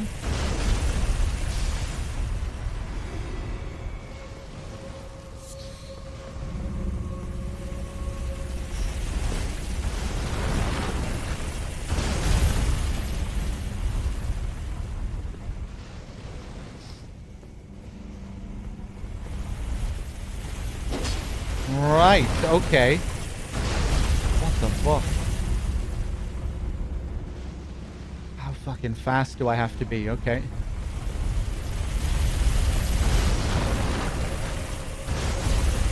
Oh, not. I didn't run straight away there. Ah! Okay.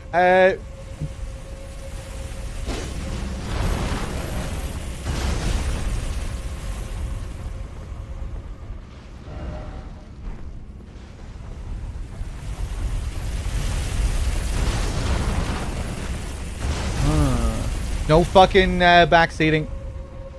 Just a reminder when we get into situations like this.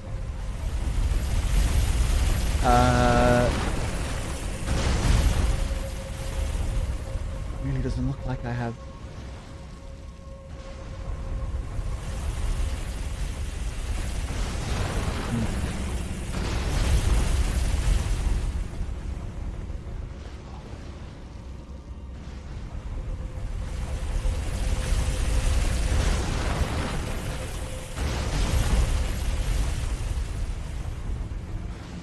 Ah! Ooh! Ooh!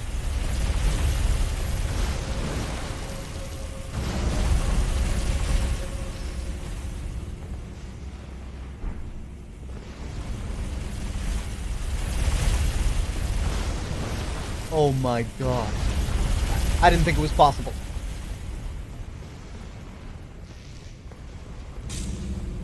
If it follows me straight down. Ah!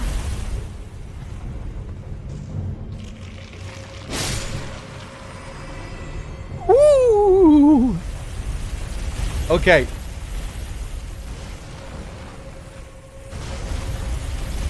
Oh my god, okay.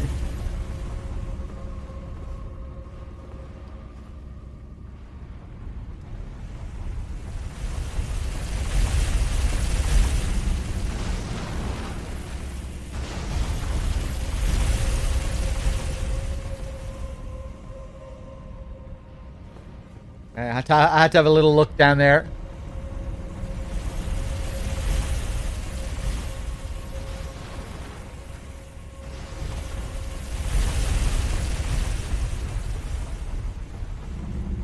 Okay, that one's easy.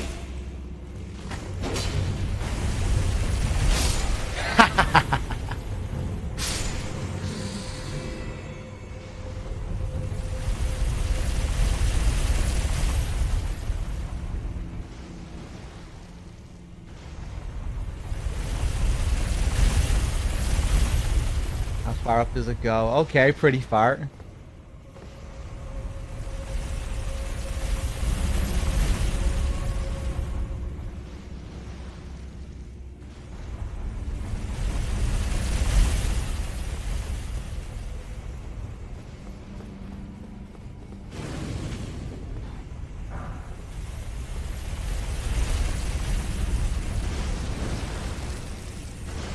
Another path down there. I think I'm going to take this path, though, for now.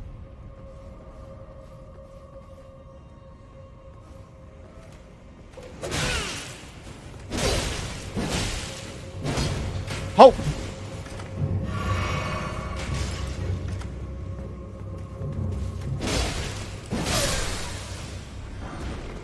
Page Hood.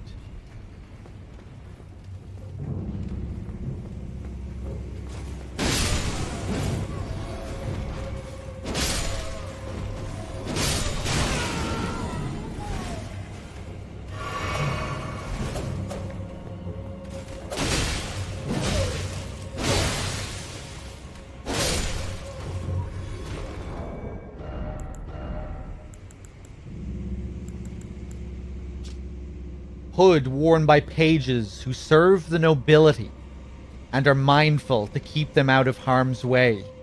The assuming sack-like appearance befits their unseen and unknown stature. I forget what we've learned exactly about these pages so far, but they've shown up a couple of times. They serve the nobility, and these are nobles that are here as well. At least I think. they're wearing noble garb. The noble set is quite similar to the commoner set, or maybe they're even one and the same, which would be kind of weird, but hold on. Up here we have the commoners and the aristocrat. Oh yeah, it's just that they're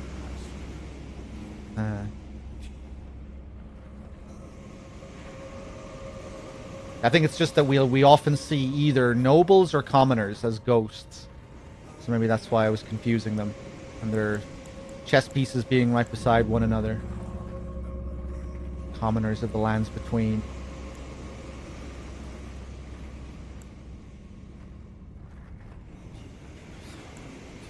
Aristocrat garb, high quality garb, adorned with fine golden embroidery. Travel attire, worn by nobles in the capital, abandoning their birthplace after the shattering. These undead wanderers are the pitiful product of unending life.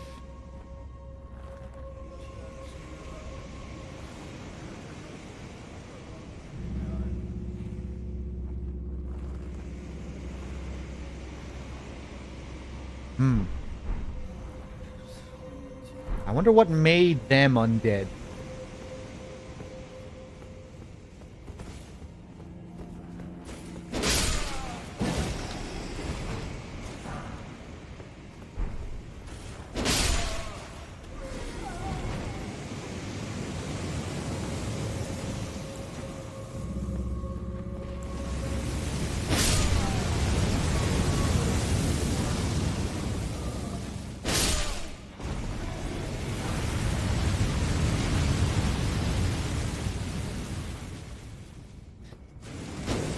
Oh, this dungeon was in the launch trailer, was it?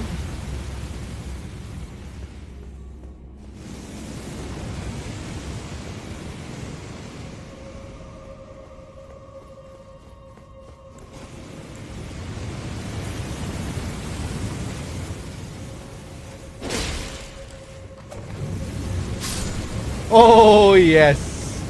Go on, back off into the flame. There you go. Oh, is he going to dodge it? Almost.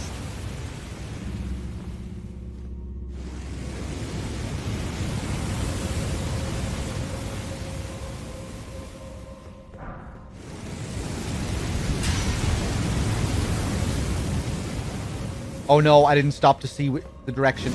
Okay, I'm safe here.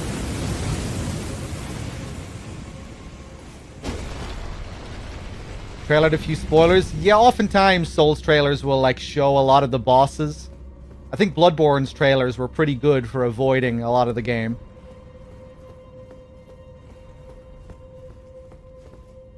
But I think I remember DS3 having some trailers that showed a lot. You know, like highlighted a lot of the bosses. Oh!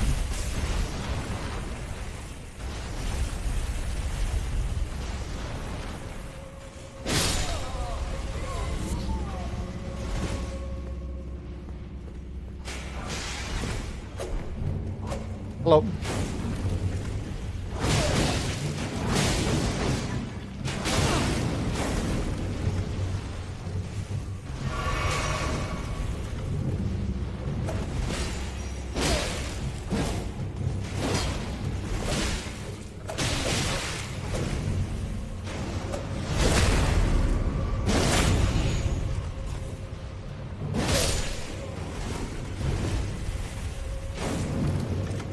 Thankfully, this guy got stuck here.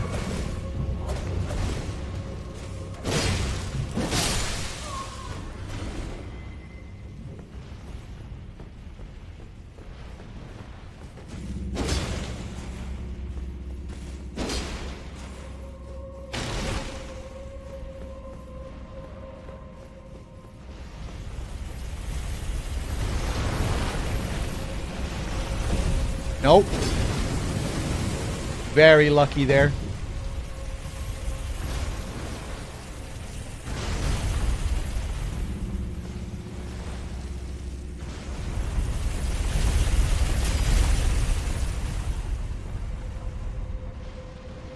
Oh my god, okay.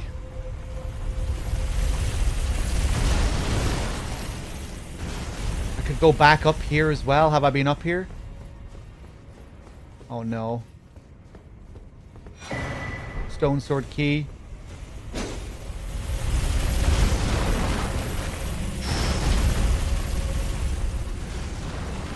Oh! Oh!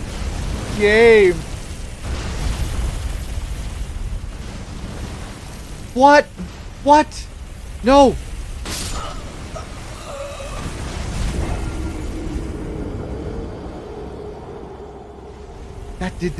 That didn't seem possible.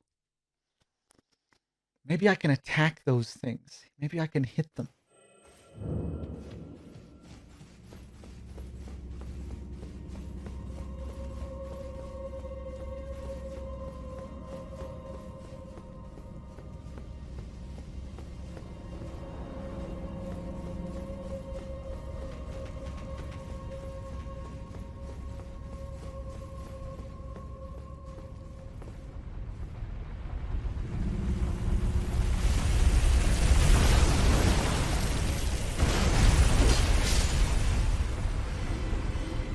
Okay.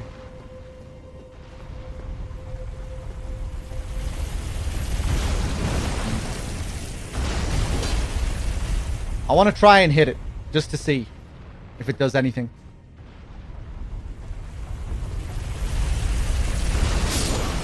Oh, give me a fucking break.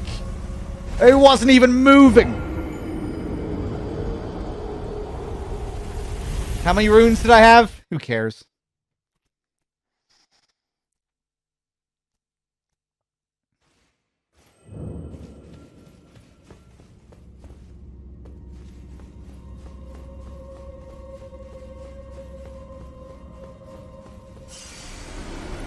I'm gonna try something a bit different this time. Yeah, straight in here. Get him! Oh, they both avoided it! I'm dead. Ah, Jesus.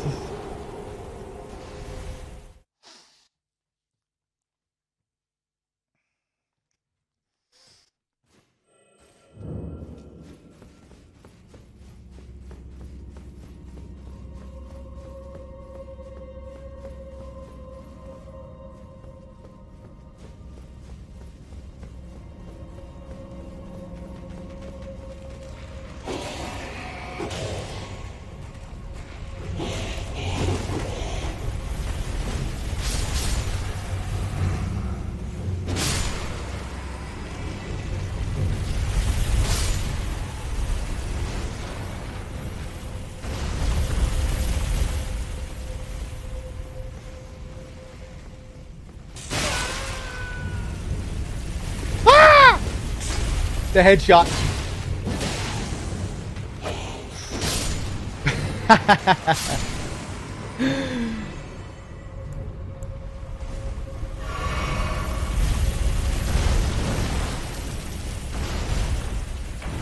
Oh. I should have tried the fire breath on it. Yeah, I didn't even think of that.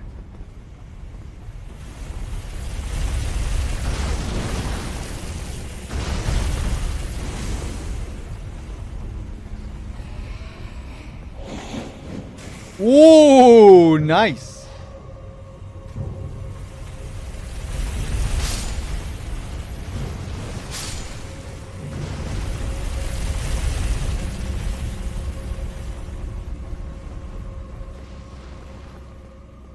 Oh, what a struggle.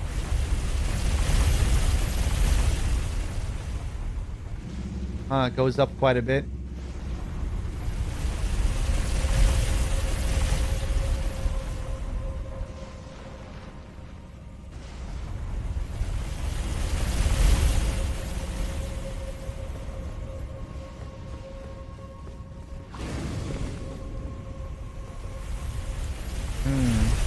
I kind of want to go down there, see what I can do.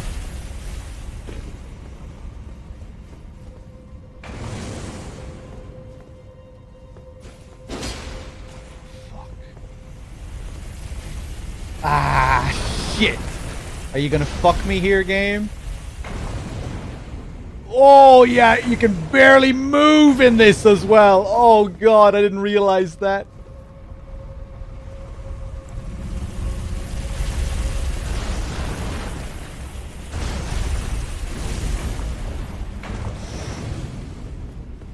Nice.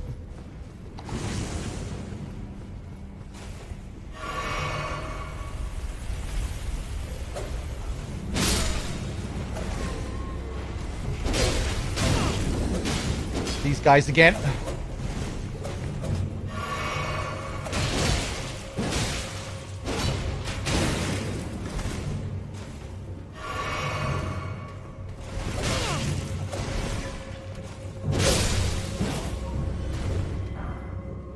Page Garb.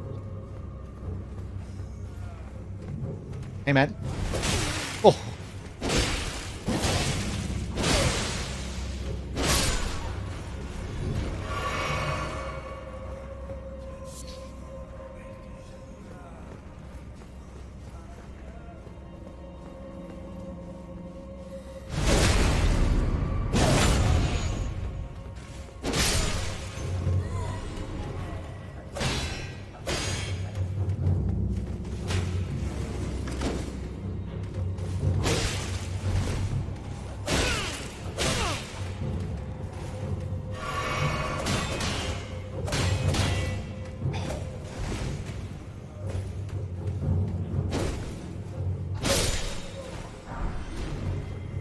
Getting the whole set.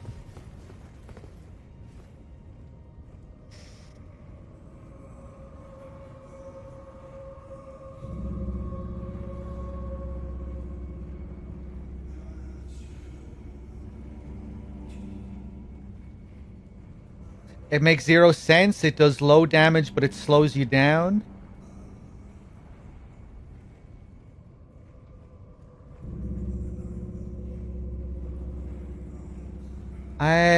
I'm not sure what you mean. Like, what doesn't make sense about it?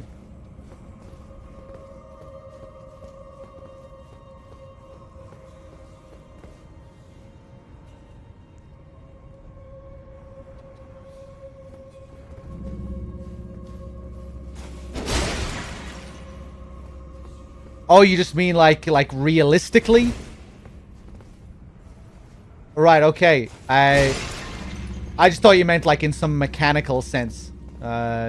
Like gameplay balancing wise or something like that. Alright, yeah, I'm okay with that.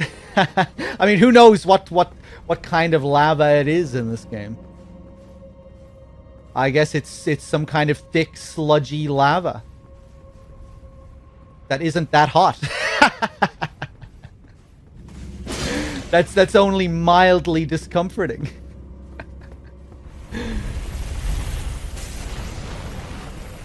Yeah, I mean, I guess it doesn't make sense, but I don't really give a shit.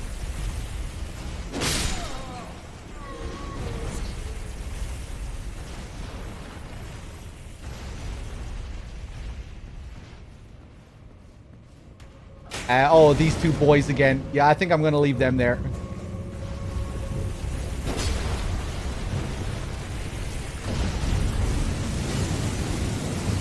Or kill them with this.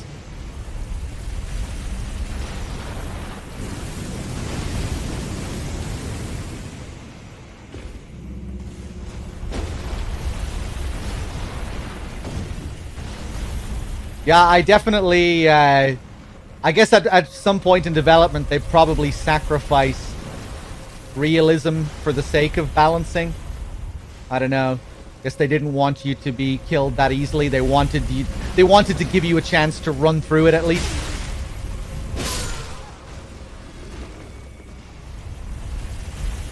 You know, like in Dark Souls 1, the lava will crush you, you know, you touch it and it'll rip through your health.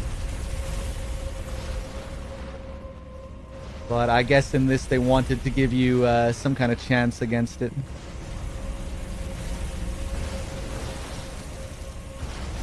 Oh yeah, fair enough, Sangi. I know it's a valid nitpick, I think.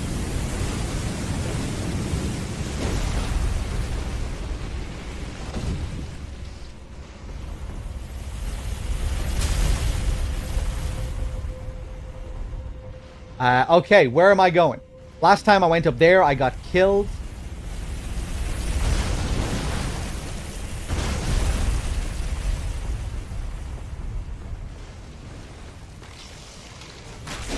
Oh, Jesus! Okay, I thought the jellyfish was the enemy. No! Woo! Somehow I avoided it.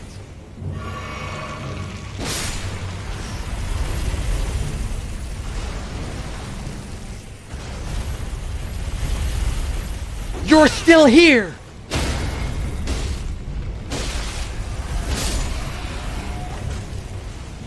I didn't finish him off.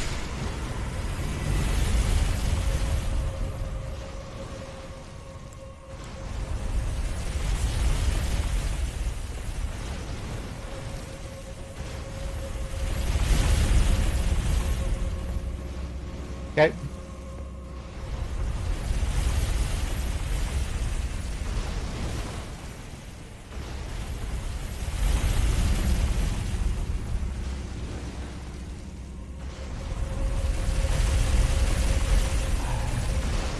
Okay.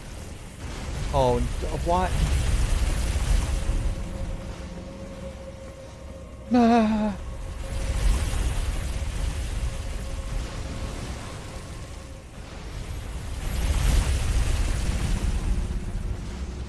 Okay, following it down is definitely a bad idea. Oh, oh, oh! Drop down.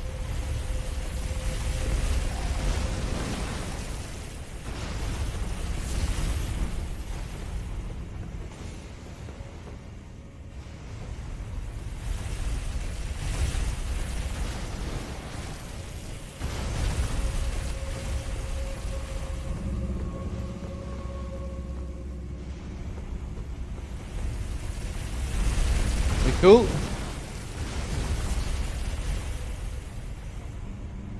Pretty fun little dungeon.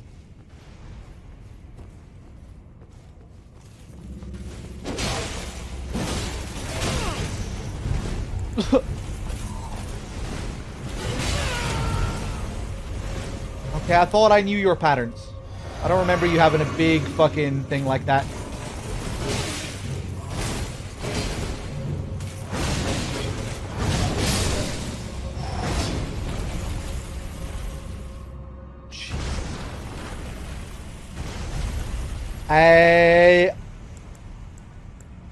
I keep forgetting about the heals that I have.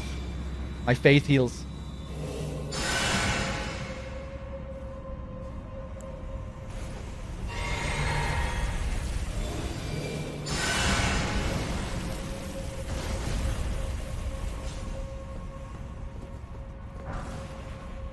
And the Gelmir set.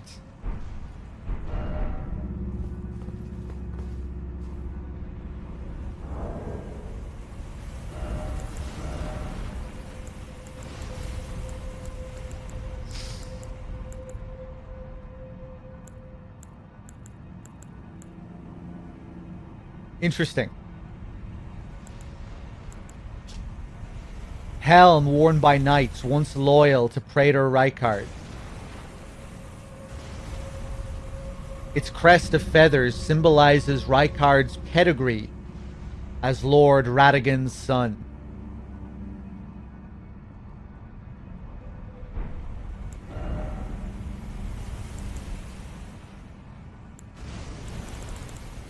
And the others probably have the same thing. Oh no. It bears an emblem that none wear any longer, standing as it does for a lord that fell from lofty ambition into gluttonous depravity. As the lord lost his dignity, so too did these knights lose their master. Yeah, this Rykard is blasphemous, apparently. He committed the grave sin of blasphemy and is known for his serpentine demeanor. Ooh, we finally get these this guy's set as well, the Bloodhound set.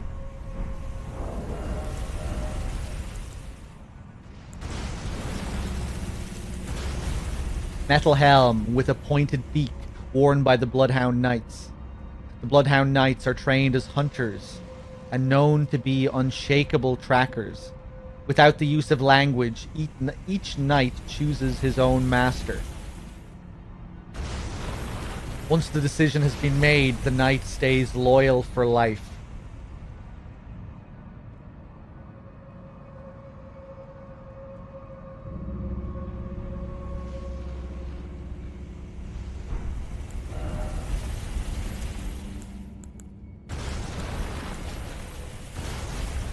Same description on that.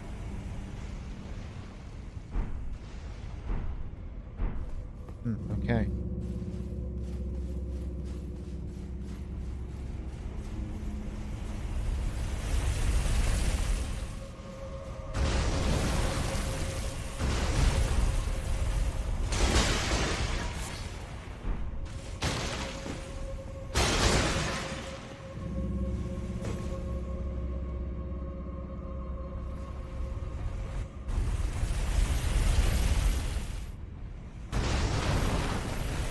Hey, oh god, where am I?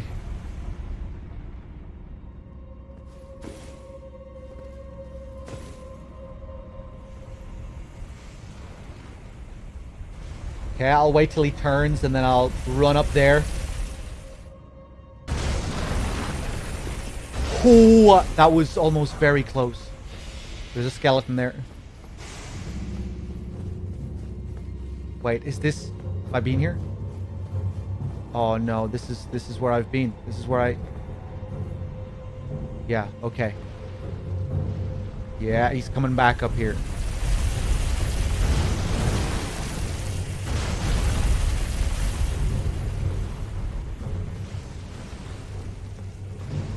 Right, yeah.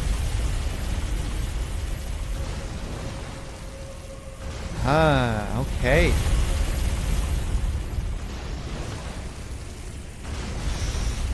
Oops. So the only path that's left, I think, is straight down that lava.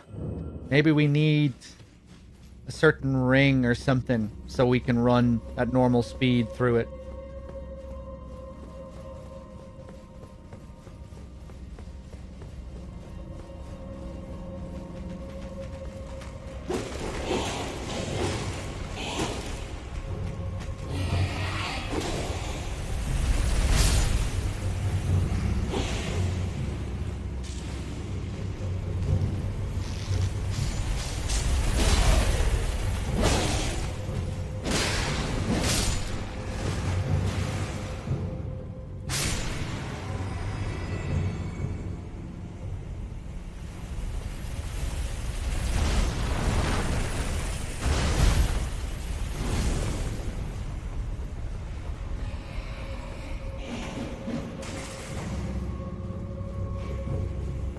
Okay.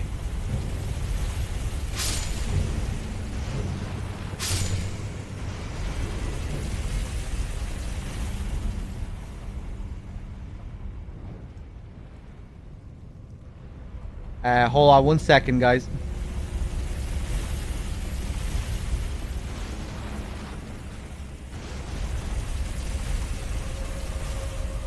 Oh no, did someone post a big spoiler?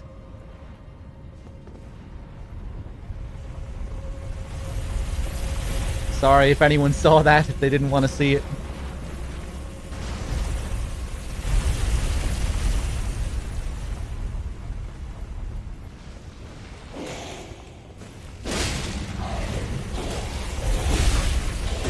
No!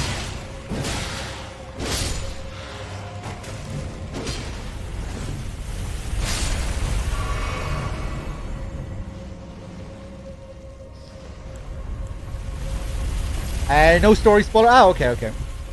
Hopefully it wasn't too bad. Oh!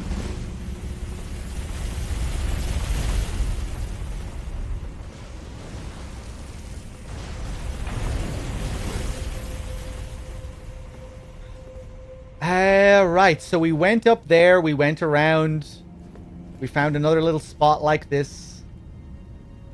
down there. That just led me to nothing that I could really do. Okay.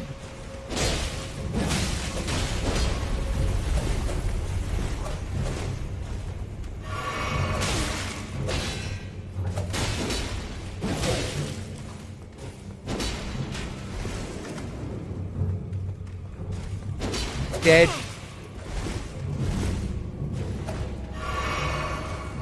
Finish him, please. Jesus.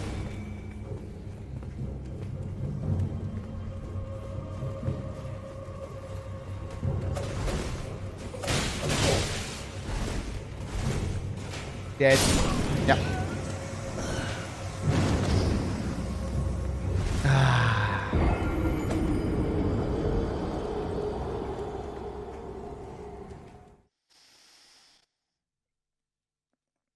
Dying in these dungeons is kind of exhausting, going through this whole process of avoiding this fucking thing. Waiting and running and hiding and waiting and running and hiding, and it's a bit of a pain.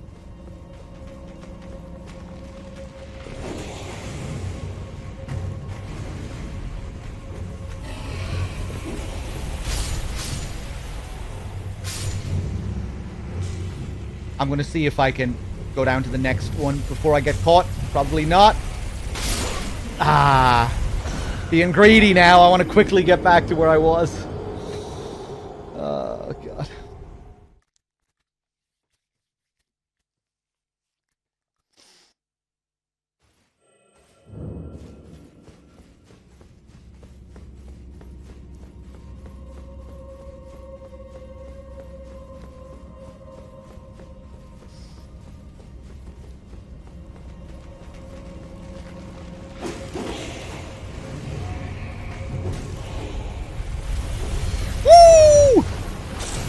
Oh, he stopped there. Oh, Jesus. Get him! Get him! When is that thing going to turn around?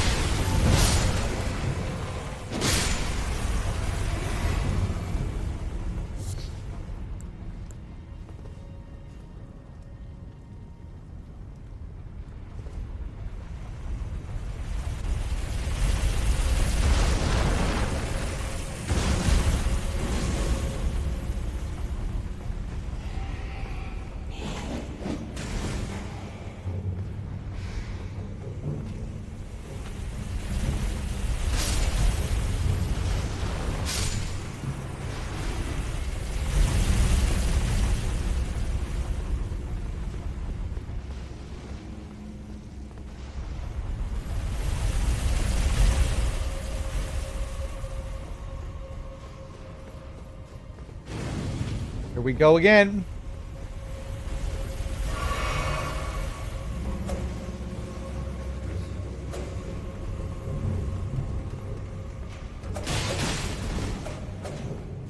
Okay, I'm glad I don't have to deal with this thing again.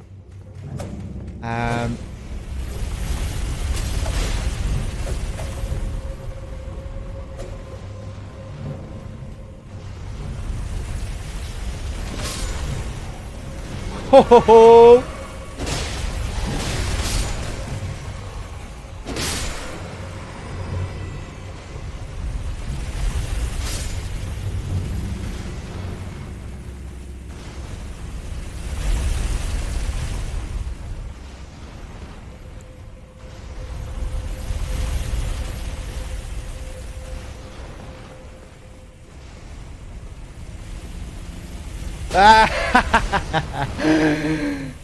Yeah, you have to be careful with that drop.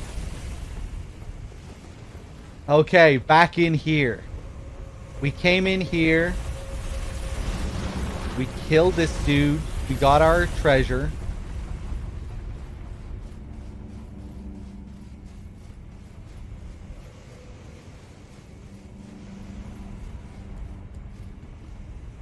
Then we had this little spot here to jump down to. Was there anything else here?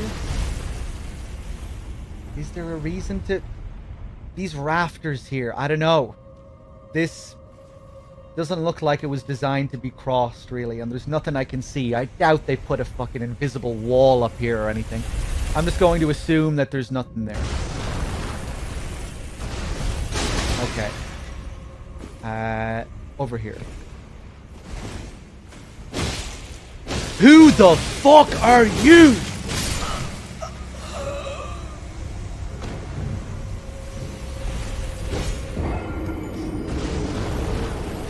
What was that? Looked like a Bloodborne enemy.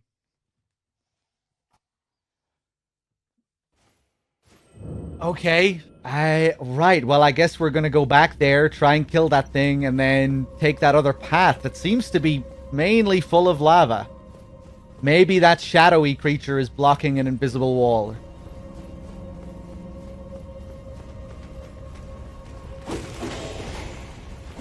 I'm gonna make it this time.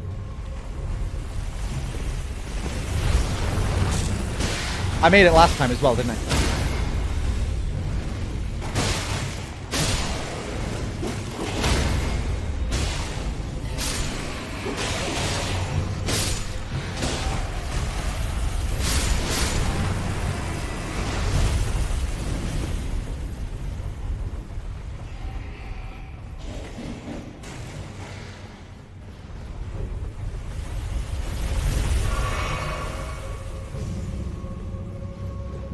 We're getting better. We're getting faster at this.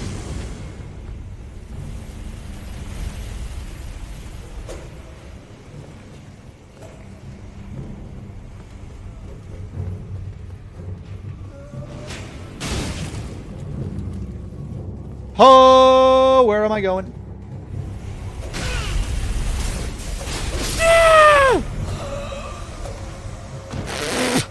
Okay, okay, okay, okay.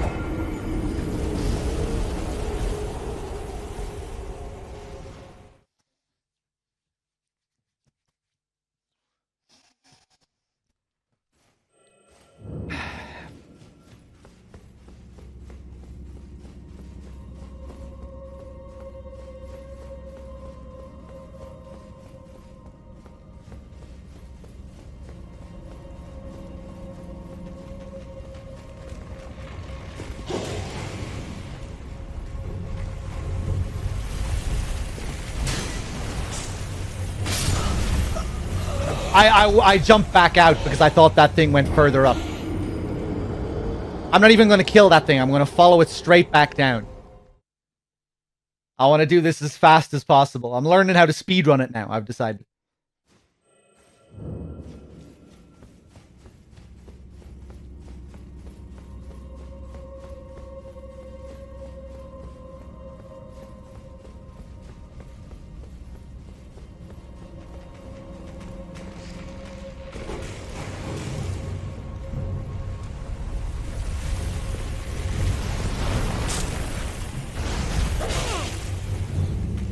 Oh!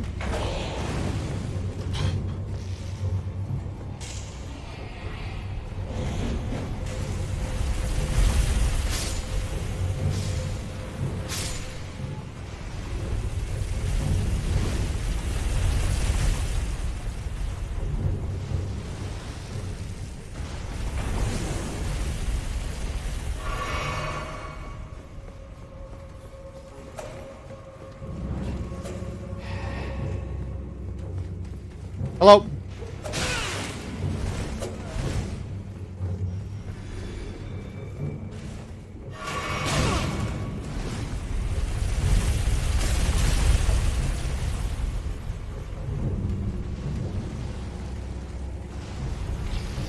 Get him! Get him!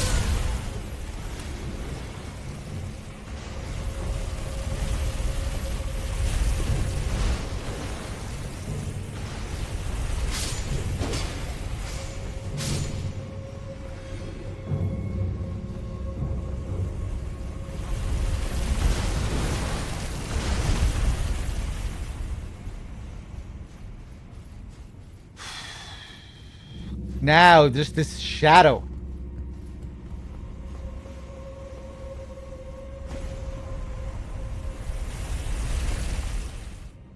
To try and lure this thing. Or lure the shadow out to this thing. Where the fuck do we go then?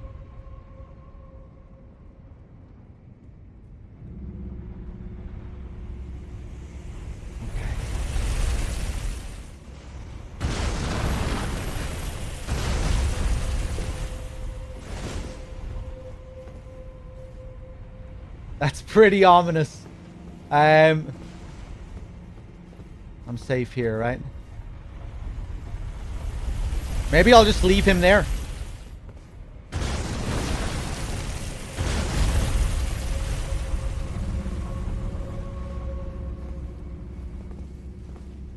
What the fuck?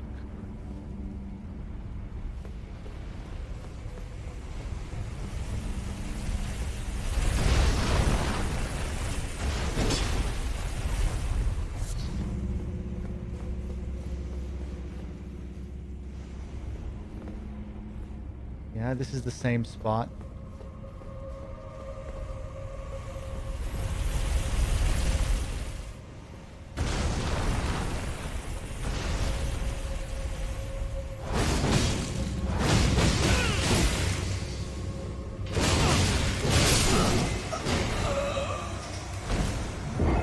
Okay. I just went all out with the special there. I didn't even try and dodge. I just went for the greed. Yeah, I don't want any help or anything. Helping is actually just ruining. Always remember that.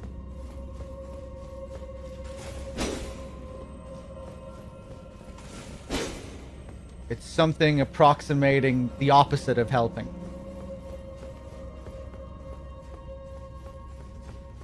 It's information that I really don't want, as opposed to help. Which is information that is generally wanted.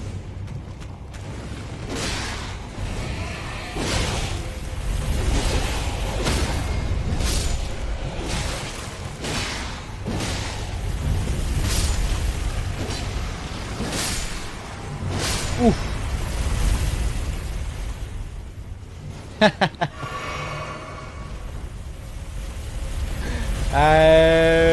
Where am I going?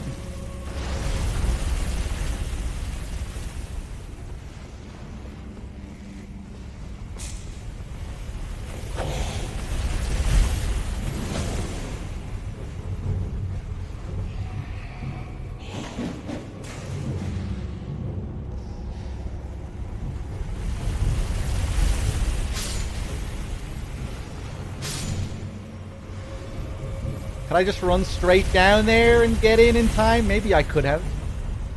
Oh, yeah.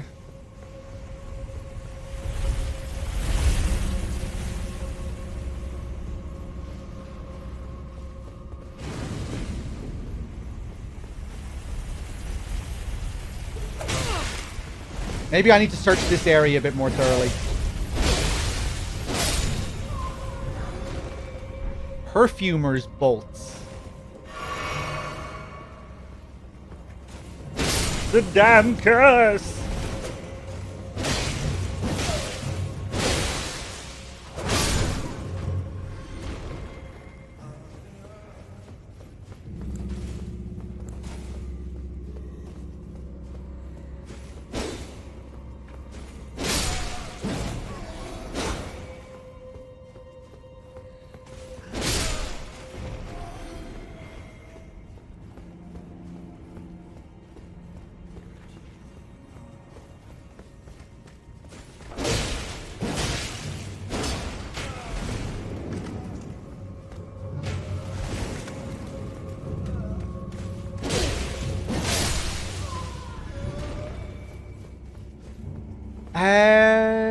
Standing on this thing, I don't think this reveals anything.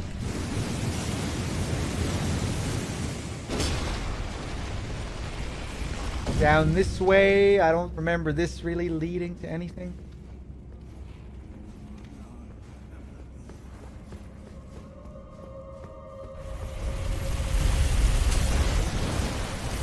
Ooh.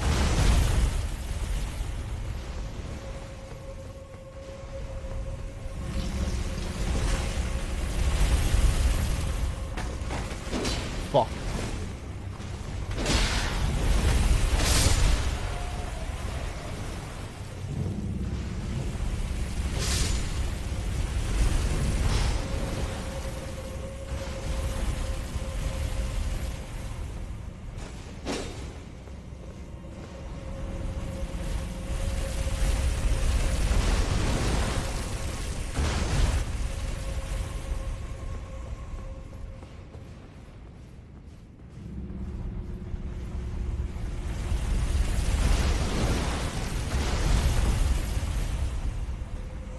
Souls trilogy sometime in the future again? Well, I still need to play Dark Souls 2. But yeah, for sure. Sure, I'll always be revisiting those games. And maybe sooner rather than later, I don't know. I'll be doing some MGS again soon as well, Destro. I did do some Ground Zeroes a few days ago. I'm sure I'll be doing some more soon. Okay.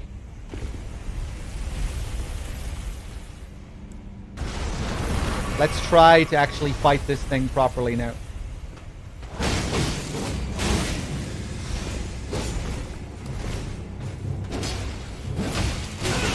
Fuck me! Jesus Christ! Okay. Oh, you have some kind of poison spew as well. Yeah, I'm really not used to that enemy.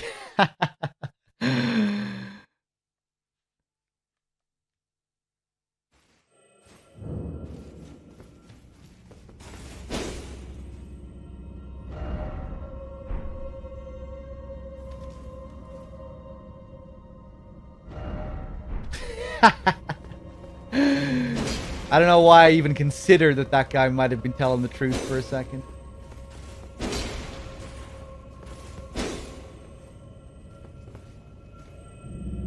Sound.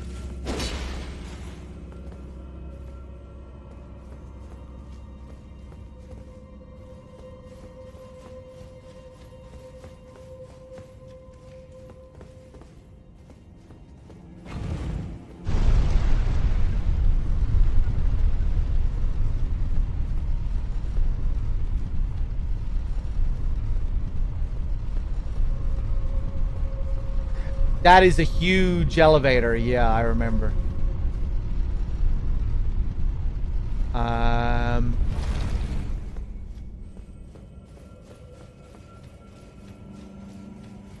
Okay, let's go back down again.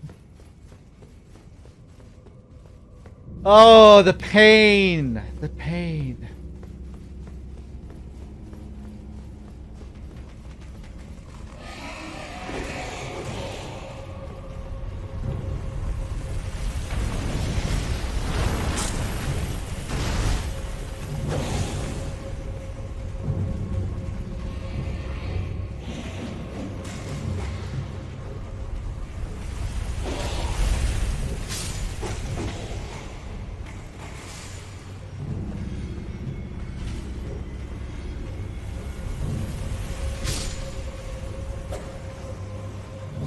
Whoosh.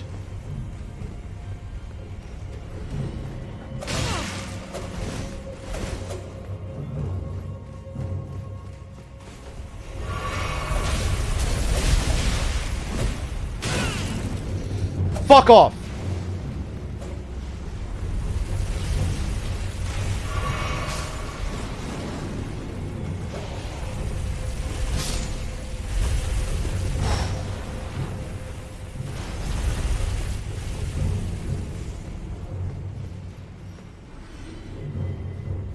Getting pretty decent at this little segment, at least.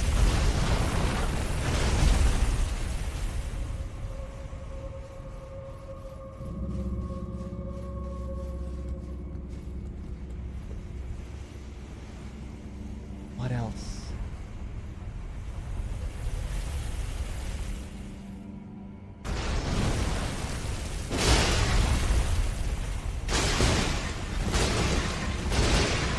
That's a lot of pots to put in this little corner. I'm being suspicious of everything now.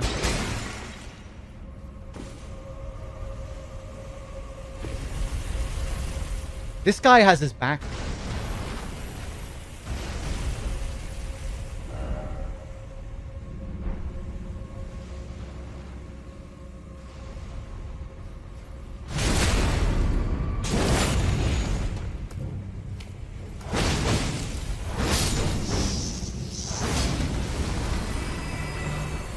Mantis Blade. At least they got a new weapon out of it.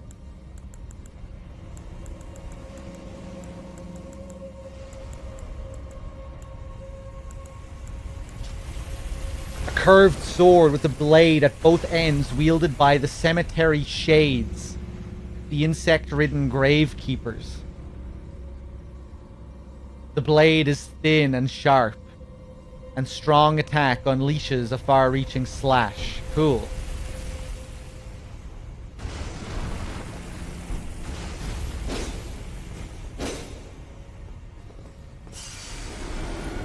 Okay. Ill-omened treasure.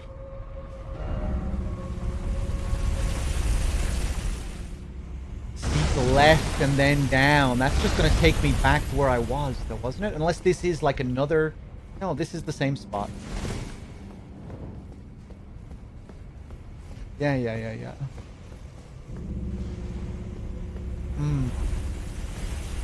Okay.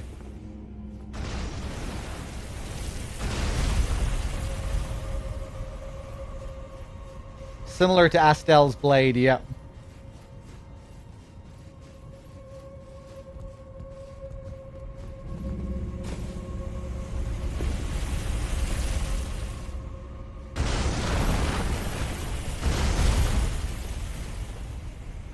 Yeah, we covered everything up there. Maybe there was another, like, one of those little holes. One of these little alcoves. Maybe there was, maybe I missed one along the way that led, that, you know, dropped me down into another area.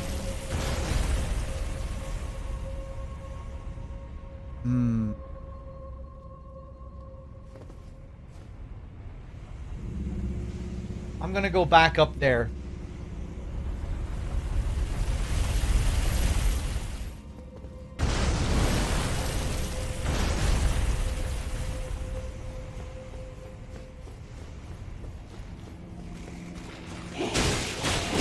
Oh.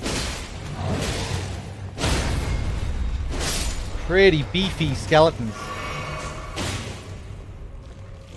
Yeah, no, I don't think so.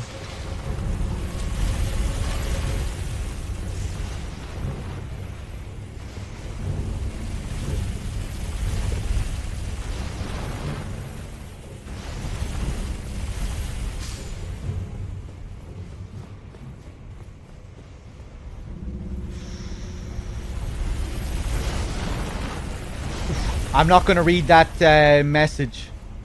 I'm sorry. First time viewer. I'm scared of it. But hello. I'm just being very cautious about people backseating. But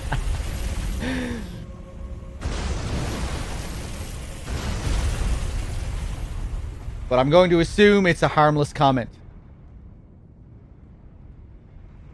And you'll have to excuse me for not reading it. At times like this, you know, I have to be very careful. Someone comes in wanting to tell me the solution. Fuck's sake. Maybe I do need just some kind of ring or something.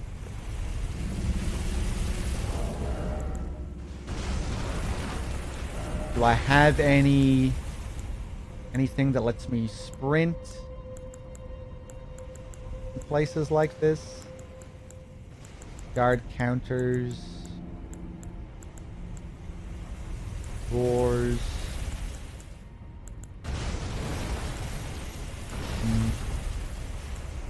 Fuck, man. Yeah, I'm all out of ideas.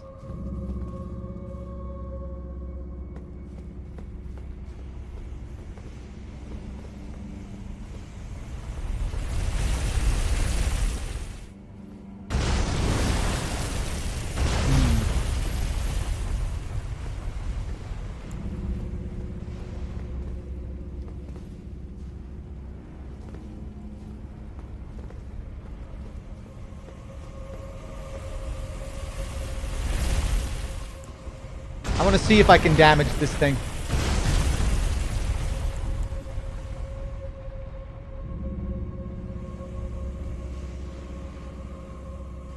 I read the comment, spicy leg. Yeah, I certainly have patience. Wait, no, I missed my opportunity. Or did I? Yeah, okay, I don't think that dealt much damage.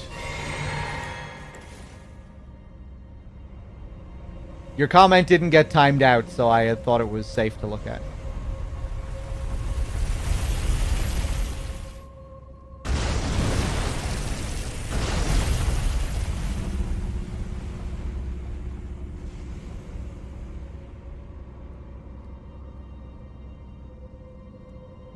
Why not just play an offline then? I was for a lot of the playthrough.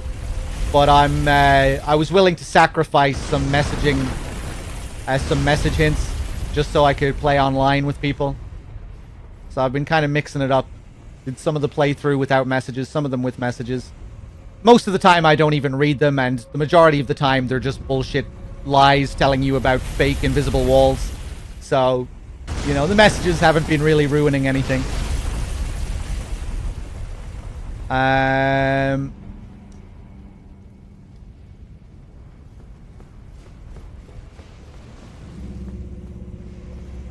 Right, yeah, I don't know. I guess there might be other parts that I haven't discovered. That just isn't looking safe at all down there.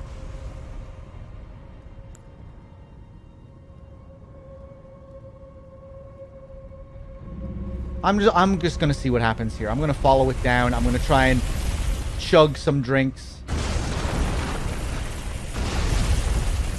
This is the worst plan, but this is what happens when you get desperate. Oh Jesus.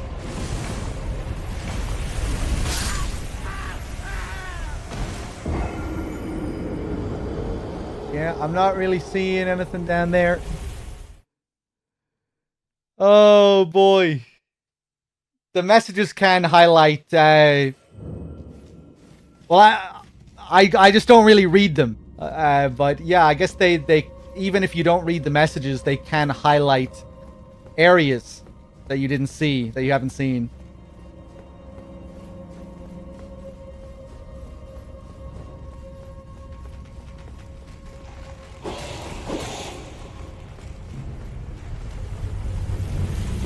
And you know, if the message does help me, it feels like it's part of the experience. It feels more integral to the experience than someone in chat telling me, you know, what the fuck are you doing? What happened to my weapon? I couldn't equip my weapon at all there.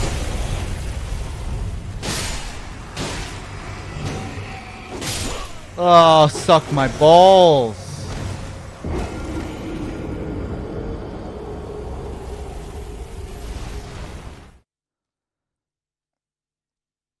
Okay. I might give up here soon and come back later.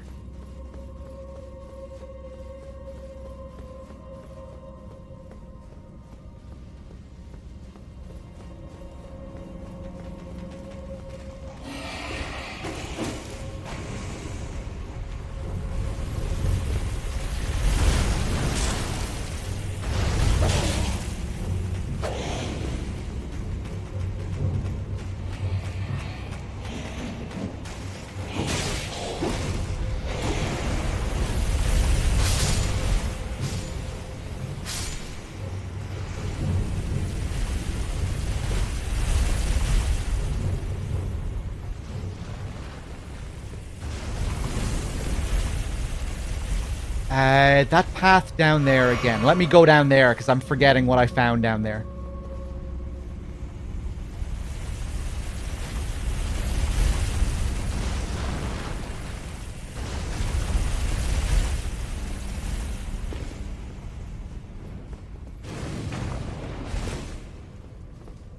Souls games in the first few months are so fantastic because they feel like everyone is collectively learning the game. Yeah, I definitely agree. But I still like to have my first playthrough be somewhat blind, you know? But yeah, once I finish my first playthrough, I don't stay blind forever, you know? I might do a second playthrough where I try to stay somewhat blind and find new endings and stuff like that. But after that point, I will engage much more with the community and what everyone has found and everything.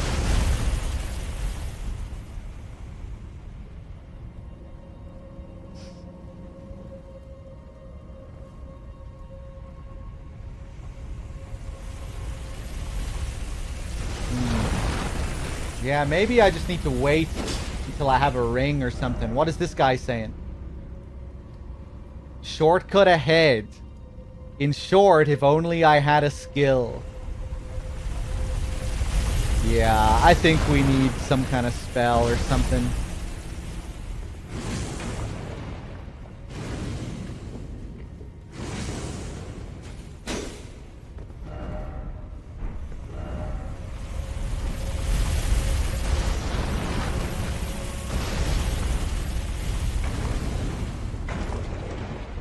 Okay, let's leave this place and come back.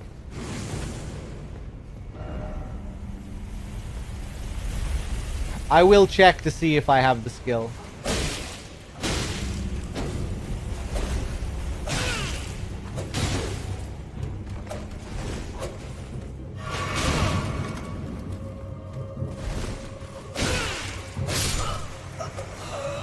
Okay.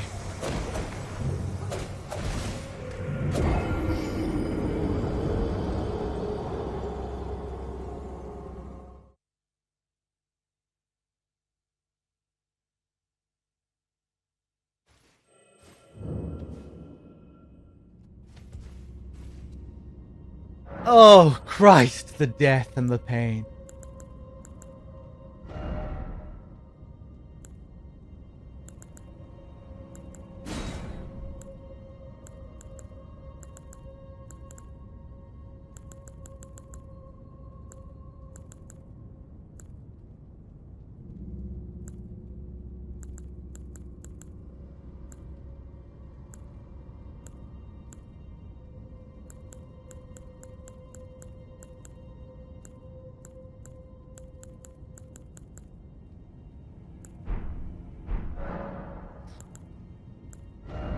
Ashes of War? It's not gonna be an Ash of War. Yeah, fuck it, I'll come back.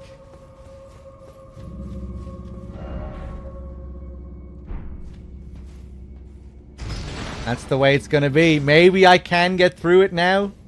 I don't know.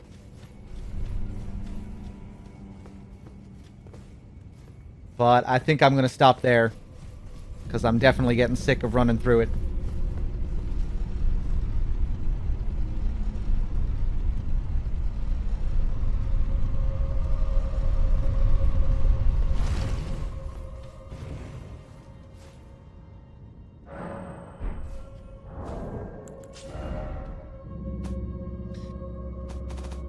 Never gonna see this area again? Oh, we'll definitely do it again. I'm gonna do everything in the game.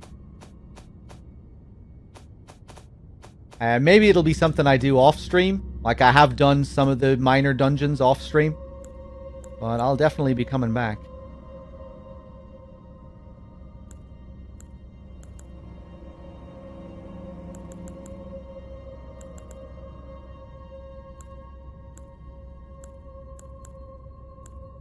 Okay, I just wanted to take a look at the Ashes of War just in case.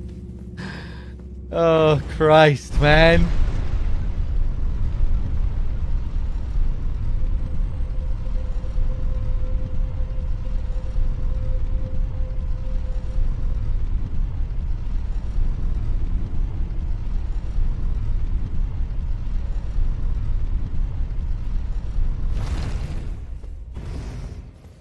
Into the notebook? No, I haven't put anything like that in the notebook, actually. All I have in my notepad is dialogue, NPC dialogue. Which you can only hear once. Which is good for writing down, just to remember certain things. I'll definitely remember this place. I could put a marker on it. Let's put a marker on it. Death.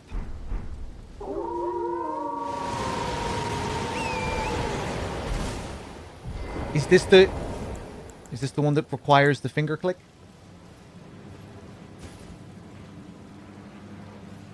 Maybe not.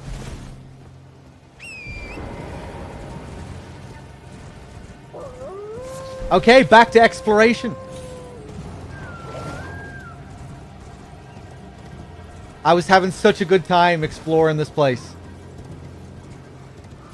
Now my mindset is completely... Now I'm exhausted and weary. Taken out of the exploration mood.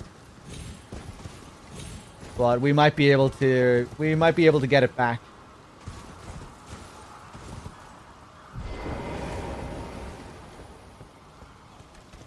Hello.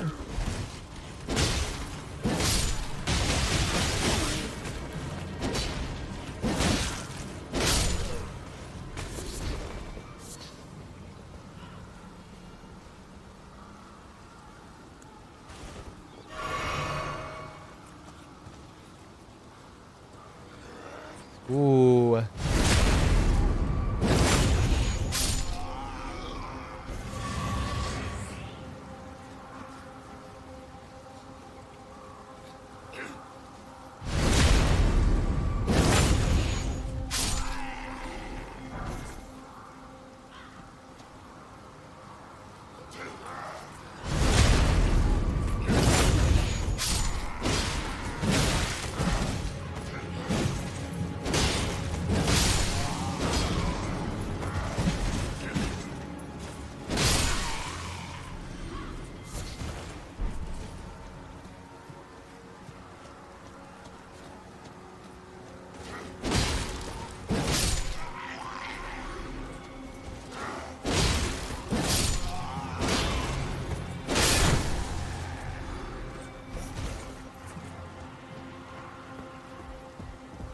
You have to keep a notepad open for this game? Yeah.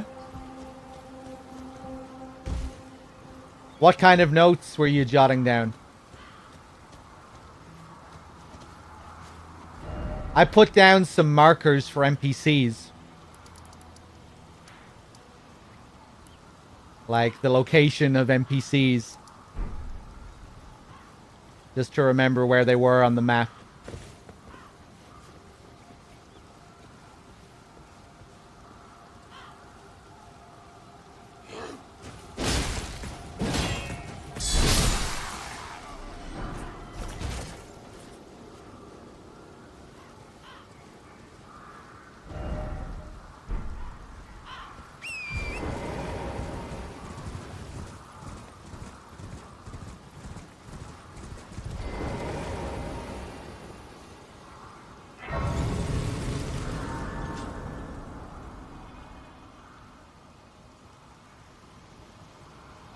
On the map, open up the Sites of Grace menu. In there, you can press L3 or R3 to favorite graces. Ah, okay. I didn't know that. Cool. I'm not going to do that right now, but that's good to know.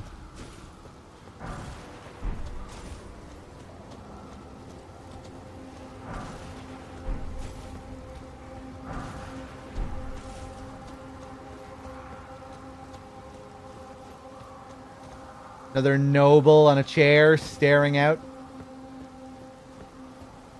I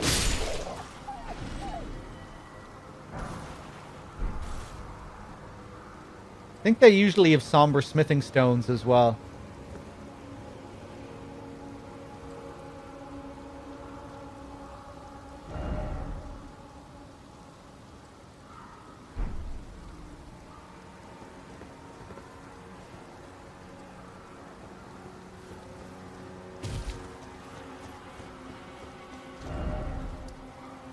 The poor noble's dog, yeah.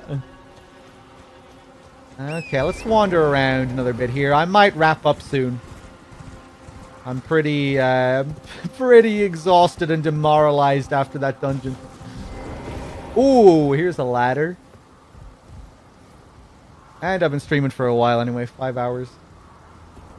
More of these fucking things down here. Oh my god. These horrific war machines.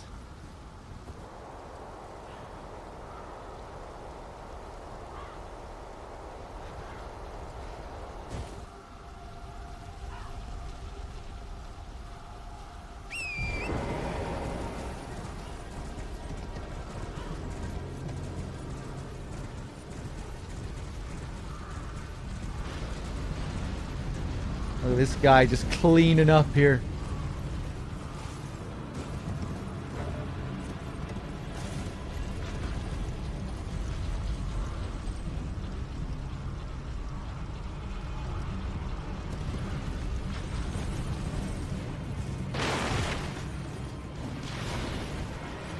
Oh god, look at this.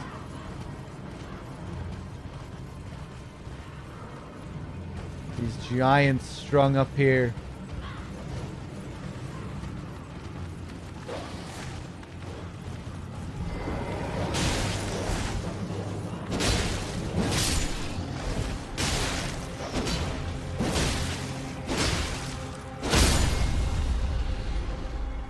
Anastasia, Tarnished Eater.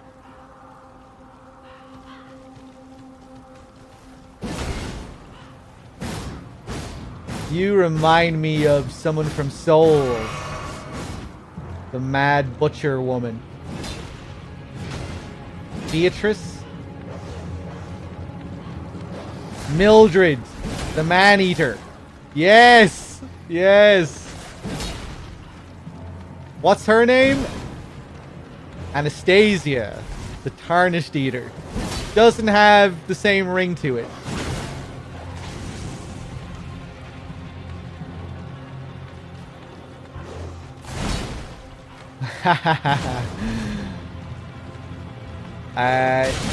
Oh Christ.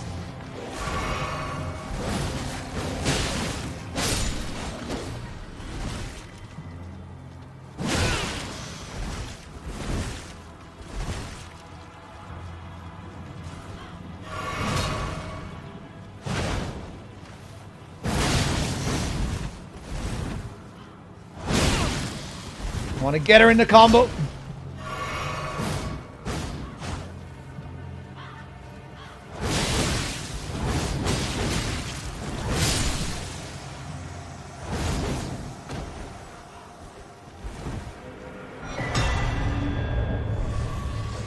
Sacred butchering knife.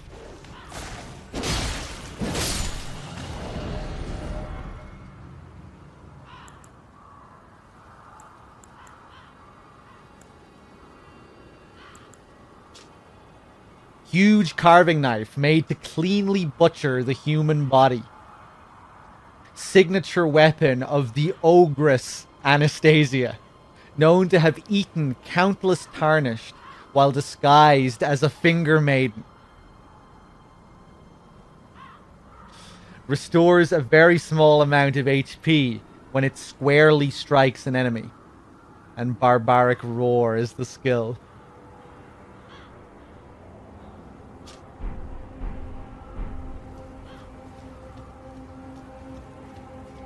She didn't look much like an ogress. But I guess she was.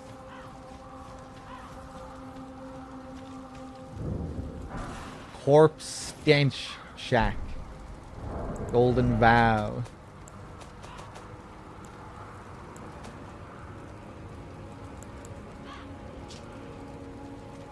An incantation of Erd Tree worship. This incantation has been taught to knights of the royal capital for generations. A knight sent on distant expeditions lean on it as a source of courage. Increases attack power and defense for the caster and nearby allies.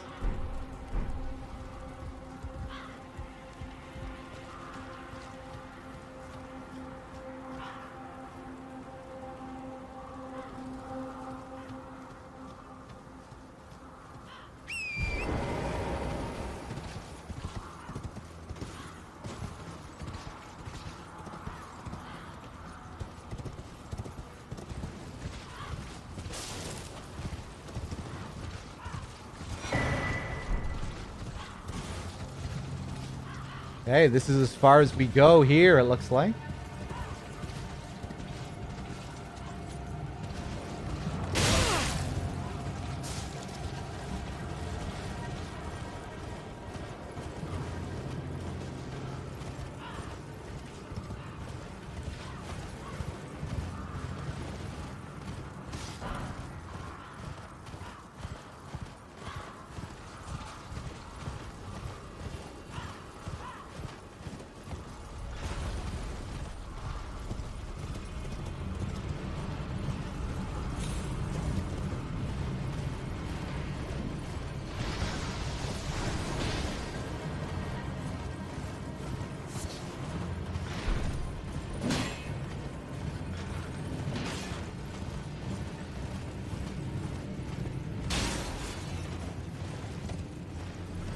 All these blood roses, or these blood flowers. I'm assuming that's what they are, because it's a place of battle. All these dead soldiers, all these flowers sprouted up.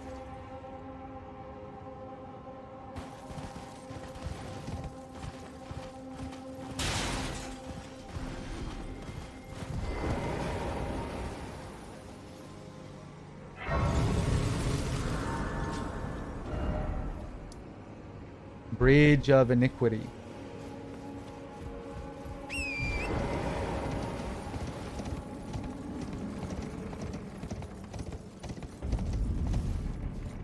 Altus Plateau! We finally get our formal introduction. Oh.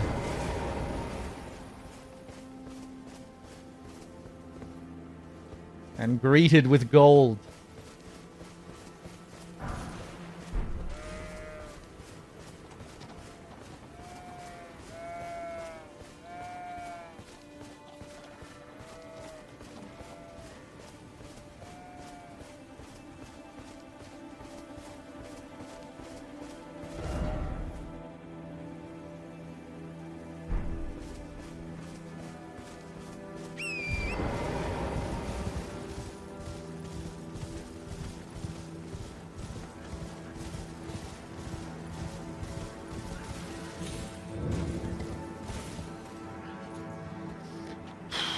I'm tired, chat.